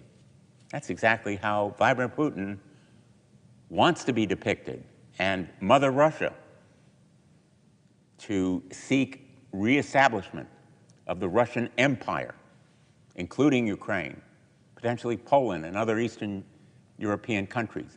That's his agenda. And Ms. Gabbard apparently is sympathetic. As my colleagues on the intelligence community noted, she went as far as meeting with President Bashar Assad and upended the Obama administration's efforts to isolate a vicious dictator. For years, she's been one of the most effective apologists for autocracy. Exactly what we should be eschewing at this moment when autocracy poses such a threat around the world. Her comments on podcasts were shared millions of times by the Kremlin's media arm in Africa, South America, and Asia. She is a star, but not in a good way. She is a star for our adversaries, our enemies, and others who mean us harm. She's either complicit in Putin's machinations or completely unable to distinguish fact from fiction. Either one makes her unqualified for this highly sensitive and critically important role. We can't let her, the proverbial fox, into the henhouse. We can't let her into a position that demands character, integrity, and sound judgment. We can't let her be confirmed. I ask my colleagues to join with me in saying no to Tulsi Gabbard. There are other confirmations that we've opposed. There are other individuals whom I have said are unqualified for positions of high trust in the President's cabinet. There is a general deference that should be paid to the President in choosing his team. But this position is one of the most critical sensitivity and importance, demanding the highest trust and credibility. It should not be occupied by Tulsi Gabbard. I ask my colleagues to join me in saying and voting no. Thank you, Madam President. And I yield the floor to my great colleague from the state of Massachusetts, Senator Warren. Madam President. Senator Warren is recognized. Thank you, Madam President, and thank you, Senator Blumenthal, for your unrelenting work to help protect our nation and in raising this issue around Tulsi Gabbard as a nominee to be the Director of National Intelligence. I appreciate your work here, and I'm proud to be able to follow you in this effort. I'm here today because Tulsi Gabbard's nomination is a national security threat. We are being confronted with a vote that could put all of us at risk. Look, everybody in the Senate understands the threat that Tulsi Gabbard poses, but I want to make sure that everyone understands the job she would have. Why do we even have a Director of National Intelligence? The short answer is to prevent another 9/11.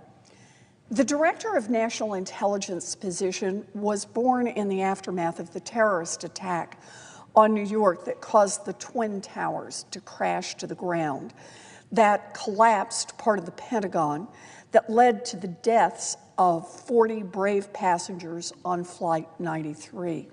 These terrorist attacks together killed almost 3,000 people, and they affected millions of family members, co-workers, neighbors, and people in every state in our country and around the world. Soon after the attacks, we asked the most obvious questions. How did this happen? Why didn't we see this coming? Why weren't we able to head it off? It rapidly became clear that our nation had major intelligence failures. We were gathering intelligence abroad and here at home, but we were not effectively integrating and coordinating foreign, military, and domestic intelligence. And the result of that failure was catastrophic. That's where the D&I director comes in. The Director of National Intelligence is the keystone that holds together our intelligence community. This is the person who coordinates across agencies to make sure that each component of our intelligence system is talking with every other, to make sure that what happened on 9/11 doesn't happen again. This person is the principal advisor to the President on any national security-related intelligence. The Director of National Intelligence is central to how we make decisions about where our military should be deployed, is central to how we identify our greatest national security threats, and is central to knowing what our enemy is going to do next. All of that. Tulsi Gabbard is aggressively unqualified for this job, and making her the Director of National Intelligence will increase the risk of a national security crisis. For starters, she has no experience in the intelligence community, and she has never served as a national security official in the executive branch. Tulsi Gabbard is also disqualified to be Director of National Intelligence, not just unqualified, but actually disqualified. Her disqualifications mean that she should be kept far, far away from any part of our government intelligence system. The problems with Tulsi Gabbard are many. She is an apologist for Vladimir Putin, routinely spreading Russian misinformation and Russian talking points about both Ukraine and Syria. She rejected our own U.S. intelligence that Assad used chemical weapons against Syrian civilians. And she went to Syria to meet with Assad and with a Syrian cleric who had threatened to activate a network of suicide bombers within the United States and Europe. So let me state this as clearly as I can. Tulsi Gabbard would be the #1 person in charge of all of our nation's secrets, all of them, all of our intelligence, every piece of secret information that we gather from around the world, and every secret that our allies around the world might share with us. She would know all of it, and she would have access to all of it, and she would be the one who would fit it all together. Then she would be one of the people responsible for advising the president on when and where to use our military. I am deeply concerned about Tulsi Gabbard's track record and whether she can be trusted with our secrets. But I'm not the only one who's worried. With the history that Tulsi Gabbard has, can we reasonably expect other nations to trust us with the secret information that they gather? Even if Gabbard behaved admirably as DNI, the United States would likely have less access to sensitive information because our allies just wouldn't want to take a chance on her, just wouldn't want to take a chance that information that they gathered and passed along, information that could make their own operatives at risk, for example, would not want to take the chance that they would pass that information along to the United States, that Tulsi Gabbard would see it, and then who knows where it goes. I am concerned that other countries would say, because they don't want to take a chance on her, that it would further undercut national security if Tulsi Gabbard were confirmed as DNI. What I'm saying tonight is not breaking news. There's nothing here that hasn't been said before. Concerns about Tulsi Gabbard have been circulating on Capitol Hill for years. Every single senator, Democrat, Republican, or independent, knows that they are putting our national security at risk if they support Tulsi Gabbard's confirmation to head our nation's intelligence coordination. Every single senator, Republican, Democrat, independent, knows the threat that Tulsi Gabbard poses. Every single senator, Republican, Democrat, or independent, knows that Tulsi Gabbard could be handing our secrets over to our staunchest adversaries. The risks our nation faces are rising by the hour.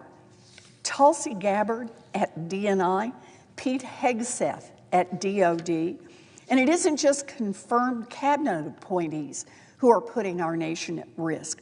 Just look at what's going on with Elon Musk and his team of Doge minions at Treasury. In order for this handful of programmers to gain access to our over $6 trillion payment system, we don't know what safeguards those hackers pulled down. We don't know what gates they open. And they have apparently tried to get access to sensitive information at the Consumer Financial Protection Bureau, and they have gained access to Medicare and Medicaid records, which, by the way, is another $1.5 trillion in payments every year. They seem to be rushing to access more large data sets across the United States government every day. When Musk's team got into our federal databases, were the gates open for hackers from China, from North Korea, from Iran, from Russia? What criminal gangs and black hat hackers now have access to our personal data?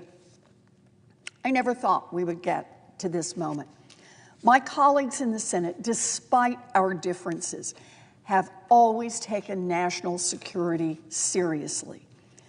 But at a moment when they are faced with a choice between endangering our country or bending a knee to Donald Trump, too many Republican senators are too afraid of billionaires and Trump in their own party to do what they know is right. I want to take some time to underscore just how dangerous Tulsi Gabbard will be to our national security. Let's start was Tulsi Gabbard's ties to Russia.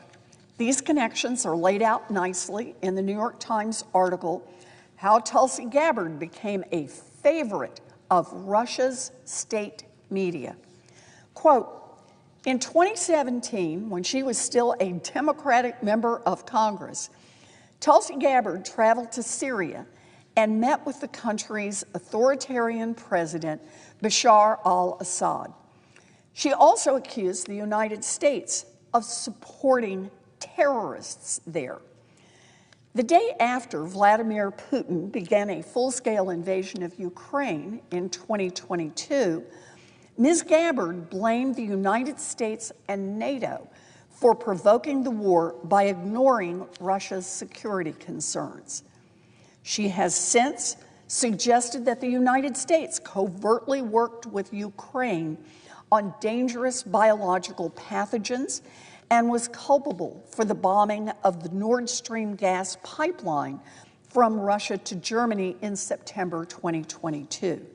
European prosecutors and U.S. officials say that sabotage was carried out by Ukraine operatives.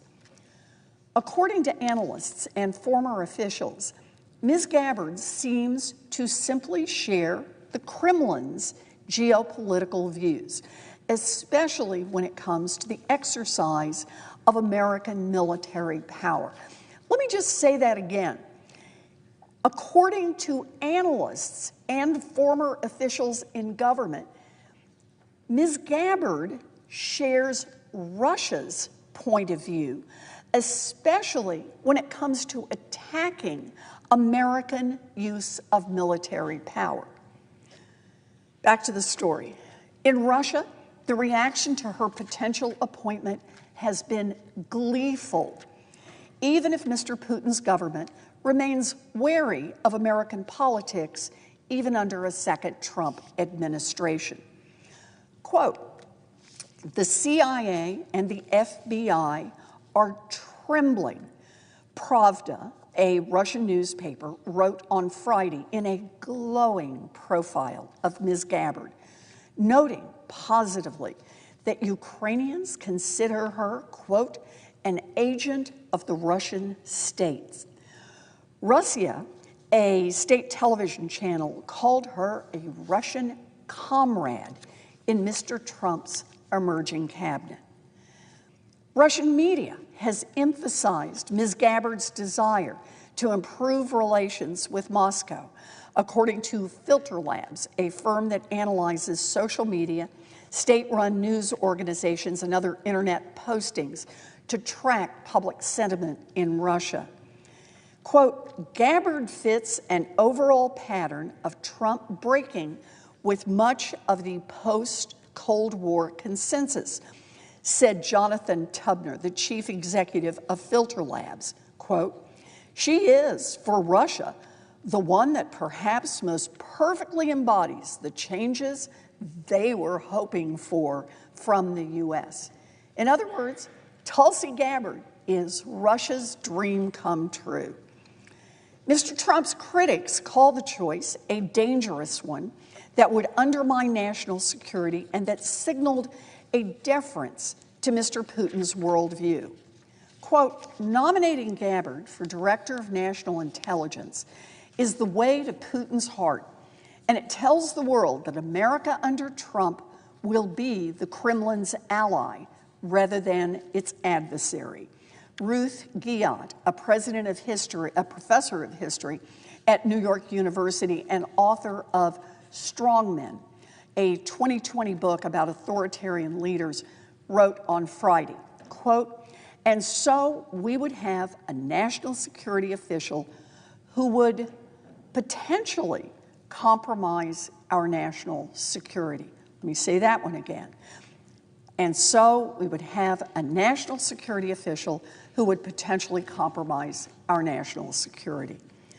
Quote, this war and suffering could have easily been avoided if Biden admin/NATO had simply acknowledged Russia's legitimate security concerns regarding Ukraine's becoming a member of NATO, which would mean U.S. NATO forces right on Russia's border.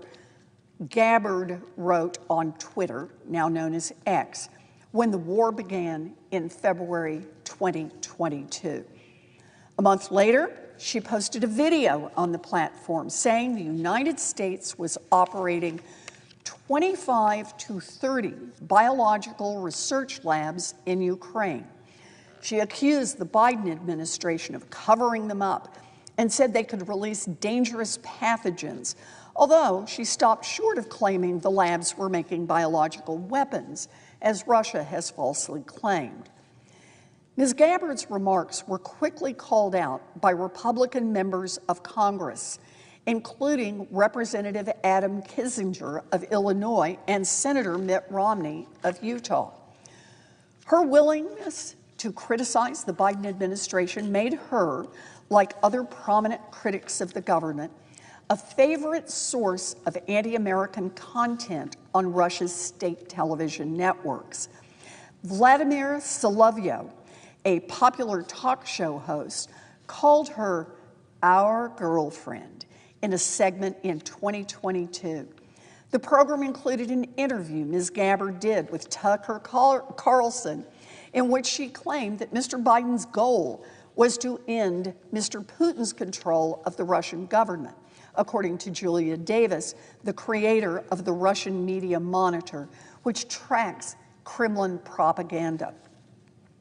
Her appearances were regularly picked up by Russia's state media, including the international network RT, which promoted her critiques and lauded her with headlines such as, "Tulsi Gabbard dares to challenge Washington's war machine," and "Biden wants regime change in Russia, ex-Congresswoman." By this year, Ms. Gabbard's politics converged with Mr. Trump's. In October, she joined the Republican Party and hit the campaign trail on his behalf, extolling him as a peacemaker. Quote, "A vote for Donald Trump is a vote for a man who wants to end wars, not start them," she said at Mr. Trump's rally at Madison Square Garden shortly before Election Day. Quote, "And who has demonstrated already that he has the courage and the strength to stand up and fight for peace." That's the end of the article. Tulsi Gabbard, beloved by Russian press, touted in Russian press, and an attacker of America's military. Or take key sections from this letter that William Webster, the only person to lead both the FBI and the CIA, sent to me. He was appointed by President Jimmy Carter, remained director under President Ronald Reagan, and Reagan tapped him to be the head of the CIA. I will quote directly from the letter. "Dear Senator Warren, I had the honor of serving as director of both the FBI and CIA, organizations vital to safeguarding our nation. Their effectiveness depends on operating with complete independence from political influence, a principle essential to maintaining public trust and national security. History has shown us the dangers of compromising this independence. When leaders of these organizations become too closely aligned with political figures, public confidence erodes and our nation's security is jeopardized. This underscores the necessity for these institutions to serve the American people, not the political agendas of the executive or legislative branches. Congresswoman Gabbard's profound lack of intelligence experience and the daunting task of overseeing 18 disparate intelligence agencies further highlight the need for seasoned leadership. Effective management of our intelligence community requires unparalleled expertise to navigate the complexities of global threats and to maintain the trust of allied nations. Without that trust, our ability to safeguard sensitive secrets and collaborate internationally is severely diminished. As someone who transitioned from the FBI to the CIA, I can attest to the steep learning curve, even for a seasoned professional. This is no time in world history for a novice in the field to learn this role. Every president deserves appointees they trust, but the selection process must prioritize competence and independence to uphold the rule of law. As you consider these and future nominations, I urge you to weigh the critical importance of nonpartisan leadership and experience. The safety of the American people and your own families depends on it. Trust in our intelligence and law enforcement agencies is also crucial for our international partners. Without that trust, we cannot be effective in guarding sensitive secrets or collaborating to address shared threats. Thank you for your careful consideration of these pivotal appointments. Sincerely, William Webster, former director of the CIA and FBI. That's the end of his letter. I just want to say how grateful I am both for William Webster's outstanding public service and commitment to our nation, and for his willingness to stand up now and call out the threats posed by Tulsi Gabbard's nomination to DNI. The Bulletin of the Atomic Scientists echo these concerns in a piece they published this week entitled, quote, Tulsi Gabbard as U.S. intelligence chief would undermine efforts against the spread of chemical and biological weapons. Quote, Gabbard's confirmation would undermine one of the signature foreign policy accomplishments of President Donald Trump's first term, countering the threat posed by chemical weapons. Following a sarin attack on the Syrian city of Khan Sheikhoun on April 4th, 2017, the Trump administration launched a cruise missile strike against an airbase that U.S. intelligence determined Assad's forces had used to launch the chemical assault. After intelligence agencies determined that Syrian helicopters had conducted a chlorine gas attack on Douma on April 7, 2018, Trump authorized another missile strike, this time along with the United Kingdom and France, against Syrian chemical weapons facilities. Both strikes were effective at deterring further Syrian use of chemical weapons. After April 2017, the Syrian Air Force did not use sarin, and after April 2018, Syrian helicopters stopped dropping chlorine barrel bombs. Gabbard, however, has repeatedly claimed, including at her confirmation hearing, that the chemical attacks against Khan Sheikhoun and Douma were staged by anti-Assad groups to provoke Western military intervention. In 2019, Gabbard, then a Democratic presidential candidate, accused Trump of launching the strikes based on flawed intelligence. Quote, rather than waiting for evidence, Trump acted on impulse and emotion, relying on social media posts and unverified sources originating from within territory held by al-Qaeda. In March 2021, Gabbard repeated her unfounded allegation that there is no evidence supporting the Syrian government's responsibility for conducting the, quote, alleged, unquote, chemical attack on Douma. She accused the Organization for the Prohibition of Chemical Weapons, OPCW, which administers the global treaty banning chemical weapons and investigated the attack, of a cover-up, and claimed that Trump's missile strikes on Syria were, quote, unconstitutional. Gabbard's claims about false flag attacks, however, ignore intelligence put forward by the Trump administration and France, an investigation by United Nations Joint Investigative Mechanism, and multiple investigations by the Organization for the Prohibition of Chemical Weapons.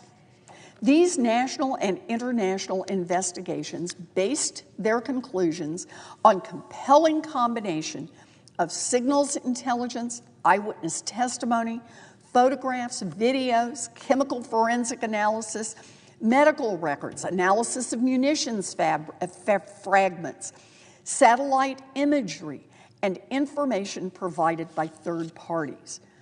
For Gabbard to accuse opposition groups who were the victims of Syria's chemical atrocities of attacking themselves with chlorine and sarin is a grotesque perversion of the truth.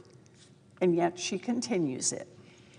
Instead of relying on reputable sources, Gabbard has repeated Russian and Syrian disinformation and discredited conspiracy theories to call into question the quality of U.S. intelligence, Trump's judgment, and the credibility of the Organization for the Prohibition of Chemical Weapons.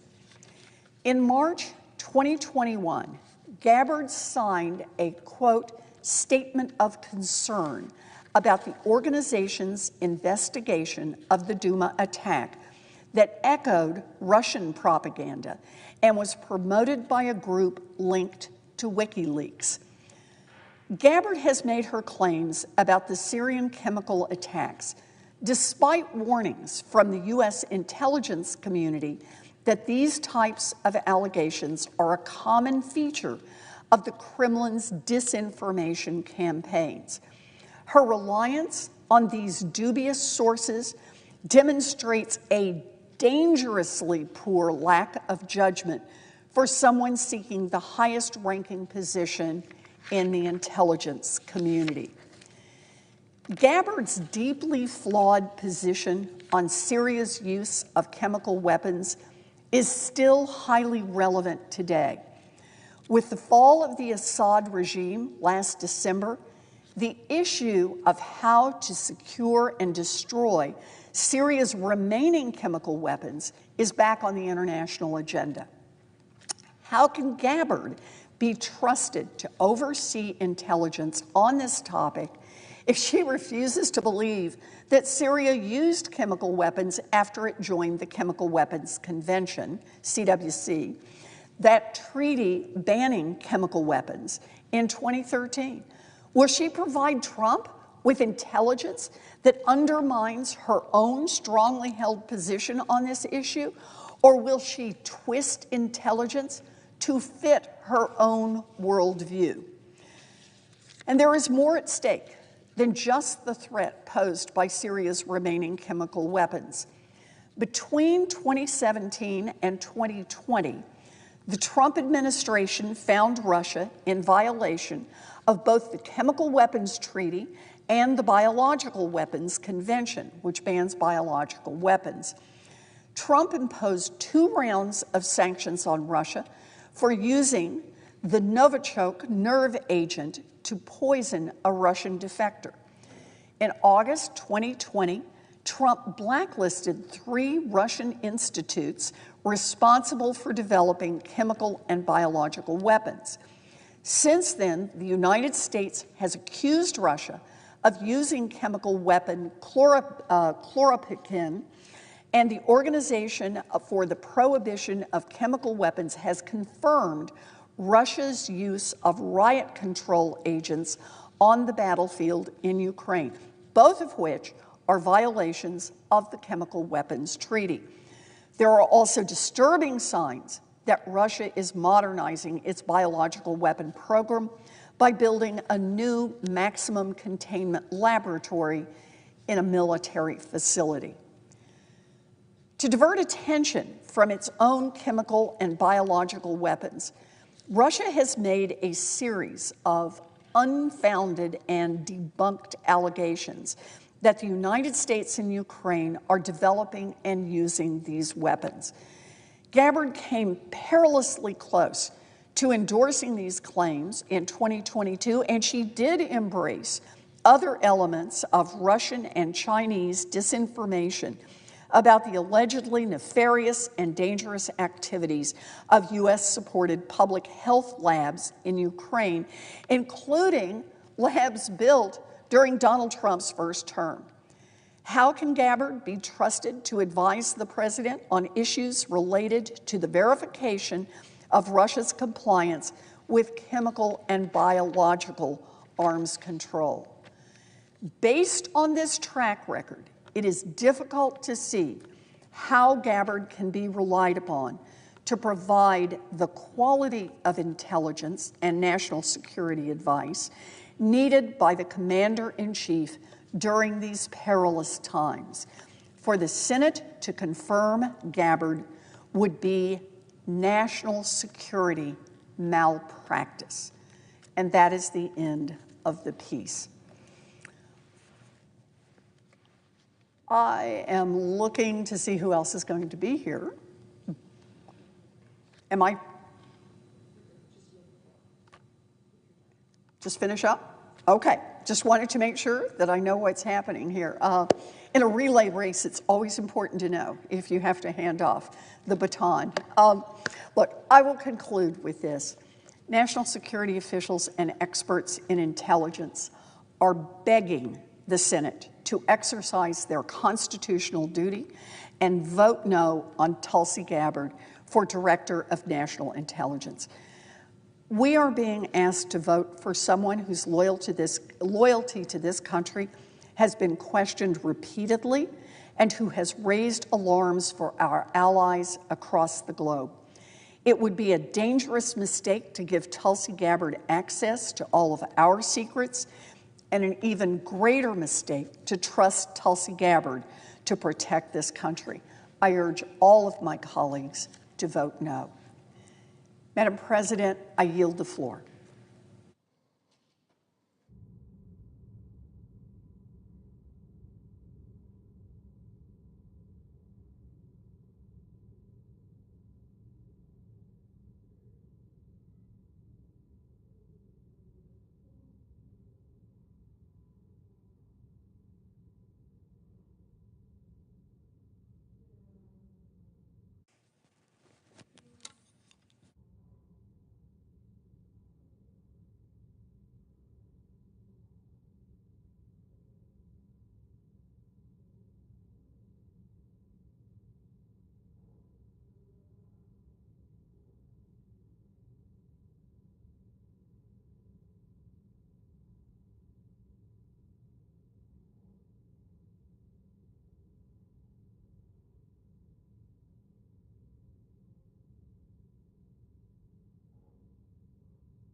Madam President.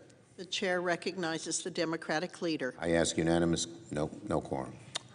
Okay, Madam President, this week, Senate Republicans will force a pair of nominees through the Senate they know perfectly well do not merit confirmation.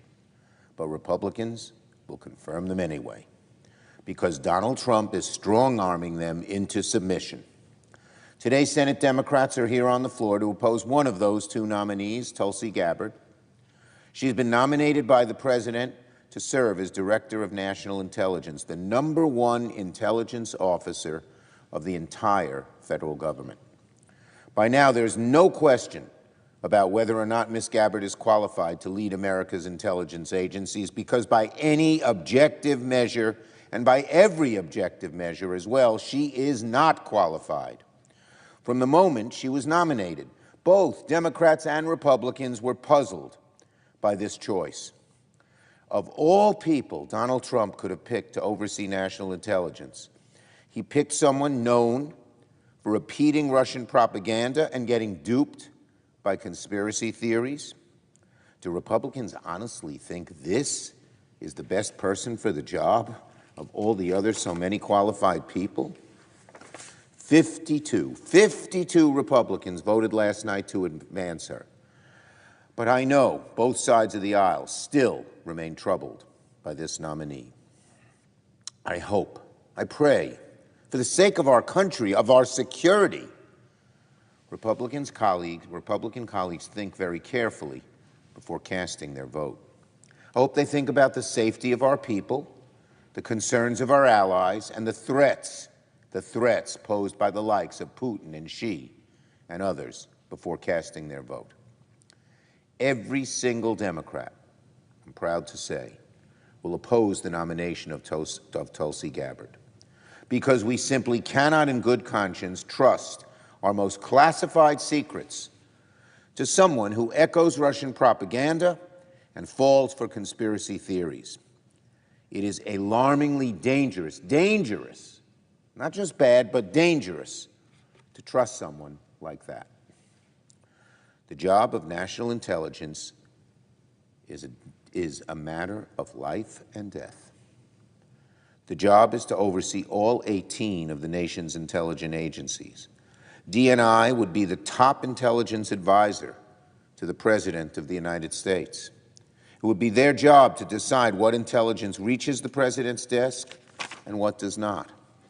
Few positions in government carry the burden that DNI will carry every single day. The person who serves as DNI, therefore, cannot be someone controversial. They cannot be someone who has to literally convince senators to ignore their checkered past, to ignore their conspiratorial views, and essentially ask senators to hold their nose while they support her. And that's what Tulsi Gabbard has had to do with so many Senate Republicans. Who is kidding who? Who are our Republican colleagues kidding when they talk about that she's a good choice? It's incredible. It's incredible given her long list of frailties and dishonesty and conspiracies. There should never be a shred of doubt that the DNI is qualified and informed and shows sound judgment. Tulsi fails to meet, she wouldn't meet a low bar, but this job has a very high bar because it's so important to our security. The Director of National Intelligence must be fluent in the truth. Fluent in the truth. But Ms. Gabbard speaks the language of falsities and conspiracy theories. Shortly after, listen to this, America, this is who they want to put in. This is who Donald Trump wants to put in. Someone who shortly after Russia invaded Ukraine, Gabbard infamously spread a false conspiracy theory. She suggested that the U.S. was supporting bioweapon laboratories in Ukraine without a shred of evidence. You know where this myth came from, Donald Trump? From Russia. It was spread to justify Putin's invasion. That alone is more than enough to be disqualified for anyone seeking to become the top intelligence advisor to the President of the United States. But the world is inside out, turned topsy-turvy, upside down by Donald Trump. And it is confounding that America is at this point, and even more confounding that our Republican colleagues at this point are going along with someone they know is so patently bad for this agency. They should be ashamed of themselves.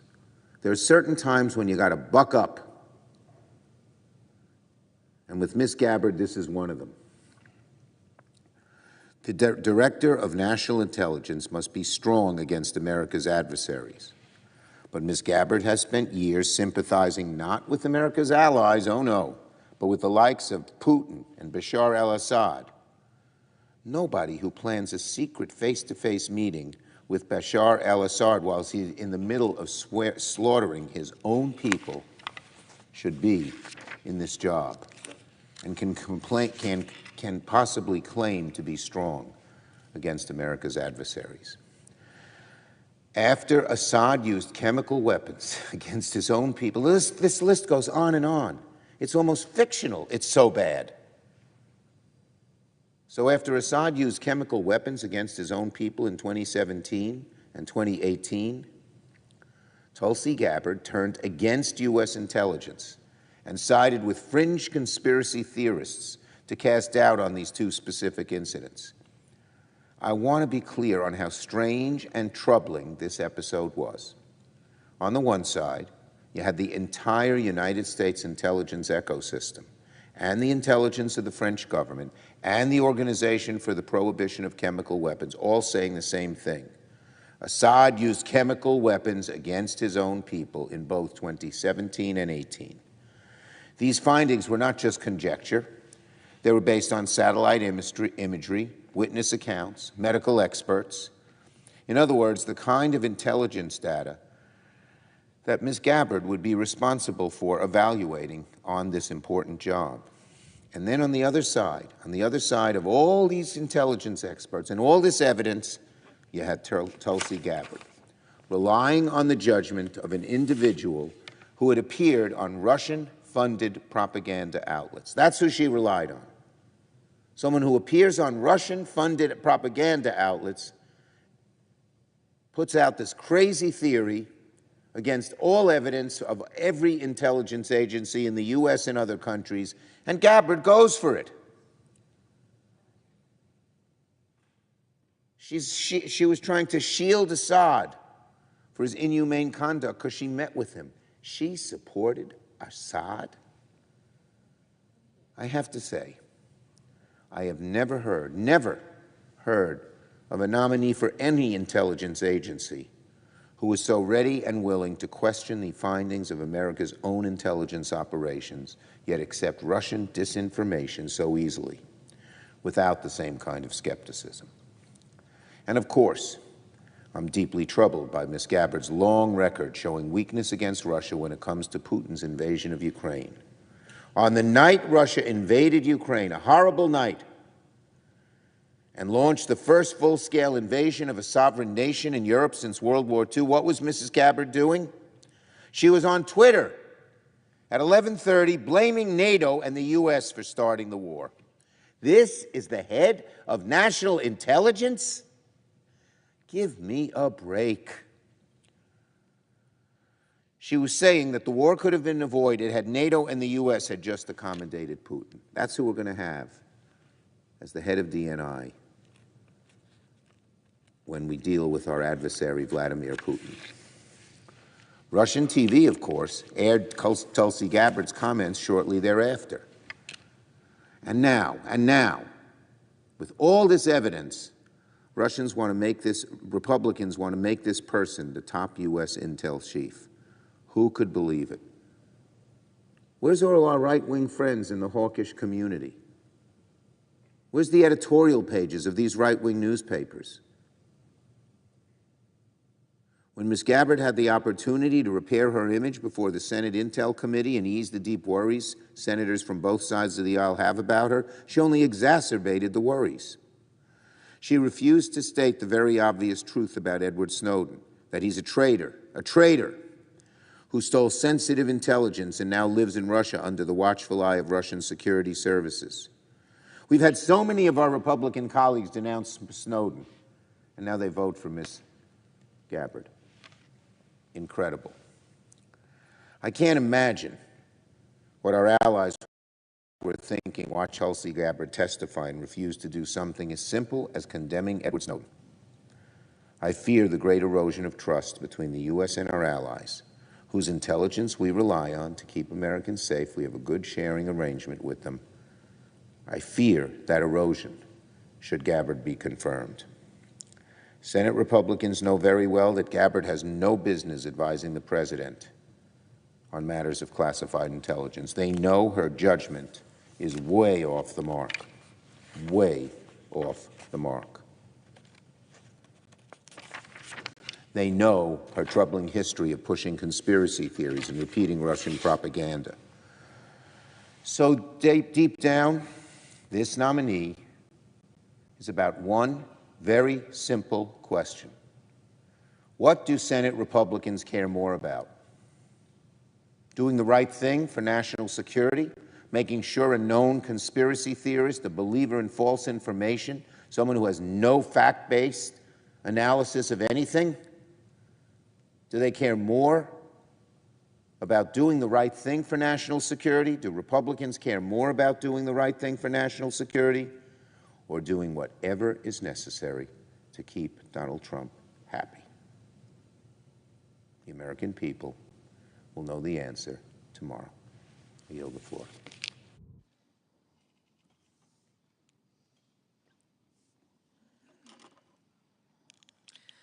Under the previous order, the Senate stands adjourned until 10 a.m. tomorrow.